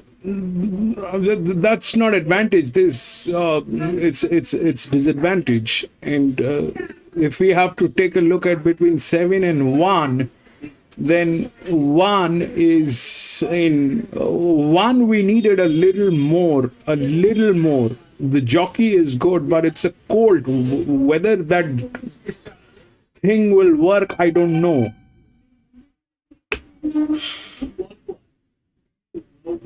In a colt and filly, it is always the gildings that do best. That's the highest, the largest inner drift. The 10 is the largest outer drift.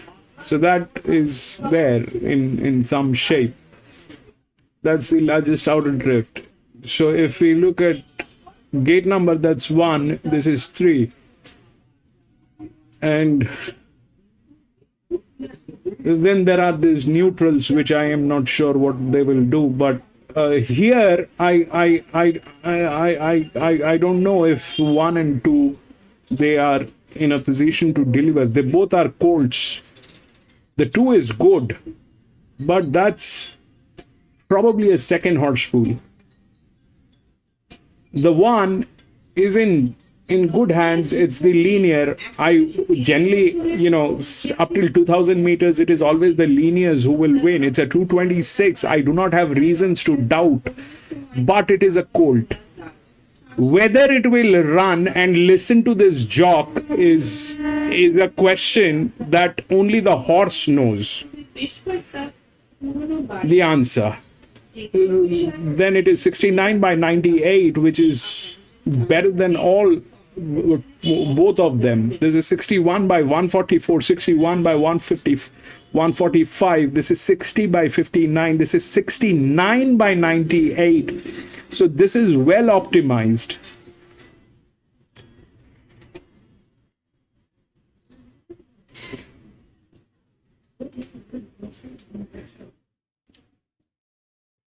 But it's not a clean shot. But it's not a clean shot. The 7 is not a clean shot.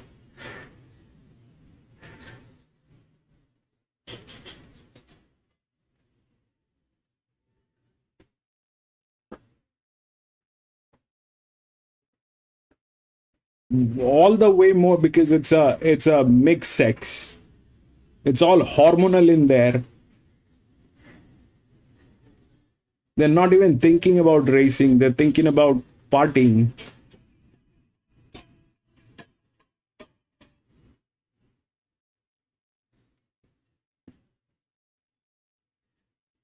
Absolutely no idea where she was, so much so that she was balking at the car on the inside, which was actually one of the cameras. So she was able to dictate out in front. She went from Cowra to Albury to Randwick, and now she is lining up in the Group 1 Champagne Stakes. Now, she probably won't to get to dictate like she did last week with Bella Zane in the race, but she'll put herself up there. She's come on in leaps and bounds. She's a little bit more sassy today, they told me. Last week, she was probably on the quieter side. She didn't really know what it was all about, whereas today she's very much switched on. Hence why I'm not standing too close to those front legs. But here she is, nipping well. Obviously, the weak backup isn't going to hurt us. Let's see what she can do in the Group 1 Champagne Stakes. Group 1. Randwick Australia Champagne Stakes over the mile for the 2-year-old, the final leg of the 2-year-old Triple Crown. And this mounting out is brought to you by Harvey Norman for you needing furniture, bedding, electrical and technology. Number 1 is State Visit. James McDonald riding for Kieran Mark. Yeah, I like this horse. So I know it's a little bit of a query around the size form from last start, but he's just had a mile written all over him. I think he's a laid-back big customer. 3 is the gilding. That's the best, PC. That's, I mean, the gildings, they in a mixed sex, that's the best. Inside by good round late. Maybe this inside's just dried out a bit more now, and it could be an advantage up the inside, but that won't help this horse. He's an absolute beauty, Ronnie. Like, first preparation, the 3 runs, he runs around like he's a 5-year-old gelding. You know, he never turns a hair once he's in the yard. He's super relaxed and casual, looks fit, bright. Yeah, no, not at all. Number 2 is Nepotism. Tyler Schiller on for Team Hawks. Well, he gets his chance to take the next step where we're waiting for one of these 2-year-olds to put their hand and be the new kid on the block. Another who I'd like That's the nepotism. It was here last week, I think. Nepotism. He's very relaxed and casual. He just goes about his business. Obviously, Nepotism was here in last couple of weeks. So yeah, big kick. Here's Buffalo, number 3, Jason Collin on for David Atkins. Looks a tough bugger, doesn't he? He should run a mile. He just keeps improving, and his best chance was he would be in front of a few early here from a better draw and just get a bit of a dig. And Buffalo was also here. Buffalo was also here. It destroyed one of the races, I remember. Buffalo. We did not have anything on that horse. When he started the preparation. I remember that name, Buffalo. Is it spectacular? Number 4, Mark Zara on for Sarah Ryan. Interesting horse. He could well be the best horse in this race for time. Chance. He's still green and raw. I think he'll run well, but he's got 3-year-old written all over him. Even in his parade, he wanders around. He's like, he hasn't put it together yet, so he's got a lot of improvement to go, but he's still not quite there yet. Here's one for Chris Waller. And wearing blinkers, Ronnie, Michelangelo, Zach Lloyd. Here's the dark horse here with the set of blinkers on today.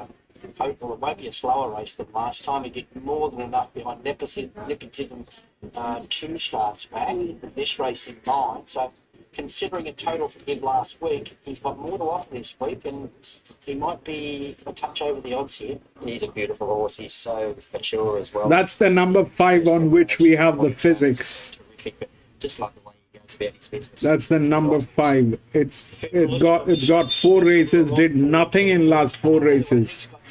But today it has the physics. If it does that, then we are all done. I just think when he has another break and comes back in the spring, you might see something that might shape up to the top Group 1 level. Looks like he's come on again since the last run there at Randwick. Looks terrific. Now, here is the filly within the law, Karen McAvoy and Bjorn Baker. I don't know how to approach 1200 to a mile, but she's a little machine who just keeps savaging the line. So the fillies have been dominant, or very good, but at least holding their own. So she's been put through the line every time. So I don't know whether I can tip her with confidence with that scenario of 1200 to a mile, but I'm not knocking her. The only small negative that I can find with her on is she's slightly a bit rough at the coat, but nothing really. It's just sort of starting to get that little bit of a winter look about her. But like you said, you look at her, she's very upbeat. She's been up on the bridle since she's entered the yard. She's quite buzzy. Obviously still feeling really well. Now we continue with the fillies. Here's Bellazane, Gay Waterhouse and Avery, and Bot Tim Clark at the saddle. Gets a cosy run on the right part of the I have to have doubts about her at a mile, considering when pedigree's not everything. They do say, 1,100, 1,000 metre horse. The mother didn't win past 1,100. They can define pedigree, but she has to. She's super relaxed and casual in the yard. If that's given any indications that she's going to get the mile, she reserves all that energy. She's good. All right, Spicy Lou, last week's Fernhill winner. Rachel King and Nick Olive. Well, did she get gifted the race, or was she talented? There's a chance. Look, it's a great story. She got favours, got favours last week, but she still did a lot wrong getting things done. So, yeah, hard one for me. She's still slightly new in the yard again today. She was here last time out. She hadn't having a good look around, obviously, her first time here, but she's done a little bit similar here today. But she hasn't gone backwards at all, not by looking at her. Two for Cara, Tommy Berry and Neachman Archibald. Tough tip for every start. Always liked it. It's still a maiden after 5 starts. Barrier 1, good map. Yeah, funnier things have happened. She looks really well. She looks another one that's rock hard fit. Doesn't carry a lot of condition, but looks super.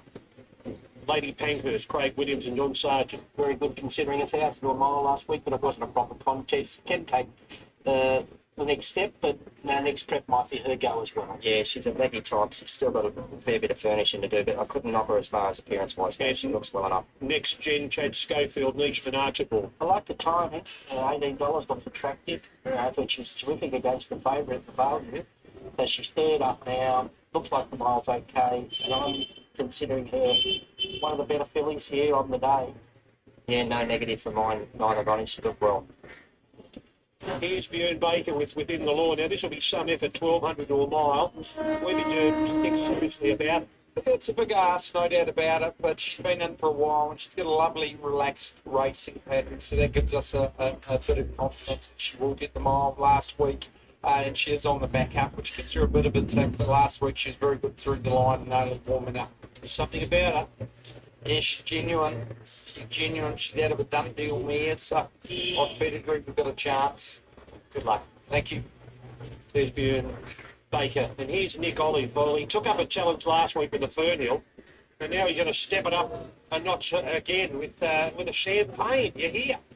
We are here, yeah. Great to be here, taking on these city traders, and horses in great nick. She's had a fantastic week. Very happy with her. Ronnie made the point. Was she gifted the win last week, or does she have a bit of style and class about it? She was gifted the win, but I think she's got style and class about it also. I feel she'd be better in a genuinely run race. Although she did steal it the other day, but she stole it well. Yeah, well, she's there. Good luck with her. Thanks, mate. There's Nick Olive, and here's Corey Brown to find out what he likes in our first Group 1. I really like number 3, Buffalo. I just can't believe how much this horse has matured from the start of the preparation to today. Outstanding in the yard. I love the way that he chased the line last time out. He obviously got back, but really ripped through the line solid. So jumping up to the mile, I don't think will hurt. And just on appearance alone, I thought he looked terrific. Off race 1, 2, 3, 12. Dangerous tipping the boys here, especially 2 from outside draws. But I'm going to go to the line with State Visit and put my trust in James McDonald to get things right here from that outside draw. Similar with Nepotism. He's the one that appears to have the most upside. He's just untapped as far as finding a ceiling on him yet. Buffalo's been tough all the way through. And I'm going to throw in next year in that big odds price. She hasn't had any support, but I thought she was very good against Nepotism last time. And the other ones here, I think of Michelangelo could well run better than that price suggests as well. 1, 2, 3, and 12. Really good betting race this money for a lot of runners. Nepotism went up 360 on Wednesday. We pushed him to 440 this morning. He's a third back into 380. He'll run your best back runner. Best back runner today, however, is Within the Law. She's been a good late firm, $5.50 into $4 today. So the late money is with the filly. Buffalo has been solidly supported all day today as well. He's also a firm, $7.50 into $7. They are the three best back runners. They're keen to late State Visit from the white game. We pushed him from 6 out to $7.50. We're top odds about him. Spicy Loose all support during the week, but she's just getting a touch soft, $9.50 out to $11. Bella's 8 soft out to $13. Tubacara, one we like at longer odds, but no real money for her. She's been 11 out to $16. Great betting race. Within the Law, best back in the last half an hour or so, but Nepotism just the best back overall. Okay, behind the gates is Chantel Buckler. What a great bunch of 2-year-olds. You would not be surprised if any one of these 2-year-olds won because they're all looking so well. It's really hard to find something that looks better than the other kids. I remember Buffalo doing that. As well, yeah. I want to touch on Nepotism. I remember Buffalo doing that. He's got a beautiful attitude. He's really nice and gentle. Nothing seems to really faze him, and he looks like he's done It has really done well that in the past. Here at Randwick only. State Visit, he's just got a cool, calm, relaxed attitude. Again, he's a professional that's been here and done it many times before. Bella Zane is actually in that camp as well. She's just got this real professional old mare attitude. She's not, obviously, but she's deep into a campaign and she's still looking great. Michelangelo's really freaked up. Yeah, me too. Because on his eyes 5. bulging out of his head, so maybe the blinkers might be the key. Sorry. 3. Gate number 5. Man. Federalist as well. He's just absolutely glowing over the back here. Your Lady Pankhurst. I've made that mistake last week, stepping from straight to a the mile. 10. She's got that mile run under a belt. That's only going to enhance her chances. But like I said, a great bunch of 2-year-olds. It's one hell of a champagne this year. Philly won the slipper, Cole won the size, and it's 6 on Let's 6 go. here, males versus females in the final leg of the Triple Crown. The mile Champagne Stakes, Group 1, here's Darren Flindell. Gordon Shandon Champagne Stakes. And the 2-year-olds are ready to go. There's the light. Stand by. On the Champagne Stakes, Michelangelo was last out under a ride. Now jumping quite well, is it Spectacular and Bella Zane? But Lady Pankhurst is whizzing up on the outside. So Bella Zane, Lady Pankhurst, and now Spicy Lou puts her head in there. You better think of the action there. Tupacara, is it Spectacular Cap right behind them in the early part. They're followed further back then by Within the Law, who's taken about a midfield position down Arman 731. next gen.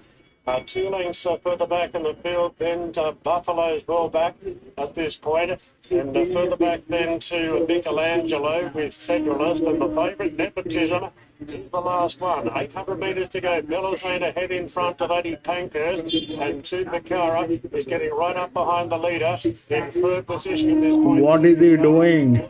Further back by Is It Spectacular from What is he doing, man? State Visit.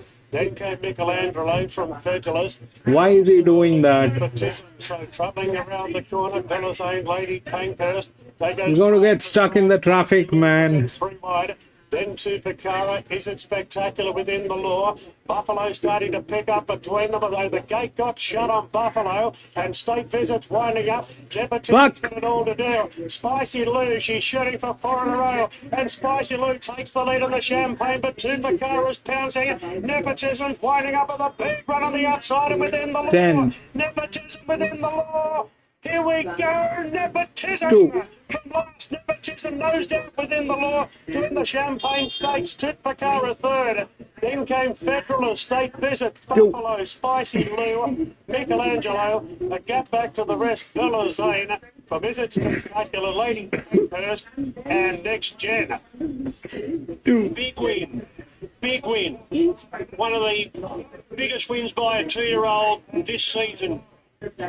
From last, Nepotism has rounded them up and won a Group 1. This colt by Brutal that was trained by the Hawks. They've got a Group 1 winning son of a horse they trained in Brutal. Nepotism. He just did not run. Has grabbed them and All the way back, he was laying eggs. He was laying eggs. just Tupacara is there, waiting for it to be official. But Nepotism is going to win the Group 1. He's a good colt. He's a very, very good colt. I know he got enough speed up. 2, 7, 10. And 1. Middle from last, which wasn't easy to do. So, have we found our leading 2-year-old? We've waited this long, the last Group 1, Sydney, so I think we may have found him. Somebody should strangle him. But I think it was a comprehensive win, to tell you the truth. Someone should strangle Colette with a She was so gallant in defeat. street lamp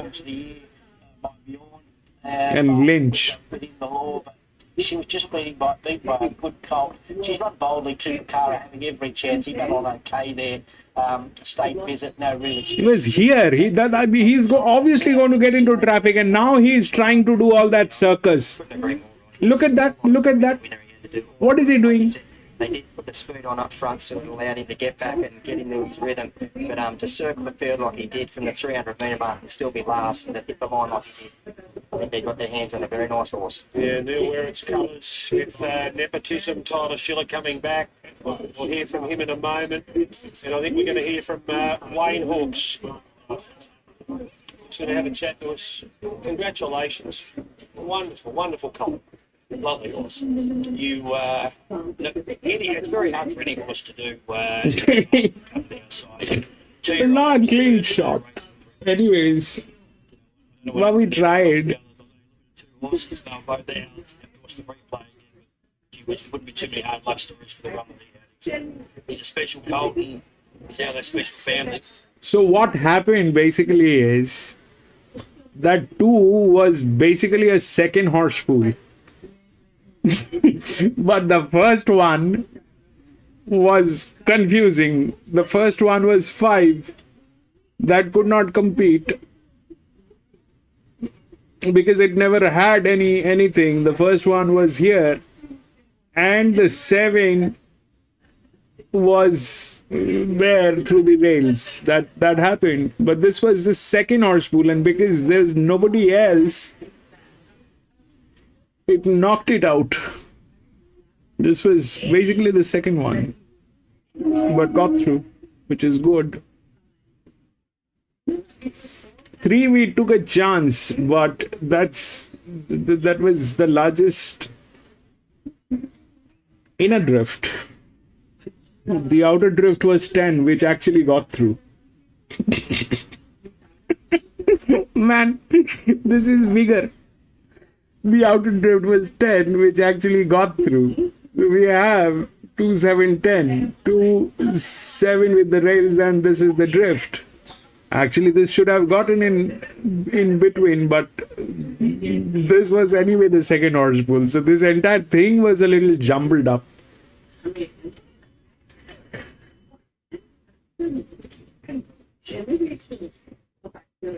That was bad. Come on, Randwick. Give us something. 14.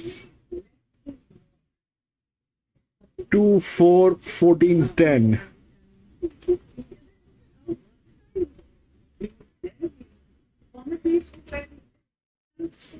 Two, 4, 14, and 10. This is a big, strong horse. Getting out to 1,200 metres, I think, might be a little bit better. He tried on the course proper okay the other day. He's slightly late. That might bring him on, but I'm going to wait for it. Here's one. All right, let's look at his teammate, Cannibal. Being trialled on the course. They invented, one of these motorcycle companies, I think Kawasaki, has invented a robotic horse. PC. They've invented a robotic horse that looks like a horse, but it is a robot. Very soon, they're going to invent robotic jockeys. I'm telling you this. This is not far. All our pain is going to be over. All our pain is going to be over the day they have a robo on the horses. Clean races. He's very fit, this horse, and has returned to some of his better form of a few seasons ago. He can win. Tony also trains in the Tuno with David Porter. I think he's better on wet ground. He had a trial the other day and was okay. Hey, he looks fantastic. Chris and Corey Munch's car was a tougher. Look at it from the non-standard. They're not so much, but He's playing old-time trainer. I'm pretty sure it was him finishing to a bounding. And he wasn't asked to do a lot. It was a nice blowout for him. So he's a good sprinter, this fellow. Keep an eye on the market with him burning. Libertad interests me, but I don't know what to do with him. Nisha Marchable or Wheeler. Yeah, hasn't raced for a year, but he had some solid form last prep. In fact, his last run was in the Arrowfield. Latest he was asked at Rosehill to see. That is very wishful thinking, BC. That's very wishful thinking.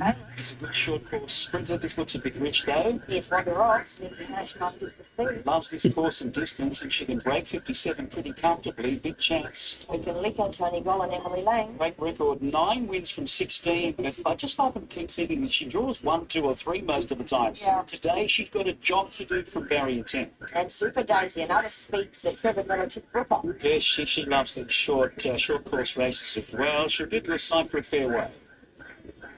Yeah, finally a firm, Maxi, for Wonder Rocks, 480 to 5 into 420. Yeah, there has been some support for Libertad first up with you. 9 into 7. But Wonder is very solid. Zerastro as well. I thought he might go out the gate, but he's at his opening price. 5, 460 back to 5. I'm with the 9 here, Wonder Rocks. 4 goes this course and distance for 3 wins in a second. She can run fast time for the 1,000. To beat Kembla, if he can get into that one-off line, he needs to get it soft early. 3 space walk and number 7 Libertad. Libertad's got gate 1. Nobody's gone to the inside, but I think it might be all right now. Yeah, I think this late in the day, it has to be all right. It hasn't been 29 degrees all day. We've had a winner earlier that was only about 3 off the fence. It's been economics. And Payline's another one who's remained solid in the market. It's drawn inside. I reckon Muncie will steer the ship there. He'll say take the inside like they did at the Sunny Coast. Yes, yeah, that's right. That was a genius move that day. He blitzed them. So he's first up here. And he did have that course proper jump out, so no trial form, but he has gone around the jump out. Yeah, so barrier 2 is looking good, I think, for Wonder Rocks at this point of the day. All right, let's get to Tim for a market update. Confident move for your favourite Wonder Rocks, 460 into $4 today. Best backed and our westwaytap.com.au. Zerastro hard to lay, 460 up to 550. Libertad. Interesting caliber. First up for a long time, we pushed it from 7 to 8.50, but a late rally back into $6.50. So money from Libertad resuming from a spell. Spacewalk's been easy, as has King Kappa. A little bit of money around for Payline. It's a trim up late as well, but I'm going to be back from the washroom in a jiffy. Libertad late and Payline. Alrighty, there's Natuno taking his spot. Let's get upstairs to Josh for the call of the Ascot. Wonder Rocks jumping favourite, gate number 2 here for Martu plus 7. So space walk going in, and the field now right for the Ascot handicap. The light turned on. Drawn in Libertad with Wonder Rocks. Payline is up in the air. Oh, Libertad's up in the air.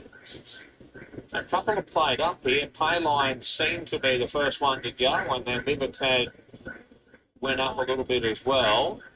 So a little bit of activity over there. Starters just consulting with his attendants, it would appear. And Payline's rider is about to jump out the back, Kyle Wilson Taylor. And the phone ringing. Hello? Yeah. That a Payline. Okay, so thank you, Josh. Payline to be looked at by the vet after wearing in the barrier. Piper, of course, over there dropping that mare around. They're money for her as well. Good money. In fact, sure, it's $13 at one point, now it's $7.50. So Kyle getting back aboard Payline.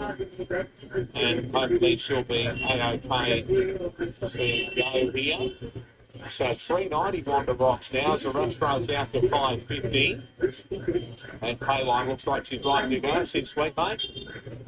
Cleared to run, thank you. So Payline's right to go. Light turned on again. All sets, racing. And King Kappa, Liquor both again. Well, Liquor's in front now. Third the inside the race favourite. Wanda Rocks. Kembla 1, 3, 4 Eagle Farm.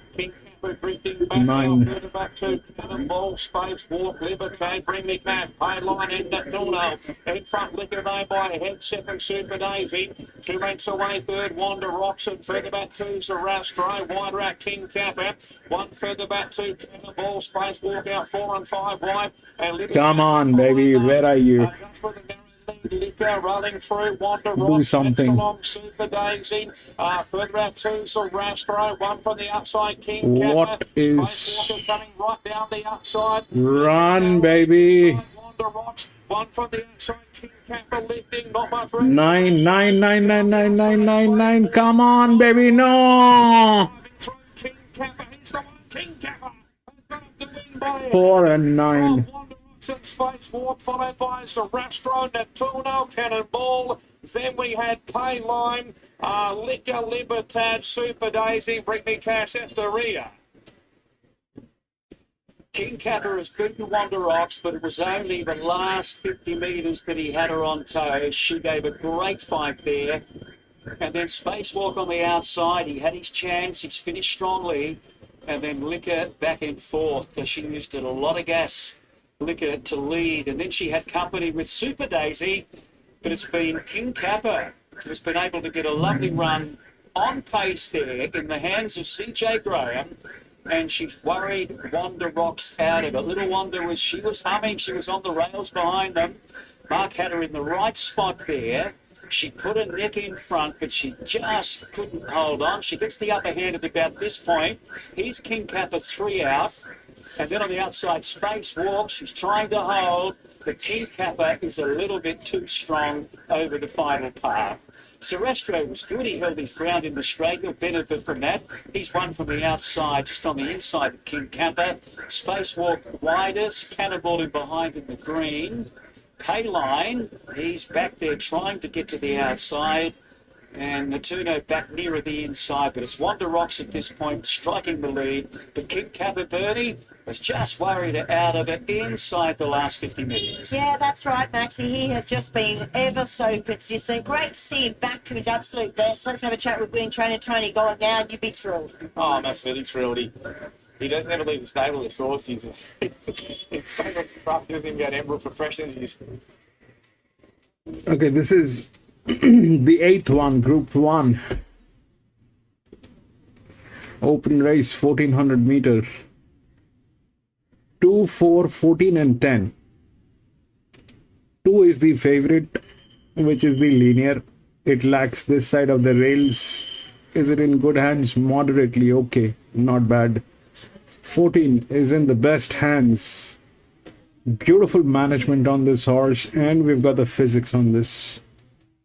There's no reason 14 should lose. It's a colt, but we've got the number that we were lacking here on this one. This was 96. The reason I was not very keen on 1 is because it was below 100. We needed a little more here. It is 119 on footwork. So this is good. This one is good.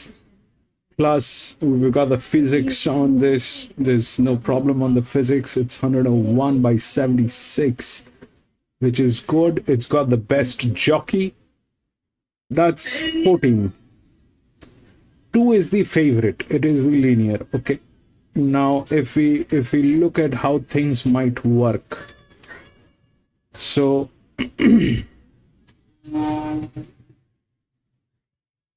that's 58.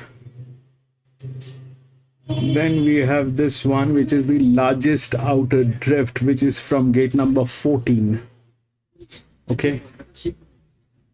So that's again another 8-year-old with appreciation on weight. 14 is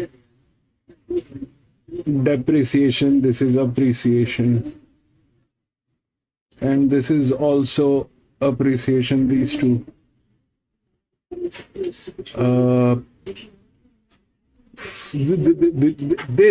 The larger one is basically the second horse pool, but that's gate number 3, that's gate number 4.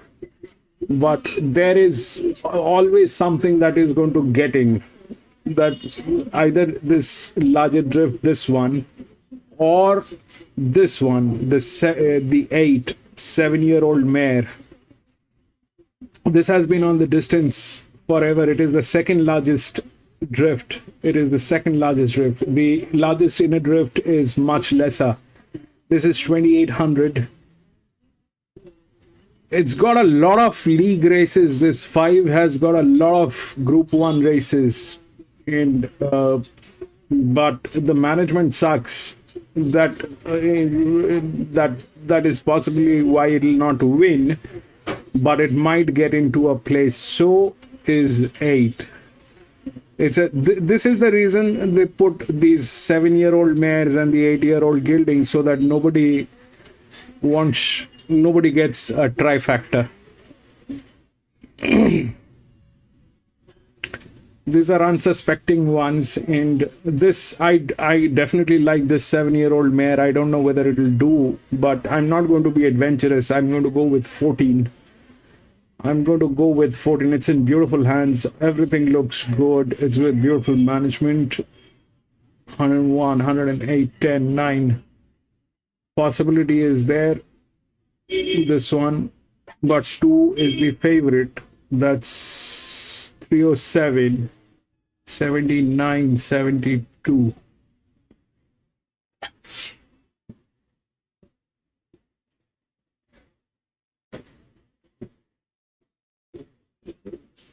This is probably the second horse pool, but there is always something that'll get in. There's this gate number 2, 7.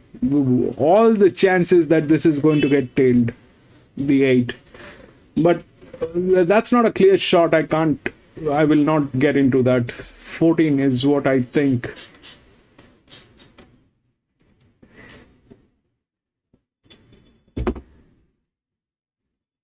PC Big Bet 9 Mornington.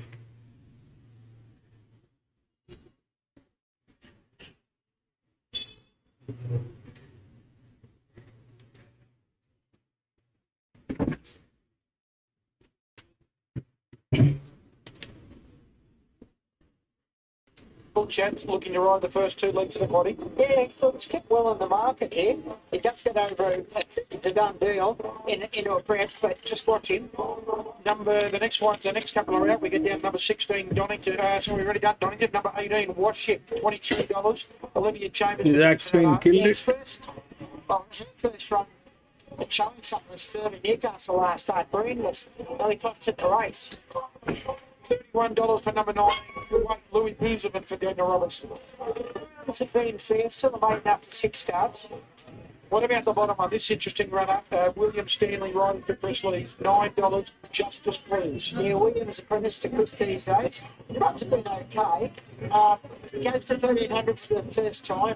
Second run for the spell. But Brian, mate, Jason with it. So good luck, Jason. Good luck, Jason. Your numbers, one. Well, mate, I'm going to go this way. 1, 10, 8, and 20. That'll be 1, 8. I've gone with West End. I think it's with the race experience, and I like the trials and such. So, on top. I thought Egyptian reward now with Joe Ivel Thought the trials have been quite good. Did nothing wrong on a Staybury run. I've got number 8, Helicona.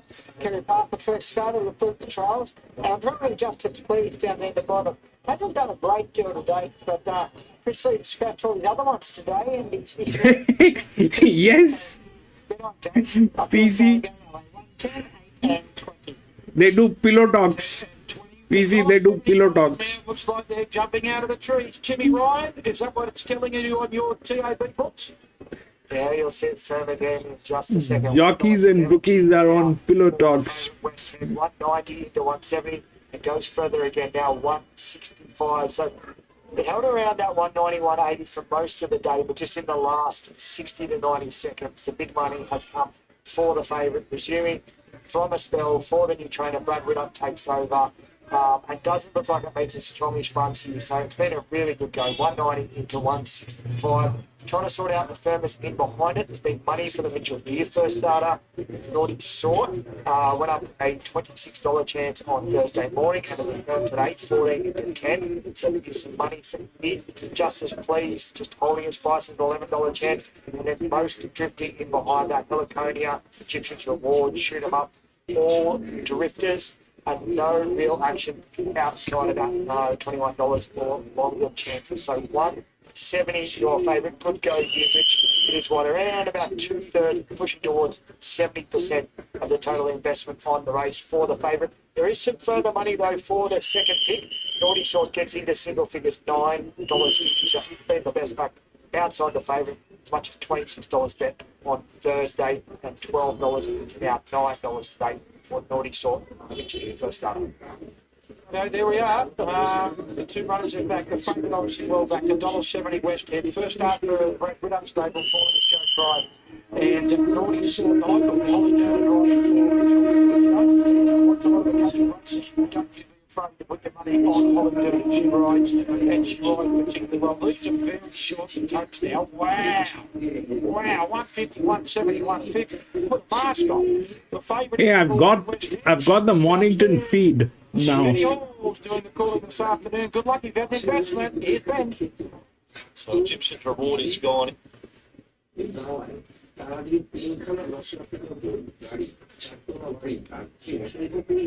Got the Mornington feed. Flying Betty coming forward. Flying Betty's had the one race start. Was in Tuncurry back in December last year. Finished down the track behind Missile Charm. Okay. Sent for a spell and she's back. Level for her price. So Washington comes forward. The steam's about to move forward. Shoot 'em ups about to get set. And Donington will be one of the last to load here. We run 1,300 metres. So Shoot 'em up goes forward. Shoot 'em up fills its spot in the gates. Deeper Steam and Donington the last two. Naughty Sort the inside runner. Miss Savar faces well. Flying Betty. Big field to do battle here. The red lights have been turned on. We are set ready for action. Set to jump. Started holding them. Looks like the double and the treble. Miss Savar's just on the move. And a favourite just uneasy there, West Head. Signals being given this time, and they're off. In race number 6, they begin in a good line through. Naughty Sort off the inside began well.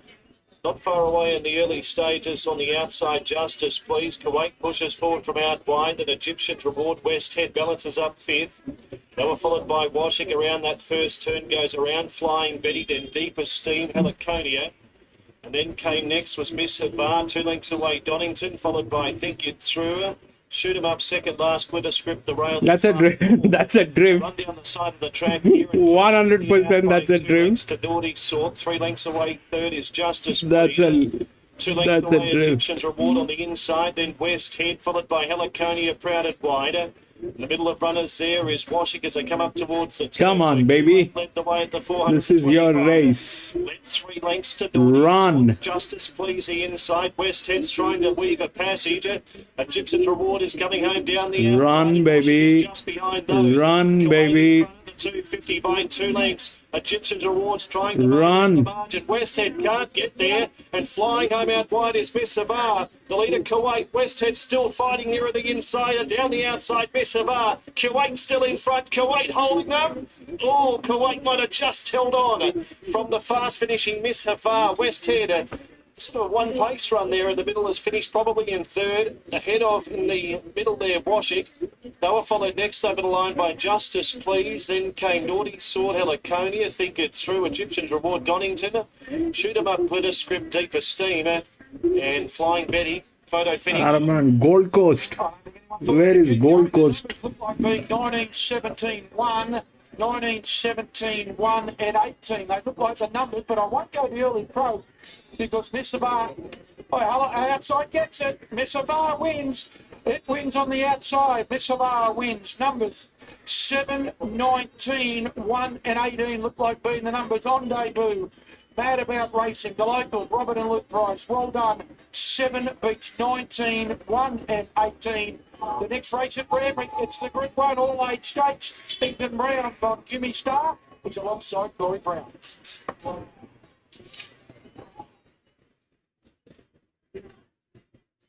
I watched Jimmy Starr. Didn't realise how good his run was until I watched the replay. What do you think? Yeah, obviously give away a bit of a start with the week. Wade finished the race off running 1400 with his prime. He's got a bit of a softer draw. I think he's going to need luck at some stage. I feel as though it should open up for us. He's going to win it a bit in the last 50 minutes. He's got a great turn of foot if he gets that luck.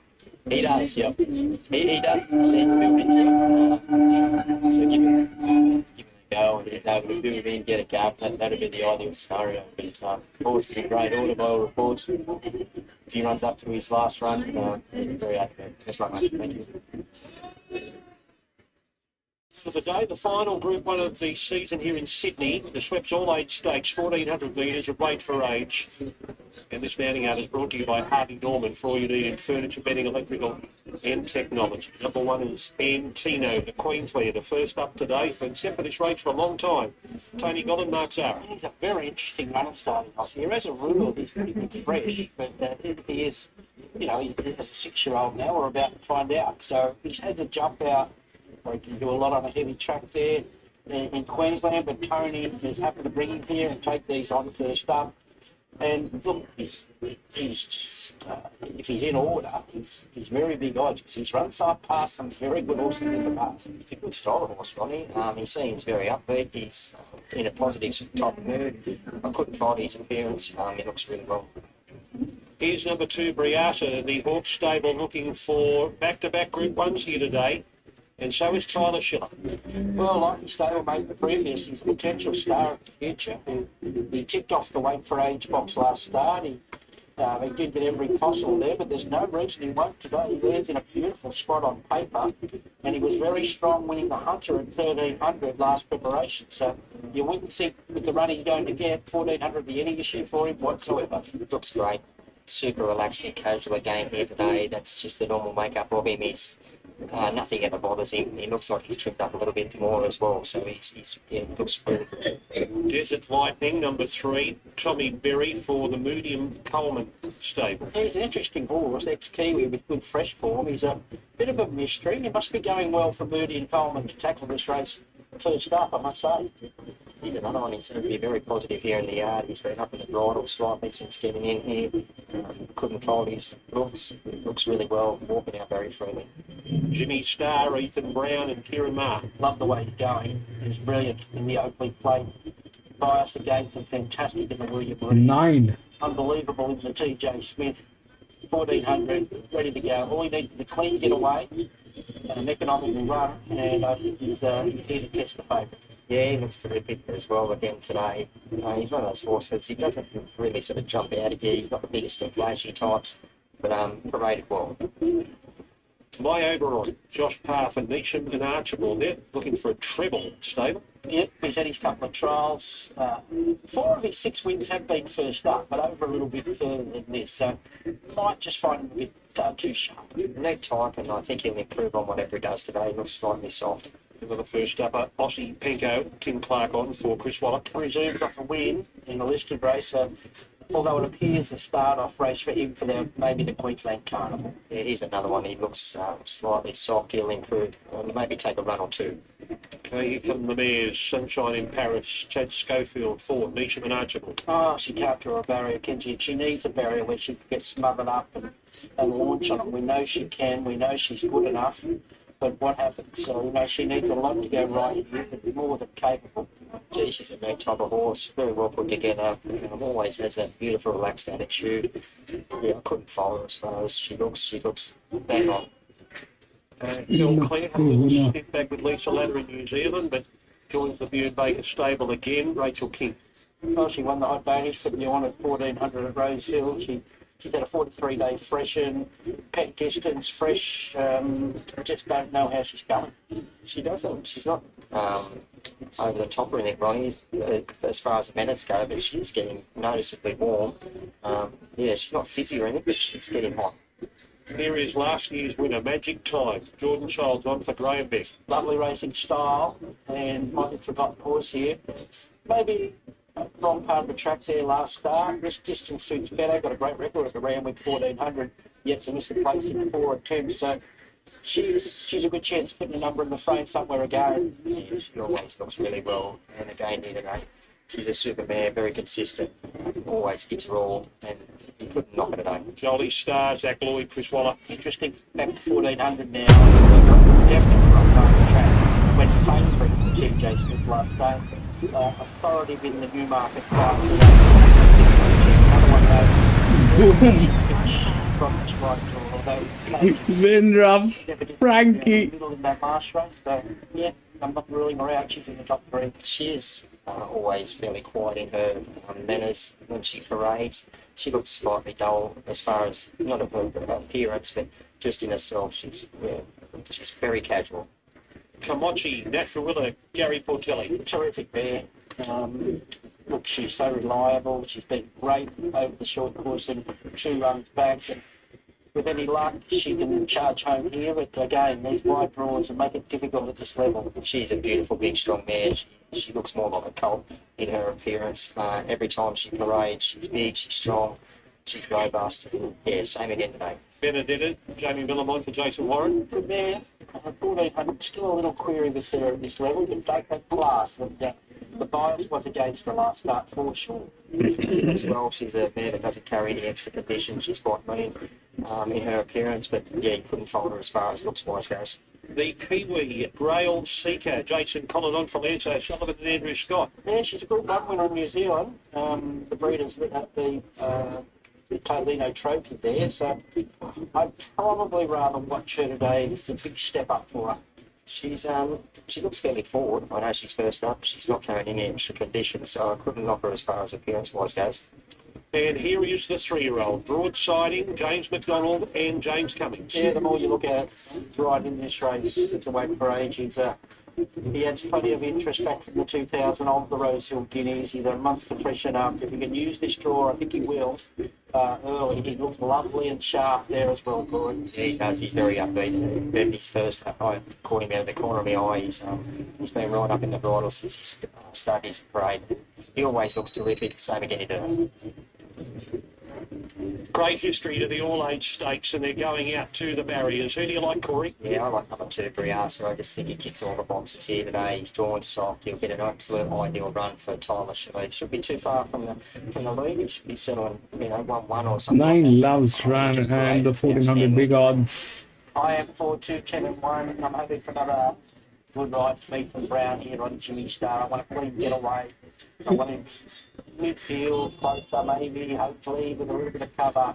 And if he can rattle off those 17-knots that he put up in that TJ Smith Stakes, he will be very, very hard to hold out. Prias is the horse I'm most wary of. You can just lock him in with a clean getaway, run of the race stuff here going his way. Jolie Star's the forgotten horse. considering a couple of those SP profiles that she's got. Considering she's getting close to some of the figures, obviously another one with a tricky draw at broadside. And Tino, I'm leaving there, although I could easily replace him with broadside, who gets a lovely trail as you'd expect. But 4, 2, 10, and 1.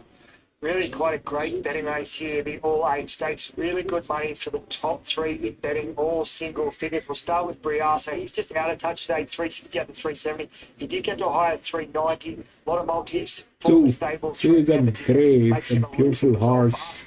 Second best back runner all day at Randwick here today, behind Swift Falcon, has been broadsiding, holding more on him than Briasa, and he's a big firm today, 6 into 420 and 460 into 420 just in the last 30 seconds or so. He's been a big go. He's our worst result in the race, the 3-year-old, 2,000 back to 1,400 metres. Jimmy Star, he's been popular all week, $8 taken Wednesday, 6 into 550 today. He's another loser in our book. All three top picks losers for us. Jolly Star, completely unplayable, 6 and out to 10. Magic Time, rock solid, adds an $11 chance.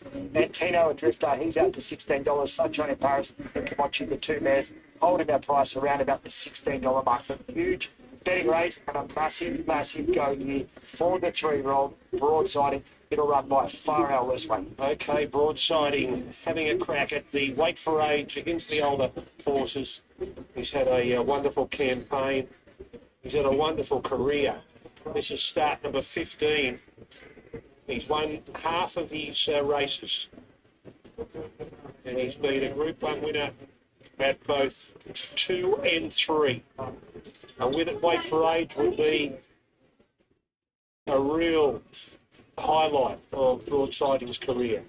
How does he look, Shannon? He's good because we've seen him get himself a little bit worked up, but today he was really good. Now, I didn't see him in the yard, but I was just watching James bring him around here, and he took his time as one of the last ones to arrive, and he's got a little bit of sweat up under his tail, but not got a bit of sweat around that neck area or up under the saddle cloth, so that's really positive there for broadsiding. He's right up the back of the chute at this point. Briasa, I noticed Tyler Schiller, he walked in probably about 100 metres away from the gates, and he stopped, and Briasa just stood there. He took it all in. He had a good look around. He was just minding his own business. He's quite the professional these days, I guess you'd say, and could be a very big 40 minutes for Team Hawks. And of course, at Tyler Schiller, they might be able to get both good wins on the card. And Tino is right in front of him. He's a gorgeous looking animal. He's a little bit hot in different places, but he's still arriving here in beautiful order, as is Vendetta, actually. She looks really well. She's had a few runs now, so she's nice and fit. Coming into this, Jolly Star, again, like usual, she's always got a real glow about her. Just a bit warm down the neck, but nothing to worry about. Kimochi is really good, and I've mentioned this last time around. As she's getting mature, her manners are a lot better. She used to get herself very hot and bothered pre-race, but this time around she's certainly a completely different horse, and that's just with age, I guess.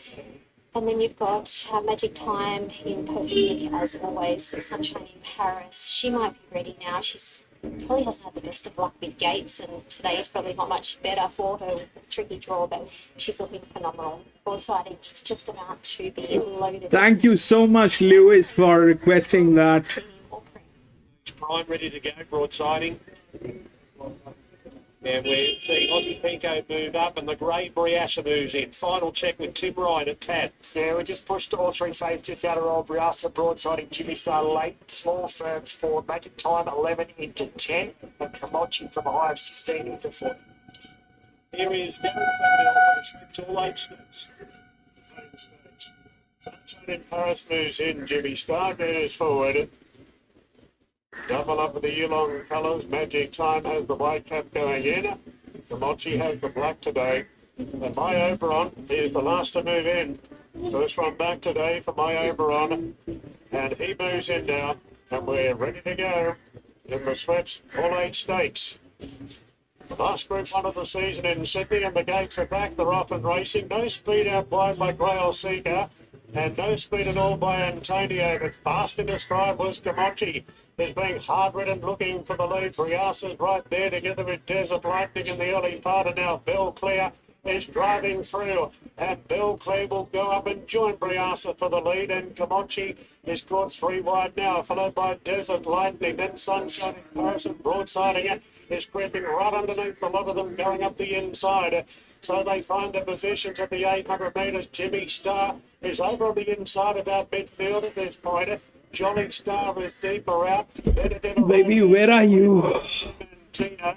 Magic Time drifting back from Grail Sea, Carossadenko.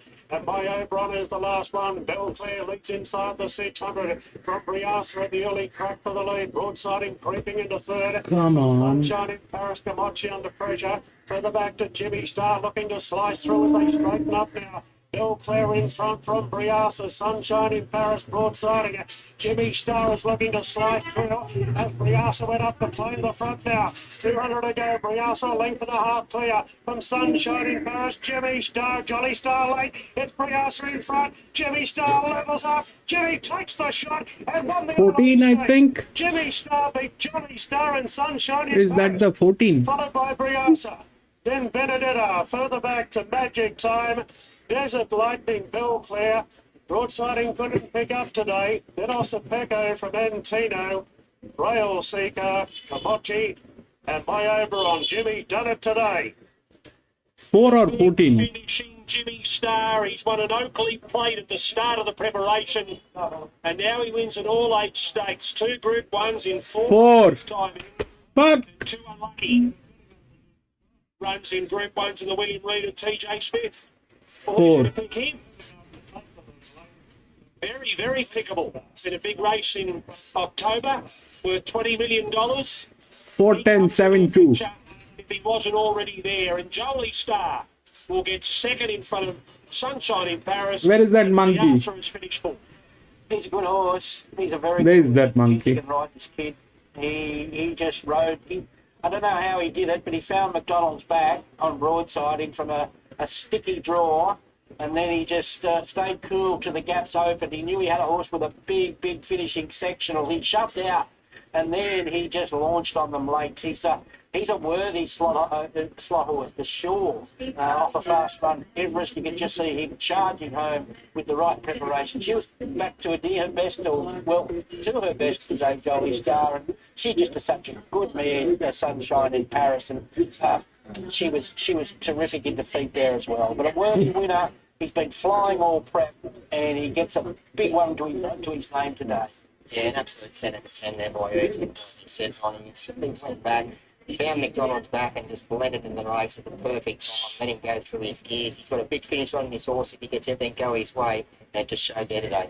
They've got 122.46 the overall time for the 1400, 122.46, 34.76 the last 600 metres. And Jimmy Star for Ethan Brown and Kieran Marr. 10 ruined your party. That war put me upside down. 7, Sunshine in Paris. Chad Schofield for Neesham and Archibald. And Briasa is in 4th spot. Half length, 3/4. Number 4, Jimmy Star. So, what happened is that war was sabotaged actually. That was the only one with a depreciation.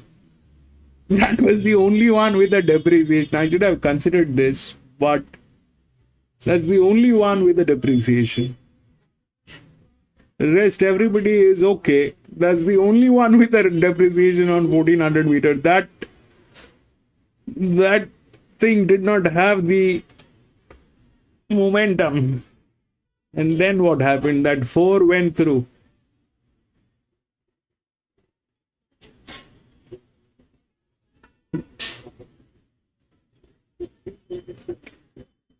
Four, then 10.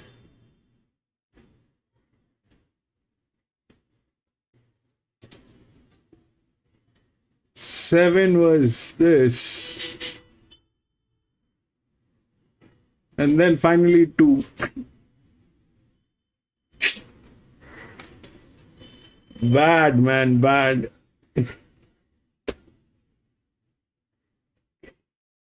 Man.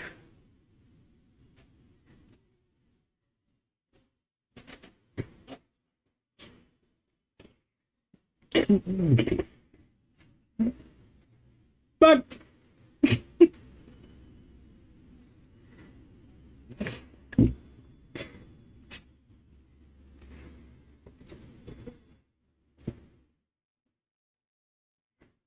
1469 all scratched.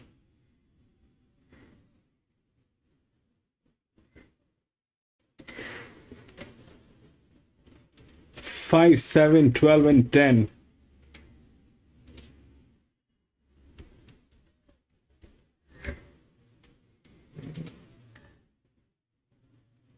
His opening plate is blistering. So, you know, he's just a very good horse, and I'm sure he'll be making his presence felt in Everest.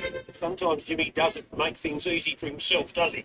Well, he's just a horse that, you know, if they can run home in that ridiculous time, normally they can't do it at both ends. And, you know, he's just a very, very good horse. And I'm sure he'll be better again next prep. Like, he's much better this prep. I'm sure he'll be better next prep. Oh, you got Bella's replacement to come back in October.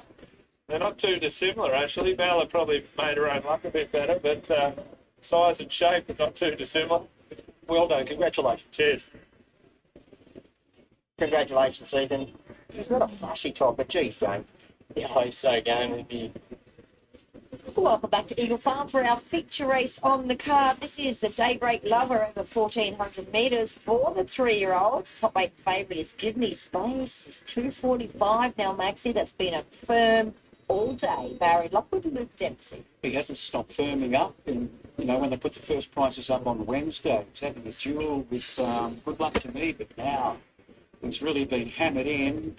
Presenting in the yard, I'll get your thoughts, Bernie. He's a lovely horse to look at. Carries a bit of condition, a lot of strength. Yeah. And you can't help but think he is going to get better because he's got big aspirations. They're looking at the Derby eventually, or maybe a switch to a Stradbroke. It all depends how he goes. Maybe today and in 2 weeks' time in beginnings. What do you think? I mean, he looks as though he will take improvement from this, like a lot of horses here in Queensland. He's missed a bit of work, missed a wet.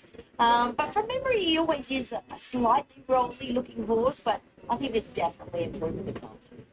Let's look at prices. He's glowing. James Cummings, Ange Jones. Yeah, he's had the one run back, and you know, his form in stakes races throughout his career has been excellent. He's won 3 of 12.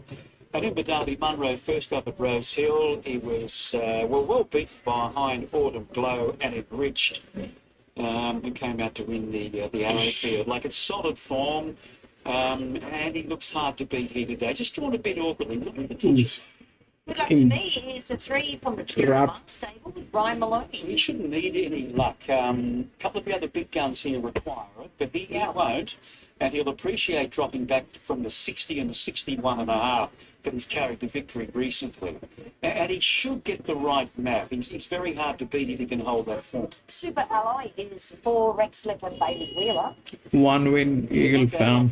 Set weights. He's only a little fellow, a bit of an awkward gait, but I think he'll go back tuck in and look, he can run some sort of a race. His Boomtown boss, Tony Goll and Emily Lang. It's only a light horse, isn't he? Yes. The one run back was very good, coming from well back near the inside, beating Ben Zoo. Actually won it easily. Yeah, he did. He did save a lot of ground on the inside. He's always been a slightly nervous horse as well.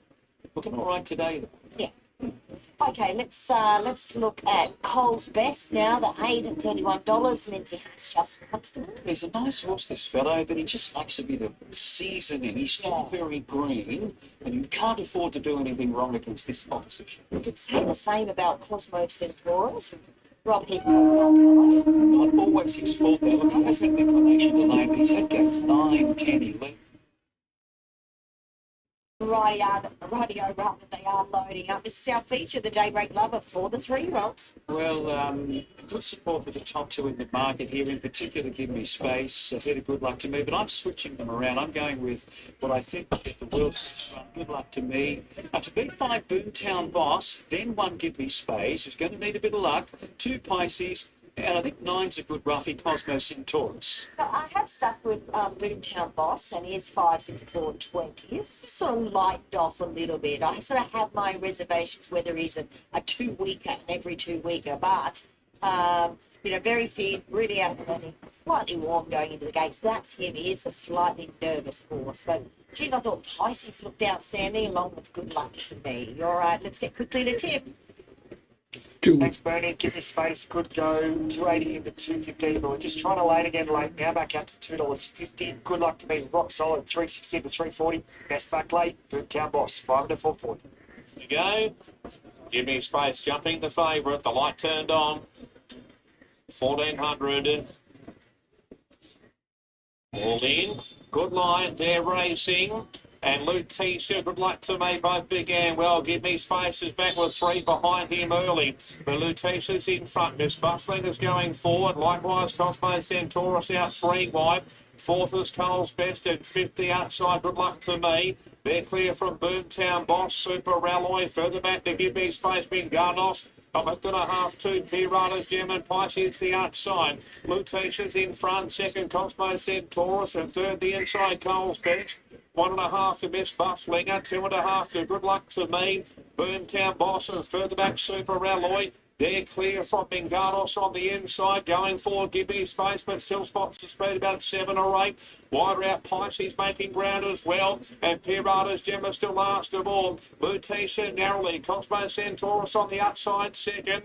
3rd, the inside there as they swing round the home turn as Cole's Best, and easing towards the outside there. It's Miss Bustlinger, Good Luck to Me. 1 from the outside, Super Ralloy. Boomtown Boss is driving up near the inside. Lutetia is in front. The inside, Boomtown Boss. Down the outside, Miss Bustlinger. And also Good Luck to Me out wide. Good Luck to Me out wide. The inside, Boomtown Boss. Boomtown Boss and Good Luck to Me. Boomtown Boss in front near the line. And Boomtown Boss has won by a long neck on the line. 2 in 2nd. As they went across, Good Luck to Me. Arman, 3 and 5 are Queen.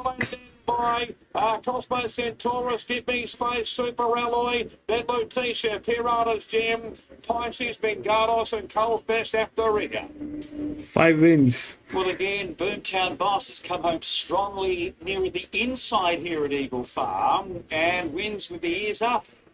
5-3-11. Possible he tried hard. He's just been beaten by a better horse on the day. Went very wide, PC. It went very, very wide. We're just waiting for 4th. From there, it is very difficult to recover. Here's a close-up of Emily Lang. And she's been able to get this guy home. Again today, pretty much a replica of that first up run back on April 5, where he was way back near the inside, but kept on keeping on. He's only a lightly framed fellow. He's a reasonable sized horse, this guy, but he doesn't carry a lot of condition. He was travelling up on their heels, and Emily had no hesitation in switching back towards the inside, where she was last time. He's wanting to shift out with the Persuader in the right hand, but he's gone out after this leader, Good Luck to Me, who reached the lead momentarily, but he shifted about 6-7 horses. What's he going to do when he goes straight? That's been a tidy performance. It's been slowly but surely, Bernie, with this fella, and they're now reaping the rewards. Yeah, they sure are. He's just been a slow burning, maturing horse. He's really getting there now. Tony Gollan joins us and he'll tell us more about it. He's not even the fully furnished product yet, I feel. Oh, no, absolutely. I mean, look at the way he carries himself in the run. His head's up, he's climbing still. He's very unsure of what's going on still. You can see that in him. He would have been copping a bit of kickback. For Mornington. Even in the yard. Yeah, I mean, he's very fit, and his Launceston form, Tasmanian form is good, but he needs to get involved. His last run, he taken off, and we've kept him fresh the last 50 days. So I think he ran 3rd at the straight last year. He stayed well, and if it becomes a tough test, then he'll be one there later. 90 Devil was great for the start with years to come as he come through that. It's pretty good, yeah. Interesting horse. He's very well handicapped for his ability, and he was enormous. I mean, he was a head away from the Group 3 victory last start. He's got 2 killer swings there. So, again, they'll be in similar spots. Stays very well and set him up for better staying events throughout the Who's your pick of the 4 runners in this Mornington Cup this year? Have to go with Gray. I mean, his form against Deacon and a few others, especially in the last spring and winter, is very good. So if he brings that, hopefully he's really up there. Best of luck with all the runners here, Jack, and thanks for your time. Thank you.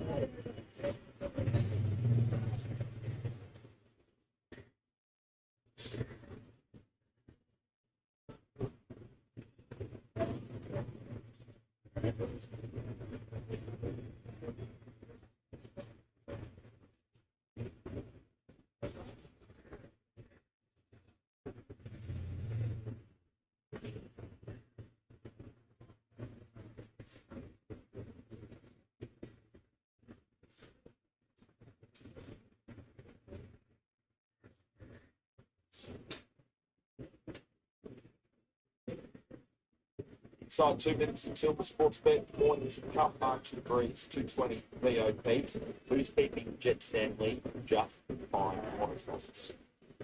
I think Smoke Romans will likely do that, and I think Baker's Choice will likely do that as well. So it's going to be really interesting to see what they do with this favourite in Action Breeze. Do they go back and just concede through the draw? Have a look.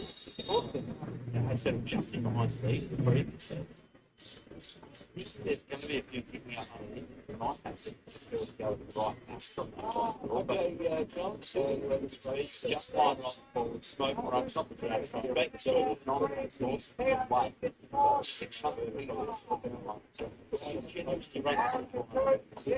Let's go to 12 for its fall.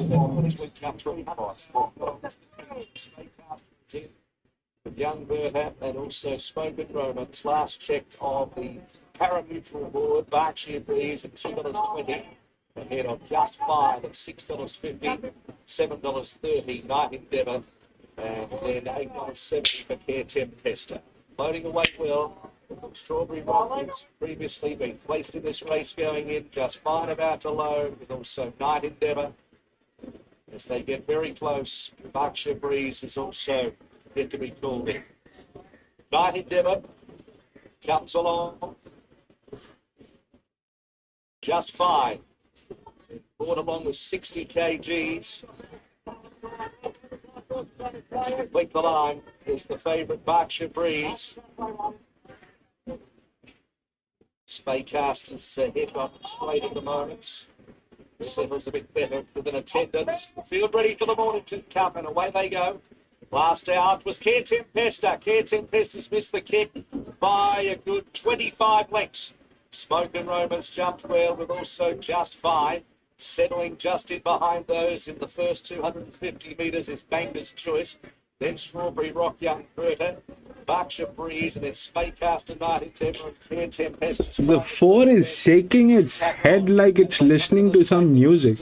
200 metres to go on the first round, and the leader is Just Fine as expected by a length to Smoke and Romans. 2 lengths to Banker's Choice, and then came Young Bertha, Strawberry Rock. Spaycaster, Berkshire Breeze, a couple Night Endeavour, and about 5 lengths to Care Tempesta after it missed the start badly. Turning under the straight in the Sportsbet Mornington Cup. They've got 1,600 metres to run, and it's Just Fine. Nice and relaxed in front, just striding out, bowling out with the ears prick, enjoying itself by a length and 3/4. Smoke and Roman second, a length and a half to Banker's Choice and Young Bertha. 6 will still win. One off the fence, a length and Which is the 6? Then Berkshire Breeze, who had spun the speed about 7 or 8 lengths. A couple of lengths to Care Tempesta, who has tacked on the inside of Night Endeavour at the tail of the field. 1,200 metres to go through halfway in the Mornington Cup. And the leader is Just Fine by a length and a quarter, Smoke and Romans. 2 further back is Banker's Choice, a length Young Bertha, Strawberry Rock. 2 lengths to Spaycaster, a half Berkshire Breeze. 2 further back is Dude, if you want to do anything, this is the time. Along the back. 800 metres to go, and it's Just Fine in front by 3/4 of a length. Smoking. This is the time, Mr. 4. Press the button, get it on. 2.5 to Banker's Choice and Young Bertha. What are you doing? From Spaycaster, Berkshire Breeze still 7 or 8 off the lead as they swing. All right, now. 600 metres. Night Endeavour at the end of the Now. Yes, you're almost there. Just Fine now as they reach the 500 metres. They're Okay. in front of Banker's Choice and Strawberry Rock. 2 lengths to Berkshire Breeze. All right, that's good. That is good. That is good. Now, all that you have to do is keep doing that thing. Run. Run, baby. Oh, you're good. Run. Run. No, no, no, no, no. Oh, yes! That is 4. I think so. Followed by Spaycaster, Night Endeavour. Care Tempesta did a great job to get past a couple. Young Bertha and also Just Fine. 4, baby. 4 and 8.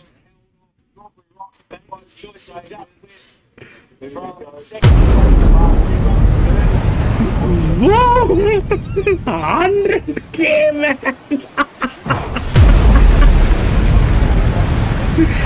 That is a brilliant win. That's a brilliant one. Do you see any difference in it when they get the job done? Hopefully, if everyone says confidence. Where are we now? Really good, so hopefully stepping up 1200 metres, benchmark 64, question mark, but she has ability, so hopefully she'll use it today. Let's hope she goes bang bang. Well done. Thank you. There's Steve O'Halloran. He's got Infadoria, Timmy Ryan. What's happening? Race 7 here at Kembla.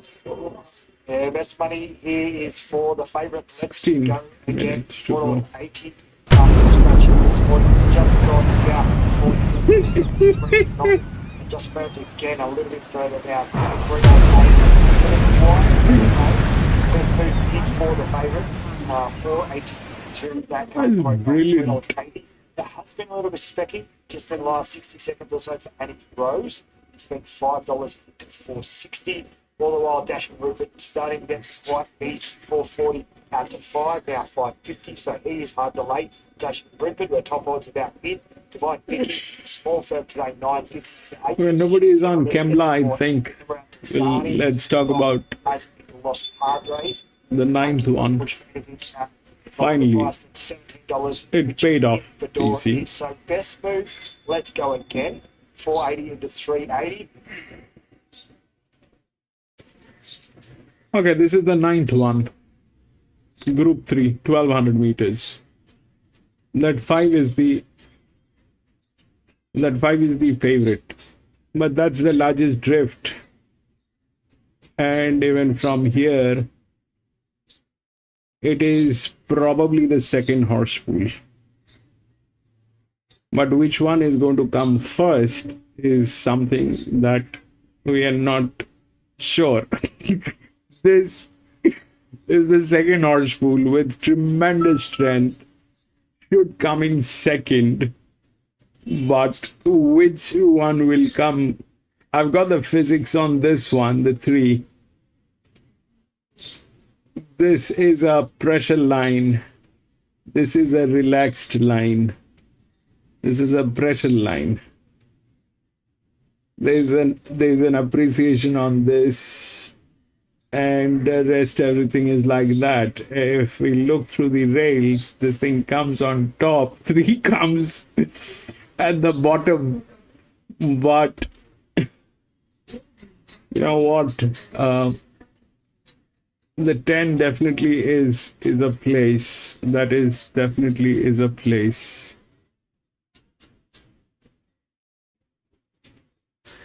And there's a very funny number on this one. It's either relaxation or it's like, God knows, I've not seen that number. That 12, it's a hunch. It's one of the linears. This one is not in a position to win. This will get a place. This is the second horse pool. The stronger physics is on this. This is 12, 6G, 26, 35.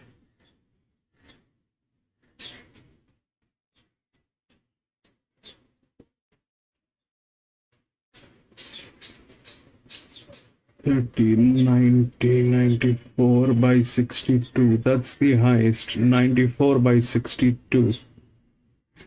This I don't know. May work, may not work.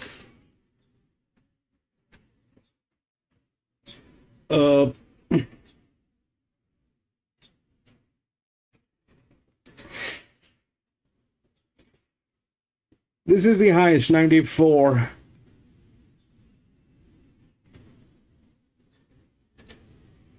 By 62. This is not in a position. 94.12. This got a moron jockey actually. The best jockey is on 11. 7, 12, 3.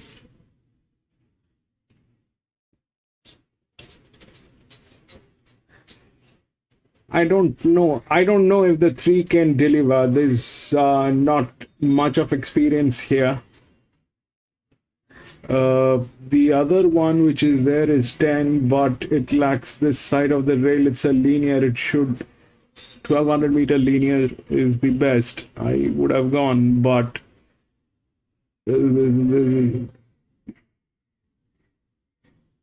five is the favorite.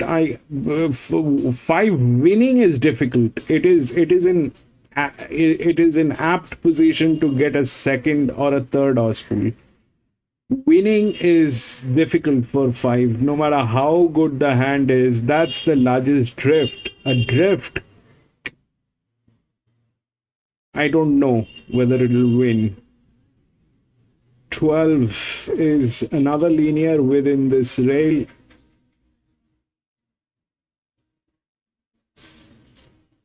And the 3 is the one that I have the physics on.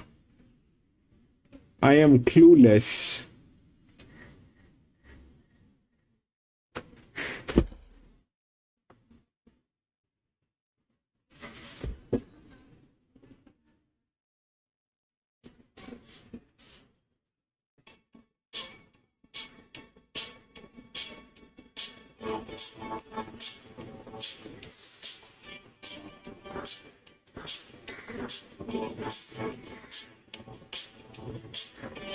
Absolutely clueless. No.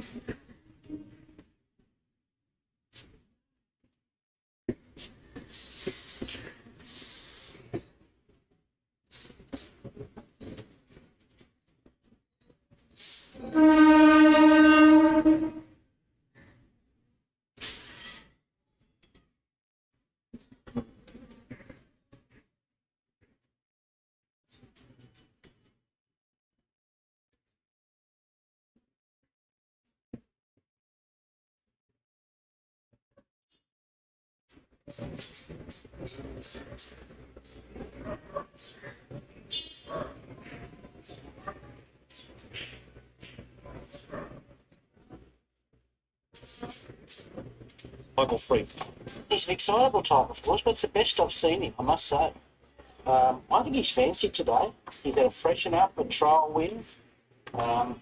Obviously, he needs to lift from what we've seen in 2 starts, but I think back to 12. I have no idea about this one. Really helping him. So I'm starting to think he's got a rough little. I know that 3 is a check that is capable of doing damage, but will it win? A lot calmer today than what he was last time out. Still looks really, really well. There's a lot of pressure on that horse. Big plus, mate. Fearsome, Jack Waddy on for Brad Wooder.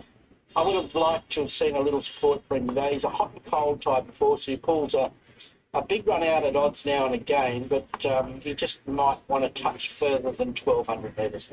There's another one. He's touched buzzy today since he's walked into the yard. He's only done the 1 lap. He might relax down next lap, but at the moment he's up in the toe. But looks really well.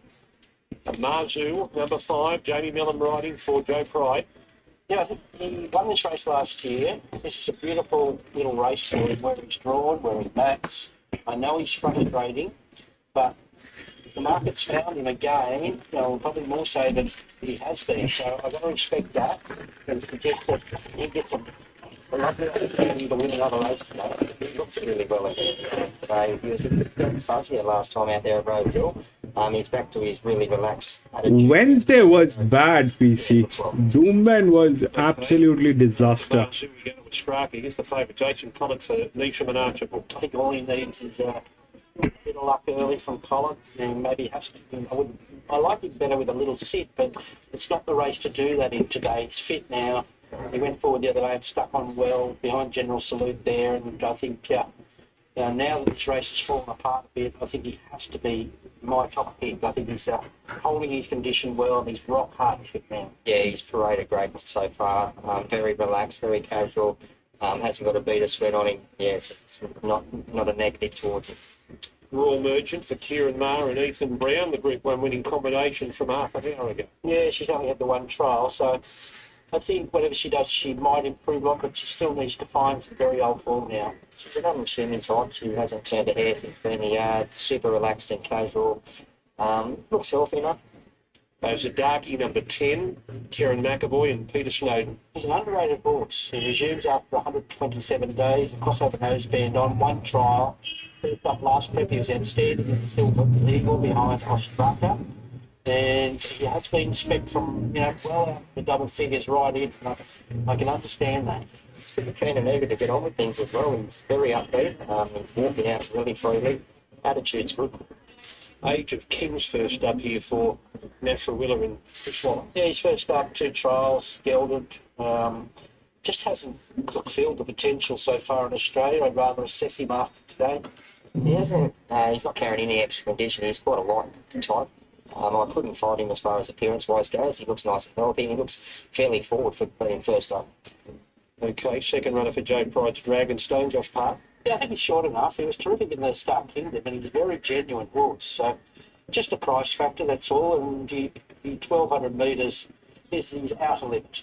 Very relaxed and casual. Another one, obviously a bit of an old timer, but couldn't knock his appearance. He's nice and healthy, walking out well. Yeah, he's okay. And the third of Joe's runners is Coal Crusher, Jay Ford. Yeah, he'll be able to do his thing today with the blinkers back on, and that should really help him today. So just a question whether he's looking for 1,400 these days, but yeah, with the shape of this race, it'll certainly suit him. He looks terrific again today. Looks like he's really come on since that last run there at Rose Hill. He's absolutely growing as far as his coat goes. Yeah, big tick for mine. All right, Joe Pride's going to give us an overview of all 3 of his runners. Coal Crusher with Short Dragonstone and Marzu. How do you play them? Yeah, really hard to split. I know any punter at home has got a ticket for one of them. Look, I think all 3 horses are not sitting on the fence. They've all got a really good chance. I think if you ran this race 10 times, you'd probably get quite a few different results. I don't think it's a clear-cut margin to any horse here, so luck and running is going to play a big part. Coal Crusher with his blinkers on today will roll forward. That gives him his best chance. He's probably been a bit disappointing of late, but I do believe he can bounce back.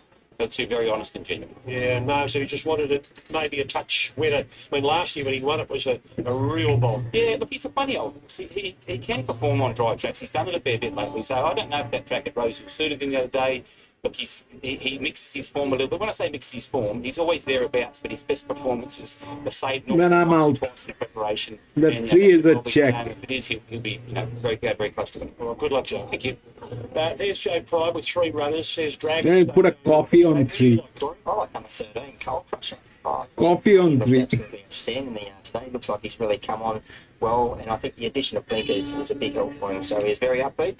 He should get the right run for Jake Ford. So yeah, number 13 for me, Coal Crusher. And 7, 5, 10 and 12, I really like the striker here. I think you can follow Coal Crusher across. I'd love to see him run Coal Crusher and just slide him behind him and slipstream him. That would be the ideal scenario for me rather than trying to sit outside. It's hard to sit outside, I would have thought. So I reckon he's primed today. He's ready to go. I think the Susie's danger, minds his own business on the rail there. Terrified of Zadaki launching on them late here, number 10, and Dragonstone fits in there somewhere. 7, 5, 10 and 12. Yeah, interesting little betting affair here. There's been moves for plenty of them, but the best backed in the last half hour to 45 minutes has been your favourite, the Striker. $4 after scratchings this morning, and it's been as much as $3.60 into $3 in the past 15 minutes or so. Probably getting 2 or close to the 10. price there. $3 a strike. 2 is the horse. So you might just get a little bit better than that $3 late here. Marzu's the horse we like. He's been pretty soft in betting. 310 out to 420. Actually just firming back into $4. But it's the one we liked, and we're looking to keep a little bit safe. We thought he'd get the right run. We've just now pushed his striker out to $3.10. So just wanting to take a little bit of set against the fave here late. We thought he got a little bit too short in the striker, just with a tricky map barrier 9 there. Dragonstone also a little bit soft. He's been 380 out to 420, albeit he did get to 460 before firming back into $4.20. The best go today has been Zadaki, $11 into $8. He's Speed of your run. Let's go. On Wednesday, so decent on production there. Still plenty of overs around for punters, and another firm today, 11 into 8. Coal Crusher, we're not riding his chances off with the blinkers back on. Go to the front. He's been a little bit easy to Yes, to the horse, because this is horse racing. Yes. Then give me the beat boys. A little bit of money better today. He's been $17, $16. So interesting betting affair here. Strike your favourite $3.10 chance. It may just get a touch more than that rate.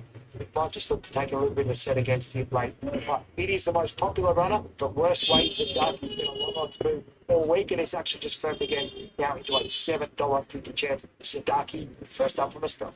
Backing a few in the Tab Hallmark Stokes. Chantel's behind the gates.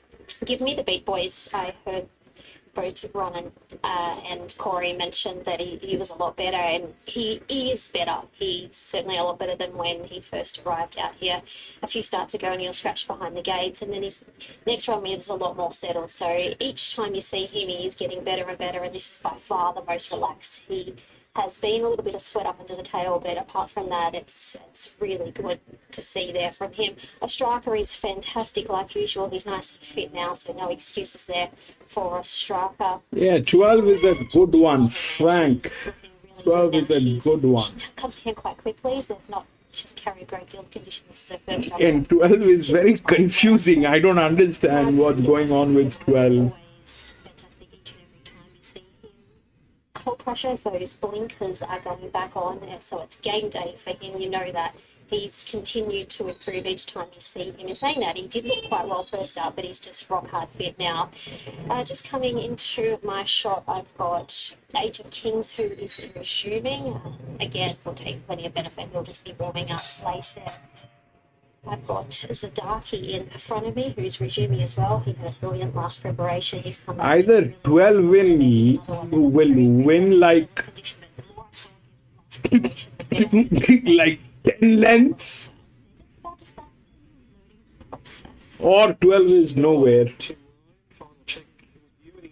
There is nothing in between. Here, namely the favourite. We got to 310.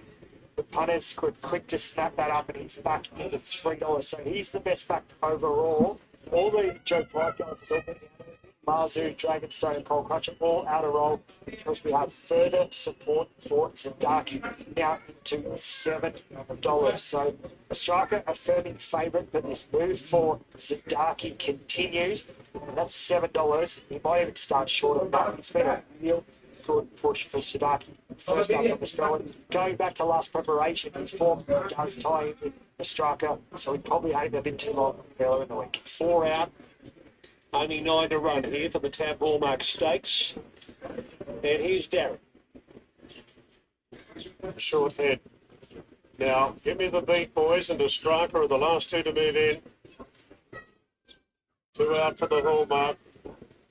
The striker, 310. And the light is on. Ready to run. Arzu's been a big drift in the market. Dates are back now. They're off and racing. Cold Crusher began pretty well together with Give Me the Beat Boys, and the striker being sent forward from the outside. Then heavily back the striker and takes the lead away from Cold Crusher. Give Me the Beat Boys third, then Marzu, who settles in a clear fourth in the early stages of the race. World Merchant just easing back on the outside at Fearsetter. A length and a half then to Zadaki.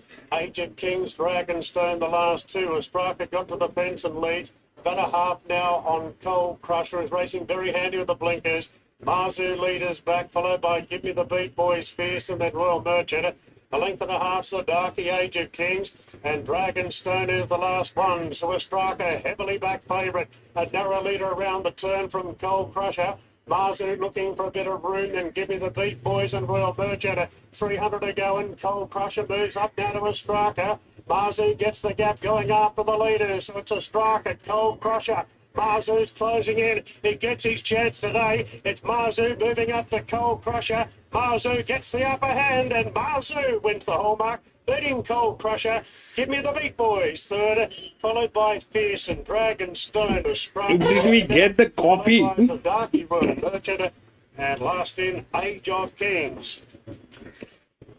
12 months ago, Marzu won the Hallmark Stakes. It was a heavy 9. I think they called them off not long after.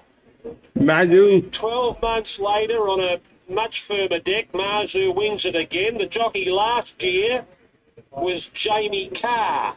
This year, Who's one, Roddy? Yeah. What a...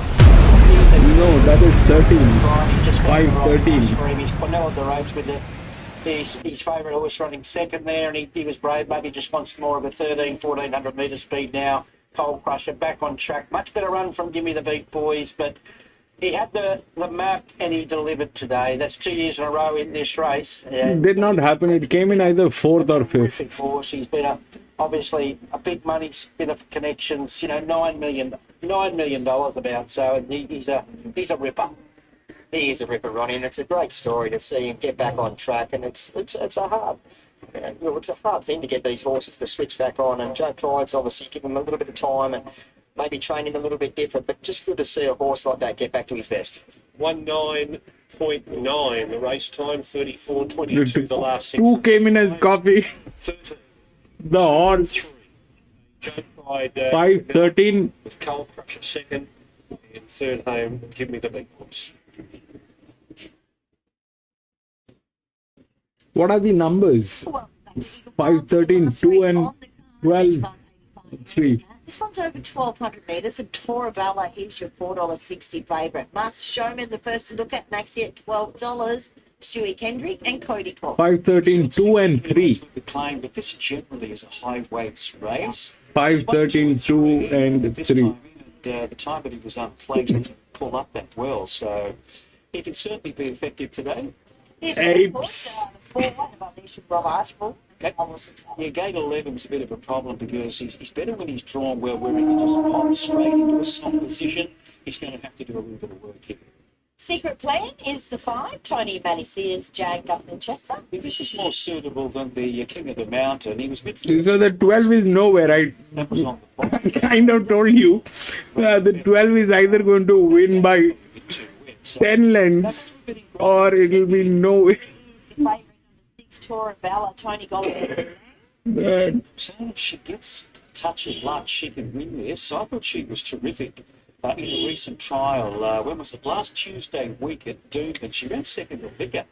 But you can trial as well as We'll have to do this a little logically next time. I'm sure she's going to run well, Torabella. 11 is the 7, Barry Lockwood and Shaylee Ingalls. Helped by the claim, with 3 kilos off. Ready to peak today, third up from a spell. Flash R is the 8, Troy Pascoe. 10, 12, 13 and 18 scratched. We saw him about a month ago, but he didn't start. Something happened in the gates. Remember, there were a few of them. That's right. Since had a trial, but just want to watch him. Oh, it was okay, actually. 16, 5, 2 and 8. 10 from David Van Dyke stable, Noel Kello. Yes, she's drawn out a little bit, My Snow Queen. She's first up. Nothing flash with the first up record, though, Bernie. 7 starts for a win and a second. She had a trial a little while ago behind Enterprise to Cheer. Enterprise to Cheer came out of that. Mazu. Holiday, she's good enough to run top 3. Looks tough for Nashira here from that gate. Matt Horst and Ron Stewart. Yeah, at the distance too, he's won over this trip, but I think he might be better 1,000 or 1,100. 16, 5, 2 and 8. Second up, Tony Gollum, Ryan Maloney. He's just got to be able to do it. He's going to get all the favours in the world. He's had the one run back. He's good second up. Everything looks spot on for Max today. Exotic Miss, she looks great. Michael Nolan, Ange Jones. The last win was today, a year ago, at the Daybreak Lover. She might have been trans from a wide gate. She's been okay since they've tested her a little further. But I like the fact they've wiped the slate clean. She's had a couple of trials, looking good, can't win. She's a giant, and you go down to the little number 15, my baby. Corey, Kylie Gear and Carl Zegner. Well, last preparation, she ran, 3 lengths off the bounding. And then she ran third in the Just Now and not far away in the Nudgy. So it was good for first up in the King of the Mountain Constellation on the really wet track. It was a reputable run. I'm sure she's going to be in at the end. She has not a win, but she's not far away. Noah in a deal is back to Queensland. Melissa Kelly, Michael Rod. Yeah, she's a talent, but I think today she might get burnt off, waiting for her. He's Heaven Desley Forster, Sammy Collins. Yeah, I'm sort of giving him a knockout chance here at a big price because he gets the soft run. He should travel strongly. Alrighty, last one's loading. Sticking with Black Maxi, however, very keen on exotic miss also. Yeah, pretty much, folks. Whatever you like, stick to your guns because it's that kind of race. So, Look at the money from Encounter Lad. yeah, 855. yeah, well, he'll be around the money somewhere. I'm going to stick with Black Max as well. I think Ma Baby will be in the thick of things. I'm tipping a blanket finish here. Exotic Miss could lunge and get up and score. So I've got her in. And Tora Bella, all she needs is luck. I'm not sure she'll get it, but if she does, she could swamp them in the straight. Alright, tough race. Is Tim still there? It's, yep, quickly, Tim. Yep. Yeah, Torabella, just a touch easy as fave, 480 out to 5. 3 good moves that I can tell you about. Black Max has been $11 into $6. Mintaka Lad, $9 into 6. And Exotic Miss, 12 into 7. They're the 3 best back runners. Locked away, fielder of 16, and the light turned on. Race number 10 on point drawn in with E7. We're right racing. And away brilliantly there was on point. Likewise, Master Showman landing third as E7 on the inside. Exotic Misses nice and handy. Likewise, Torabella 4 wide. Delavin is right up there as well. Next along, Secret Plan, Manhood's out 3 and 4 wide. A long way back is Flash R. Likewise, back there on the inside, Black Max and My Snow Queen is in that division as well. Ma Baby, Nashira. Next along there, Living Free. No one a deal. And Mintaka Lad has gone back. He's second and third. Last out 3 and 4 wides. 1 points in front. Second, Delavin. Torabella's up to third. Out 3 and 4 wide. Exotic Misses further back. Secret Plan, Master Showman the inside.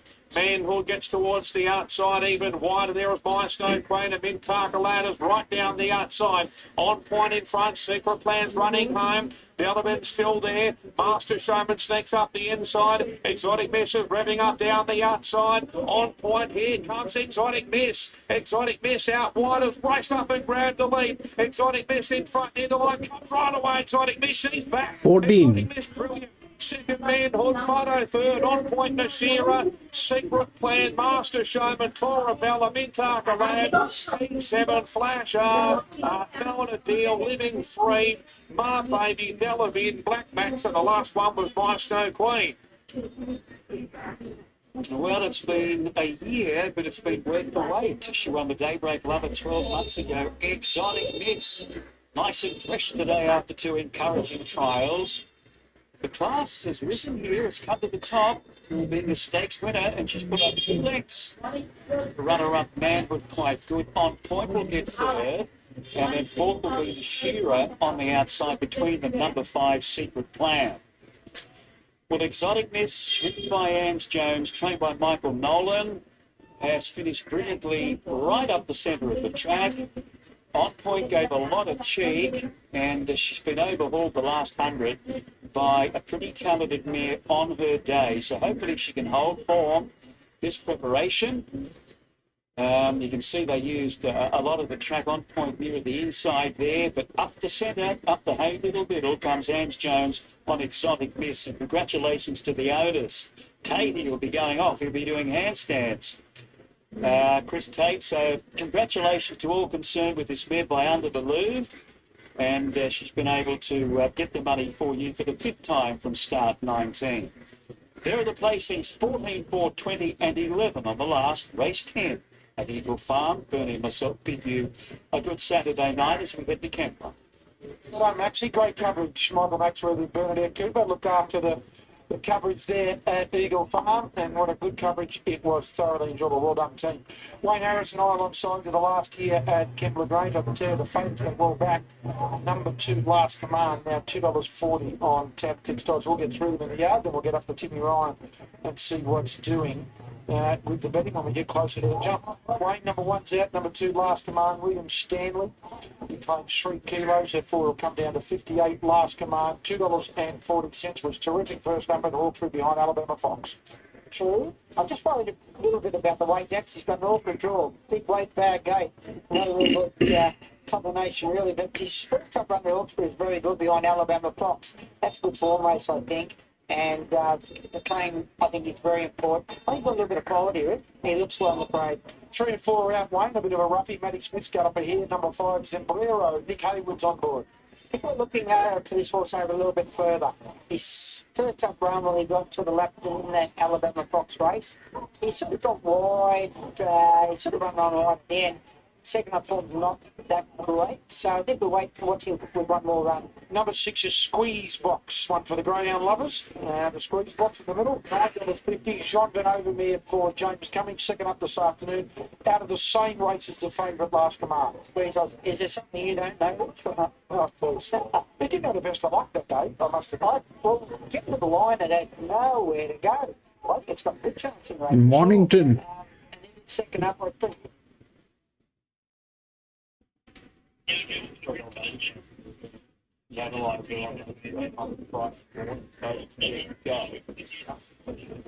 Will these leaders take them into the race and really get the gaps when we need them? First up, he's good enough to run past some hard bit horses that like to edged. The stuff that will take that run over the goal. Definitely they showed it done well for last separation for Thompson, White Bolt Silk. Stupid ball or come back, boys. Took out the feet, sharp. Third way space, 25 up. Something that they'll be able to go to the storage from the tested. Maybe trying to on the job. Since it's 4 days' time, she dances. The horse we see 10 over the winter months. 4 months.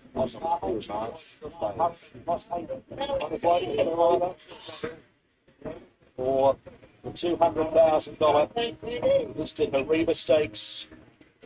Mighty horse Hariba. 2 ones. This leg of the woods. It's Perilous Fighters.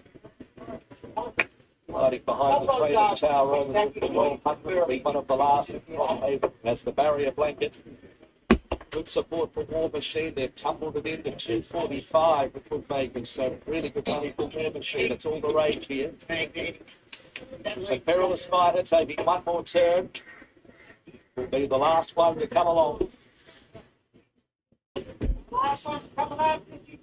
Attendance with Crosshaven. As Perilous Fighter joins the line. They're set. Favourite drawn barrier 1. Stand by. And they're racing. War Machine jumped away well, not as fast as She Dances from barrier number 2, who's going to lead initially with the instructor pouring it on from the deep to lead the race. So it's the instructor from She Dances, and then our deeper Perilous Fighter, Oscar's Fortune, War Machine on the rails in 5th place, followed by Hedge 2.5 lengths to Curran, Nunthorpe and last Crosshaven. Getting towards the top corner of the 750, it's the instructor and neck Perilous Fighter. She Dances box seating third, the inside of Oscar's Fortune. Hedge travels around those 3 wide. War Machine is 6th on the fence from Nunthorpe, Curran, 2 lengths to Crosshaven. 550 metres to go in the Hariba. It's the instructor by 3/4 Perilous Fighter. They were followed by Hedge, and next in the field She Dances, Oscar's Fortune. Then Nunthorpe, War Machine getting away from the rails. Going to have to pull it out at some point. And they were followed by Curran. It's the instructor. First to straight and 250 out from Perilous Fighter. Followed by Hedge, Oscar's Fortune, She Dances and War Machine. The instructor 100 to go. Perilous Fighter wearing it down. Hedge and War Machine is flying. The instructor's holding on. War Machine dives. Made it really interesting from the line with the instructor. I think has just lasted. A photo finish between the instructor War Machine behind them. Oscar's Fortune and Hedge fighting out the minors. Then Crosshaven. Next Perilous Fighter in company with She Dances. That was some racing. Photo.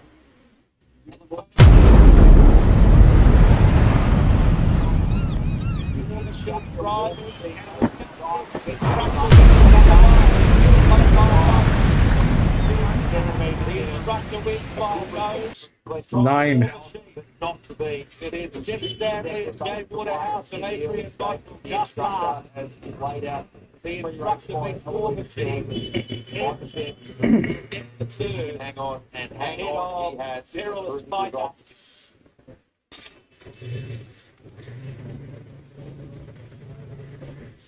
Instructions for Wilston. All right, this is the last race here at Randwick. 10th. 16 is the favorite. Now, there are two problems with the 16. One, it is a neutral. Second, it is like that. There's a weight depreciation. So far today, none of the horses with weight depreciation has won. This 14 did not win.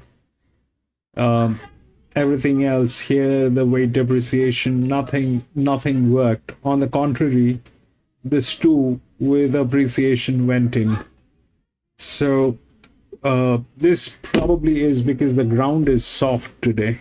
This probably is because the ground is soft, and that's why that's what is happening. So 16 is the favorite. It should get up. I don't know what it'll do. It's in very good hands, but there is a weight depreciation on this.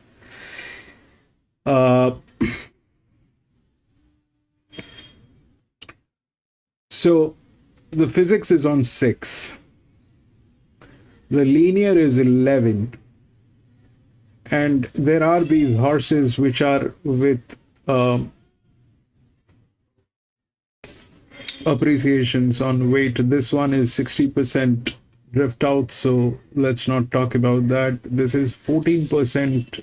I don't know whether that'll do anything. This is okay. The 5 is 1%. This is green. This is okay. This is still a problem. This is a problem. This is okay. And then we have this 3, which is also in very good hands. We've got no clue about that 6. That 3, it's coming from gate number 10.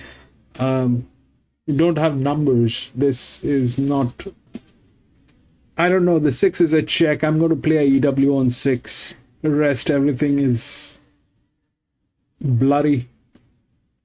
Rest, everything is blurry. This is a pressure line. This is not a pressure line. Plus, it is a neutral. So the other one is 5. The 5 is in good hands, actually. The 5 is in good hands. The 5 is good. With 1.5, this is okay, and this is 3, this is 9. They're kind of neck to neck. 5 and 6, they're kind of neck to neck. The difference is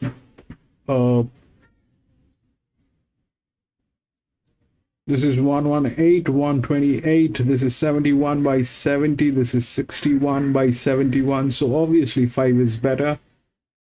Plus 5 has a good jockey. So probably 5. I don't know. We'll take a look at the horses at the paddock. Signal racing. Good line away too. Order to charge began fast out wide. Pushes across to take up the early lead. Valiant Bomb's got speed with Dubai Warrior. Miss Space Girl not far away. Zipperlist is spearing forward as well. I'm going to be back from the washroom in a jiffy. Up in that leading division as well. Then Twin Turbo, Zambrero, Squeeze Box on the insider. Last Command in the second half of the field, third last. 3 lengths curve and last of all on settling down is Avion Fury. They run the first turn now, and Zipperless ran on with the job, led by 2 Order to Charge and Hyperbolic. They were followed next by Valiant Bomb. 2.5 away was Dubai Warrior. On the outside of Miss Space Girl, the railer. Elected a half to Twin Turbo, Zambrero and Squeeze Box all together. Last Command now gets on the 3 wide line and starts a run, followed by Curvet and Avion Fury is last to the 600. So Zipperless led by 2 lengths, Hyperbolic at Order to Charge. Then Valiant Bomb, Twin Turbo. Miss Space Girl next, then came Dubai Warrior. Last Command's getting going wider. Turning for home with 400 metres left to go. Zipperless led from Order to Charge.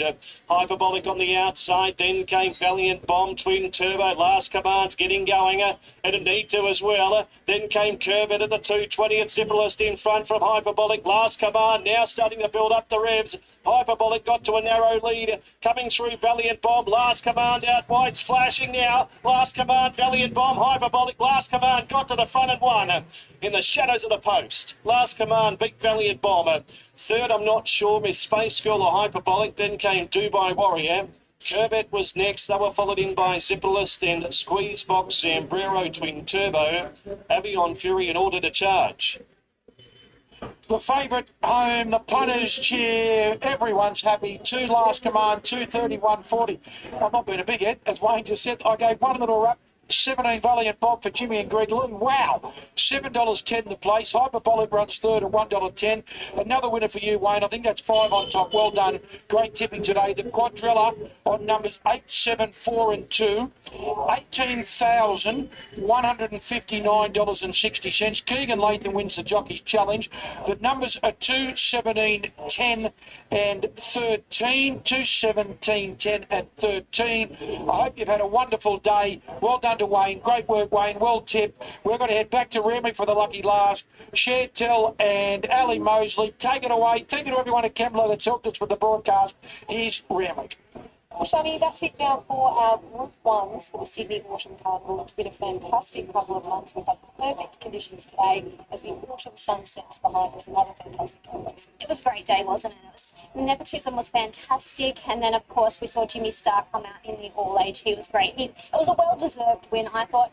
As for highlights throughout the carnival, there's not one that you could particularly pinpoint because I think there have been so many fantastic finishes. I think you'd have to sit down and really go through the carnival, but it's been a fantastic 7 or 8 weeks. It doesn't end here. After next week, in 2 weeks' time, we head to Hawkesbury, Gosford and Scone. So they're standalones, they're feature days for those particular race clubs. So looking forward to going to them. It's been busy. Go put your feet up and then I'll see you next week.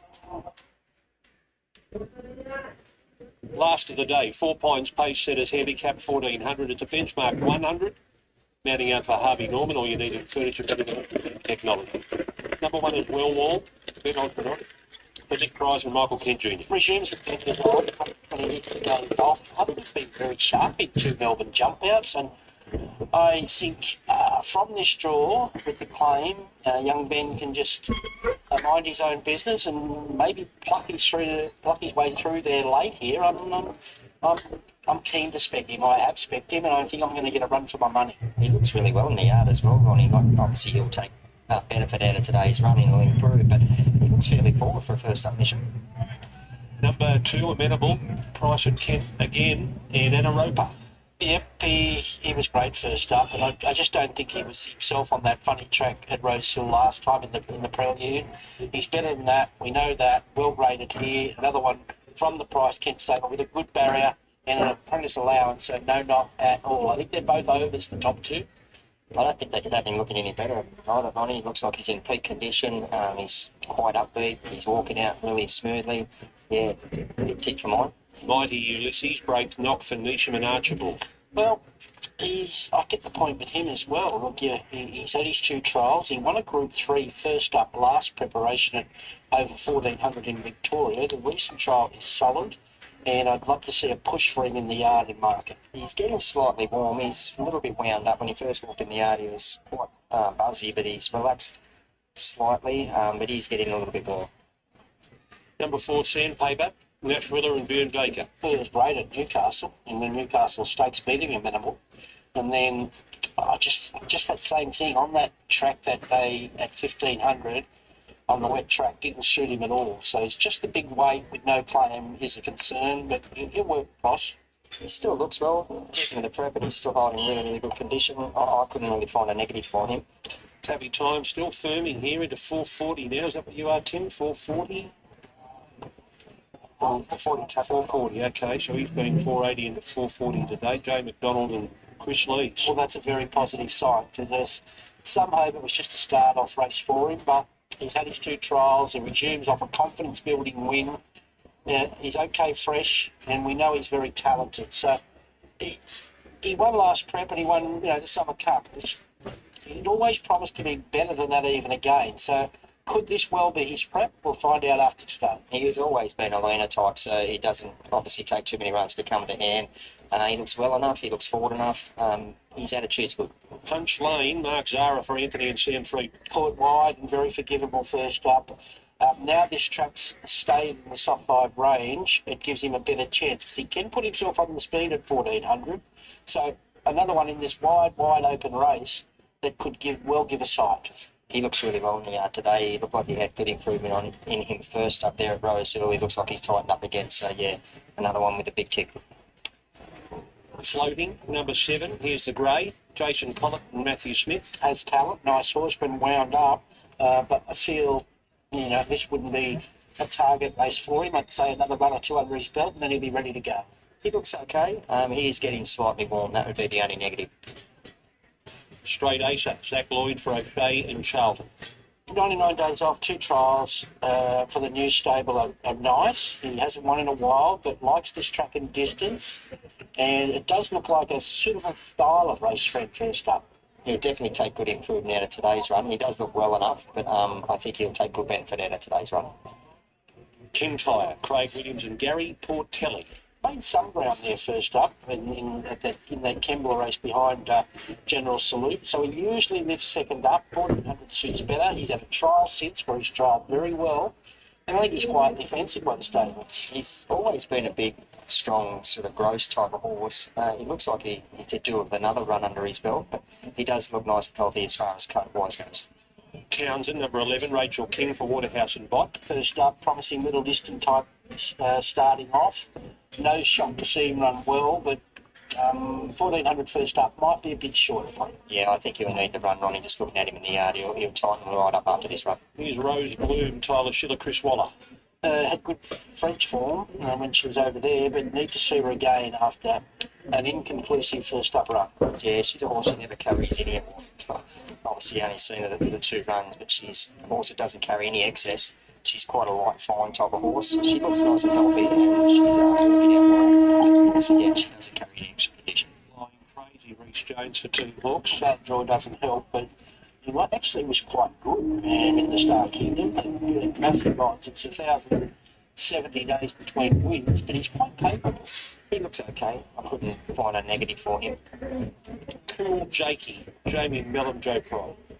Well, with the scratchings, it helps the map for him here. He goes forward, he likes to lead up and give a big side. He was all over a winner there last start, and he was beaten by a brilliant ride, really. Is he effective on that little bit of drier track today? I'm not sure, but it's still soft enough for him. He's a good style of horse, carries good condition, nice and alert. Yeah, no negative so far. Raff Attack, number 17, Ash Morgan on for Kieran Marr. 148 days, 1 trial for the new stable. Assess him after the day. They'll just have a look at him today and try and work him out. He'll take good benefit out of today's run. He looks nice and healthy, but I think he'll improve on today's. Mayfield of 14 to face the starter here for this benchmark 100 over 1,400 metres. Corey, who do you like in the last? I really like number 5, Tabby Time. He's a horse who never carries any extra condition. He's not the biggest of flash type of horses. He doesn't take long to come to hand. He looks nice and fit for the first up attempt. 1, 5, 8 and 16 for me. Just having a spec on Wall here. Would have liked to see a little bit more specking for him, but like I say, I think he looked very sharp in the trials, and he's not just a wet tracker. He's obviously good on wet tracks, but he looks a happy horse ready to go here today, so comfortable with that. That's a good lead with the market move for Tabby Time, suggesting that he's well fancied by the stable first up. 8, Straight Acer. I think the map looks kind to him just sitting off the pack here. And best of the rest is your likely leader, which is Cool Jakey. He will give a great sight with a featherweight on his back. 1, 5, 8 and 16. It's a good move for Cool Jakey. First thing this morning with the scratching of I'm in to win around about 7:30. We saw a flood of money for Cool Jakey, 460 taken. He bottomed out around about 3:30 for most of the day. We're just starting to take a few risks with him late here. We're now out to $3.50 and just leading the market out with him. 16 has issues, so it's between 5 and 6, I guess. It's between 5 and 6. You can expect a little bit better with Cool Jakey. He's now got 370, and that's because we have a new favourite, your best backed runner in the race. He's been a good go all week. Tabby Time, $8. I assessed him on Wednesday. I thought he might need the run. The money has been relentless. $4.80 taken this morning, and he's now into that $3.60 and favourite. 5 is the second favourite. Tabby Time, James McDonald on for Chris Lee's first up from a spell. Amenable is the horse we like. He's been hard to lay. He's been 750 out to 10 back in the 950. Well, he thought he might get the right run just sitting on Cool Jakey's back and presenting at the right time, similar to what the run that Marzu got in the previous. Sandpaper has similar form. 6. I have the thing on 6, PC. I've got the physics on 6. Sorry, for Sandpaper. The J-Mac riding 6. Solid betting at $11. He's just out from 10.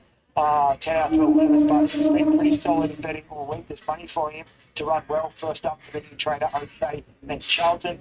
We're out to Punch Lane, a $15 chance. Ronnie's tip, Wall, was 17 out to 21, but a little bit of late money back into $17. So he's holding firm there. Well, first up from a spell. But the big news here, the big firm up all day has been Tabby Time, your new favourite, by far our worst way. He's been well supported all week.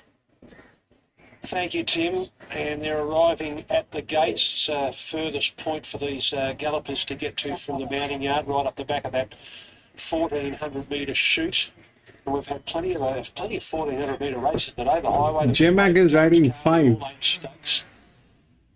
And we're there for the last. So, Shani, how many have you got over there? I've got 2. You might have to give me about 30 seconds, and I reckon I'll have a few more. That's all right. There's Tabby Time getting around to the gates.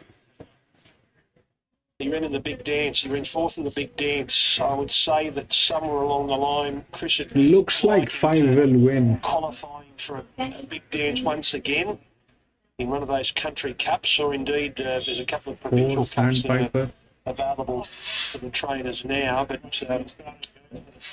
Tabby Time would be likely set for another crack at a big dance over a mile back here in November. He kicks off here over 1,400. He might even go to Scone for the Scone Cup. Yeah, that'll be an unlikely option, close to home. The win. Good second up record. He's got 3 wins in a second. Yeah, it'd be ideal with the timing of that, and it's worth a bit of money for so, and that's going to be a good firm line. I would suggest it's a way off, but nice to get 5. Yeah, I was thinking 5. Kick him over in one of them nice races in Brisbane. Yeah, go start off well here though, but that looks a lovely little plan. 5. Then I was thinking 5. It's between 5 and 6, but 5 is better. Chat about here. He's one of those horses here that turns up looking really good, or he doesn't. But today he's turned up looking fantastic. He's just got a real shine to his coat. Sometimes there's races there where he has it's really dull and he doesn't look bright within himself, but he does today. So I know why Corey put him on top. He looks really well, which is a positive sign there for him resuming this preparation. And Manable is right in front of me. He always stands out for the right reasons. He's been looking great his last few, so today is no different. Punch Lane is another one who has arrived here looking great. Horse number 6 there. And then I wanted to touch on Cool Jakey because he was now run down in the latter stages of the day. He's just a big, strong, powerful unit who I think probably these last 3 he's looked great. His last 2, and then today even better. So he's got the dapples and red dapples there. He's looking just immaculate, as the Drew Rides horses always do. Sandpaper, he's been up for some time. He's had a lot of racing in his preparation, but he obviously thrives being in work because he holds so much condition there. He's one of those big push-doing horses, and they've done a really good job to keep him up for as long as they have. Townsend resuming, he comes to him quite quickly. He doesn't look too bad actually standing over there. He's resuming his floating. He's very hot, but he's going to need this because he's going to continue to step out over further. And then you've got Kintyre, who is second up today, and he looks particularly well over there as well. So all of the horses have arrived in great style. It's quite sad that this is the end of the carnival, Greg. Yes, thank you, Shirley. You'll be back next week though, won't you? I will, but I'm not behind the barriers. Okay. You'll be closer to us. I will. Rose Bloom's getting around to the start. And here is Tim Ryan for a final update. Yeah, Tabby Time continues to be well supported. Let's go. 360 gone back. I just hope that happens. Over 36% of the investment on the race. Cool Jakey were top odds anywhere in the market. We're keen to lay it late.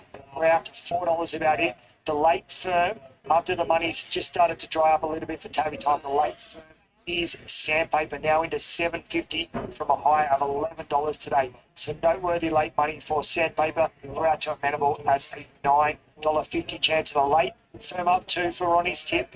It's into $14 late. 17 into 14 in the last 2 minutes. Okay, here's Darren for the benchmark 100 over 1400.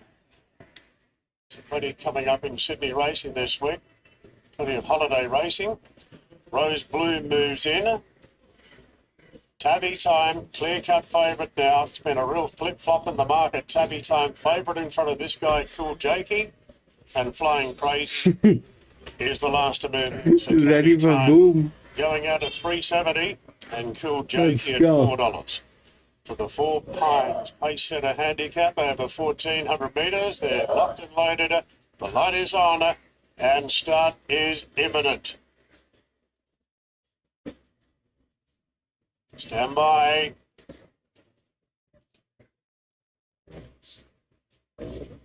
Ready. Racing now on the last. No speed by Rough Attack. Going to settle towards the rear. Cool Jakey jump well. Sandpaper being sent forward with the intent of leading. And Sandpaper's going to clear the pack from Cool Jakey, who sits very handy. And Townsend whipping up on the outside. Amenable takes a handy spot in 4th. Followed after 2 lengths, then to Punch Lane, 2 further back to Tubby Time. They're followed further back by Straight Acer, has taken a spot down on the rails. My Oberon up in front with Tubby Time on his outside, Straight Acer. 2.5 further back to Kintyre, then Flying Crazy from Floating. Raff Attack, Rose Bloomer. Well is the last one. They're fairly well strung out. Sandpaper galloping along, 1.5 to Townsend, followed by Cool Jakey. 1.5 then to Amenable on the inside of Punch Lane. Body Ulysses running on behind them, followed by Tabby Time and then Straight Acer. Enter the straight at Sandpaper, being joined now by Cool Jakey. Townsend under the pump from Punch Lane. Then Cam Amenable being stoked up. Mighty Ulysses and Tabby Time gets going down the outside. So Cool Jakey ridden with a set today. Moved up to join Sandpaper in the lead. 2 after Punch Lane. Tabby Time is trying hard on the outside. Sandpaper and Cool Jakey. Tabby Time lengthening. Sandpaper off the canvas. Sandpaper kicking. Clings on. Wins. Sandpaper. 4 and 5. Tabby Time and Cool Jakey third. Followed by Lewis 4. Sandpaper. Amenable every from Townsend, Raff Attack with some headway from Wall Flying Crazy, Kintyre, Floating Rose Bloom and Straight Acer. He's got a place. So character building day today, that's Ruilla. It's been in that Stuart's room. Steve Brown has asked him more questions than Albo's got on the campaign trail all in the last few weeks.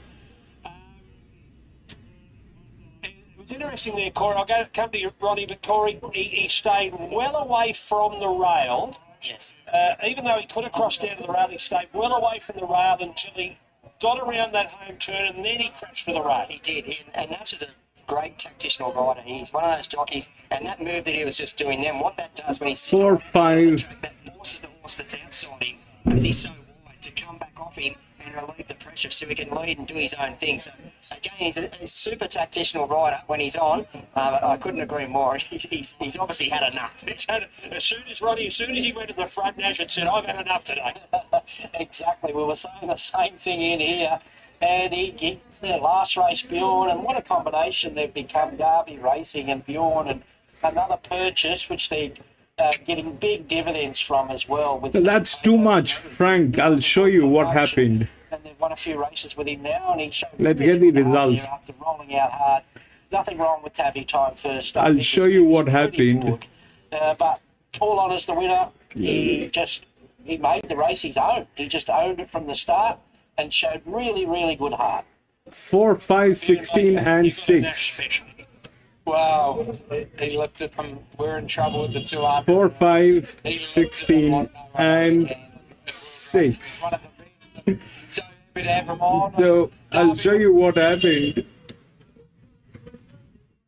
So we were talking about 5 and 6. But 4, Lewis was constantly talking about the 4.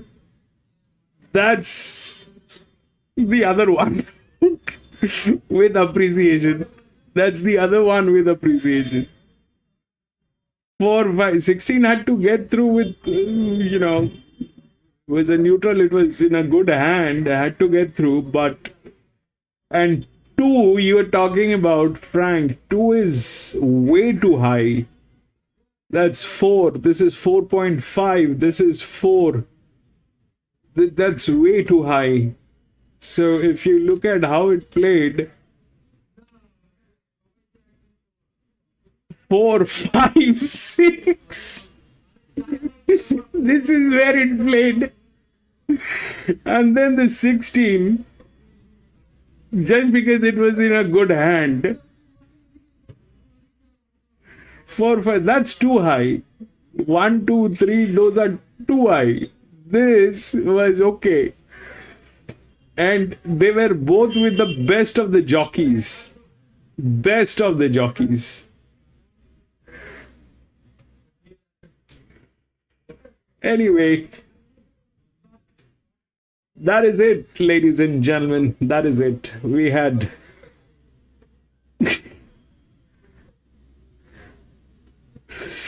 J-Mac was tired. PC. J-Mac was tired. J-Mac wants to go home and watch Netflix. But that was beautiful racing. Anyway, so what happened is 4, 5, 16 and 6. But that is it, ladies and gentlemen. We had 10 races here today at Randwick. That was the last one. But I'm going to be racing tomorrow again in one of the tracks. So if you have a little time, please come and join me. We will race together, do a little chit chat, and try to have some fun here. And thank you so much for being there, Lewis, my friend. Thank you so much for being there, PC. I can't thank you enough, but thank you so much for being there, my friend. Frank, thank you so much for being here.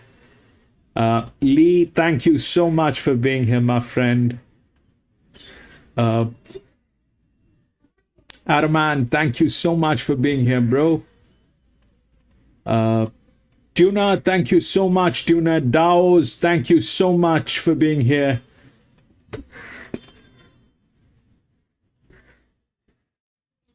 I think that is it.